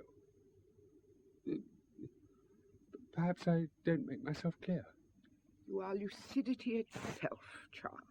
Because Andrew is successful and has plenty of money to give Sarah, you will flatter him and encourage him in his wickedness. Well, where the carcass is, there will the eagles be gathered, don't you know? Eh, what? Precisely. By the way, may I call you Charles? Oh, delighted. Charlie's the usual ticket. Biddy, Don't you dare to call me Biddy. Charles Lomax, you are a fool. Adolphus Cousins, you are a Jesuit. Stephen, you are a prig. Barbara, you are a lunatic. Andrew, you are a vulgar tradesman. Now, you all know my opinion, and my conscience is clear at all events. My dear, you are the incarnation of morality. Oh. Your conscience is clear, and your duty done when you've called everybody names. Come, Euripides. It's getting late. We all want to go home. Make up your mind. Understand this, you old demon. Adolphus. Let him alone, Biddy. Proceed, Euripides. You have me in a horrible dilemma. I want Barbara. Like all young men, you greatly exaggerate the difference between one young woman and another. Quite true, Dolly. I also want to avoid being a rascal. You lust for personal righteousness, for self-approval, for what you call a good conscience, for what Barbara calls salvation, for what I call patronizing people who are not so lucky as yourself. I do not. All the poet in me recoils from being a good man. But there are things in me I must reckon with. Pity. Pity. The scavenger of misery. Well, love. I know. You love the needy and the outcast. You love the oppressed races, the underdog everywhere. Do you love the Japanese? Do you love the French? Do you love the English? No. Every true Englishman detests the English. We are the wickedest nation on earth, and our success is a moral horror. That is what becomes of your gospel of love, is it? Oh, may I not love even my father-in-law? For once your love, man. By what right do you take the liberty of offering it to me? I'll have your due heed and respect, or I'll kill you. But your love, damn your impertinence. I may not be able to control my affections, Machiavelli. You're fencing, Euripides, you're weakening, your grip is slipping. Come, try your last weapon. Pity and love have broken in your hand. Forgiveness is still left? No. Forgiveness is a beggar's refuge. I am with you there. We must pay our debts. Well said. Come, you'll suit me. Remember the words of Plato. Plato? You dare quote Plato to me? Plato says, my friend, that society cannot be saved until either the professors of Greek take to making gunpowder, or else the makers of gunpowder become professors of Greek. Oh, tempter, cunning tempter. Come, choose, man, choose. But perhaps Barbara will not marry me if I make the wrong choice. Perhaps not. You hear? Father, do you love nobody? I love my best friend. And who is that, pray? My bravest enemy. That is the man who keeps me up to the mark. You know, the creature is really a sort of poet in his way. Suppose he is a great man, after all. Suppose you stop talking and make up your mind, my young friend. But you are driving me against my nature. I hate war. Hatred is the coward's revenge for being intimidated. Dare you make war on war. Well, my friend, may we expect you here at 6 o'clock tomorrow morning? Not on any account. My hours are healthy, rational hours, 11 to 5. Come when you please. Before a week you'll come at 6 and stay until I turn you out for the sake of your health. Filter! My dear, let us leave these two young people to themselves for a moment. Ah, Bilton, I'm just going to take this lady through the gun cotton shed. You can't take anything explosive in here, sir. What do you mean? Are you alluding to me? No, ma'am. Mr. Undershaft has the other gentleman's matches in his pocket. Oh, I beg your pardon. Quite right, Bilton, quite right. There you are. Come, Stephen. Come, Charles. Bring Sarah. Am I all right, Bilton? You'll have to put on list slippers, Miss Sarah, that's all. We've got them inside. Oh, Dolly, old fellow, think before you accept my father's offer. Think before you decide. Do you feel that you are a sufficiently practical man? It is a huge undertaking, an enormous responsibility. All this mass of business will be Greek to you. No, I think it'll be much less difficult than Greek. Well, I just want to say this before I leave you to yourselves. Don't let anything I have said about right and wrong prejudice you against this great chance in life. I have satisfied myself that the business is one of the highest character and a credit to our country. I am very proud of my father. Good luck, old chap. Barbara, I'm going to accept this offer. I thought you would. But you understand, don't you, that I had to decide without consulting you. If I had thrown the burden of the choice on you, you would sooner or later have despised me for it. Yes. I did not want you to sell your soul for me any more than for this inheritance. It is not the sale of my soul that troubles me. I've sold it too often to care about that. I've sold it for a professorship. I've sold it for an income. That what I am now selling it for is neither money nor position nor comfort, but for reality and for power. You know that you will have no power and that he has none. I know. It is not for myself alone. I want to make power for the world. I want to make power for the world, too. But it must be spiritual power. But I think all power is spiritual. These cannons will not go off by themselves. I have tried to make spiritual power by teaching Greek. But the world can never really be touched by a dead language and a dead civilization. The people must have power, and the people cannot have Greek. Now, the power that is made here can be wielded by all men. Power to burn women's houses down and kill their sons and tear their husbands to pieces. Well, you cannot have power for good without having power for evil, too. Even Mother's milk nourishes murderers as well as heroes. This power, which only tears men's bodies to pieces, has never been so horribly abused as the intellectual power, the imaginative power, the poetic religious power that can enslave men's souls. As a teacher of Greek, I gave the intellectual man weapons against the common man. I now want to give the common man weapons against the intellectual man. I want a power simple enough for common men to use, yet strong enough to force the intellectual oligarchy to use its genius for the general good. Is there no higher power than that gun? Yes, but that power can destroy the higher powers just as a tiger can destroy a man. Therefore, man must master that power first. Your father's challenge has beaten me. Dare I make war on war? I dare. I must. I will. And now, is it all over between us? Silly baby Dolly, how could it be? Oh, then you over my drum. Take care, Dolly, take care. Oh, if only I could get away from you and from Father and from it all. If I could have the wings of a dove and fly away to heaven. And leave me? Yes, you and all the other naughty, mischievous children of men. I can't. I was happy in the Salvation Army for a moment. I escaped from the world into a paradise of enthusiasm and prayer and soul-saving. The moment our money ran short, it all came back to Bodra. It was he who saved our people, he and the Prince of Darkness, my papa. Undershaft and Bodger. Their hands stretch everywhere. When we feed a starving fellow creature, it is with their bread, because there is no other bread. When we tend the sick, it is in the hospitals they endow. If we turn from the churches they build, we must kneel on the stones of the streets they pave. As long as that lasts, there's no getting away from them. Turning our backs on Bodger and Undershaft is turning our backs on life. I thought you were determined to turn your back on the wicked side of life. There is no wicked side of life. Life is all one. And I never wanted to shirk my share in whatever evil must be endured, whether it is sin or suffering. Oh, I wish I could cure you of your middle-class ideas, Dolly. Middle-class? A snub? A social snub from the daughter of a foundling? That is why I have no class, Dolly. I come straight out of the heart of the whole people. If I were middle class, I should turn my back on my father's business, and we should both live in an artistic drawing room with you reading the reviews in one corner, and I in the other at the piano playing Schumann. Both very superior persons, and neither of us a bit of use. Sooner than that, I would sweep out the gun cotton shed or be one of Bodger's barmaids. Do you know what would have happened if you had refused Papa's offer? I wonder. I should have given you up and married the man who accepted it. After all, my dear old mother has more sense than any of you. I felt like her when I saw this place, felt that I must have it, that never, never, never could I let it go.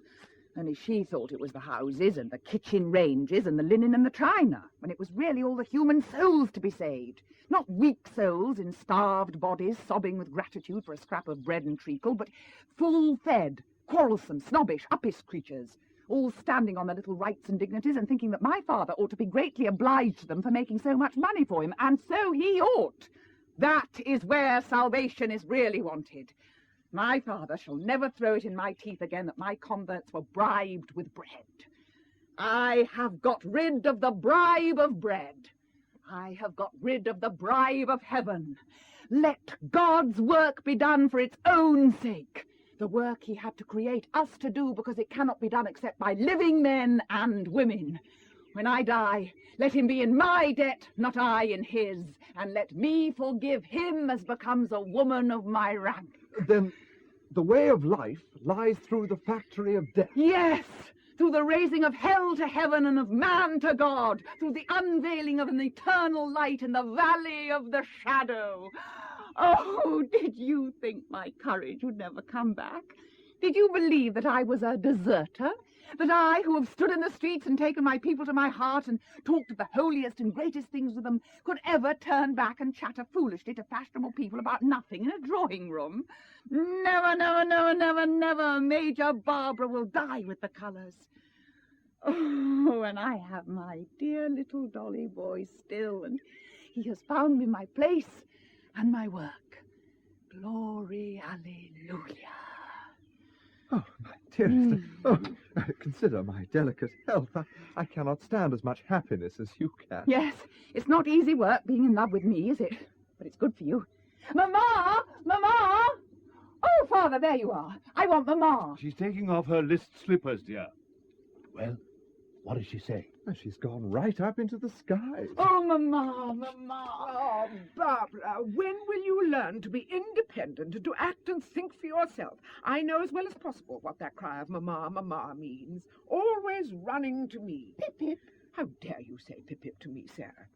You are both very naughty children. What do you want, Barbara? I want a house in the village to live in with Dolly. Come and tell me which one to take. 6 o'clock tomorrow morning, Euripides. In Major Barbara by Bernard Shaw, Anna Massey played Barbara, John Phillips, Andrew Undershaft, Gwen Watford, Lady Britomart, and Jeremy Clyde, Adolphus Cousins. Stephen was played by Christopher Guard, Sarah by Josie Kidd, and Charles Lomax by Christopher Good. Rummy Mitchins, Peggy Page, Snobby Price, Brian Carroll, Peter Shirley, Leonard Fenton, Bill Walker, John Hollis, Mrs. Baines, Joan Matheson, Jenny Hill, Judy Harris, and Morrison, Michael McStay. The technical presentation was by Jock Farrell, and the play was directed by Ronald Mason.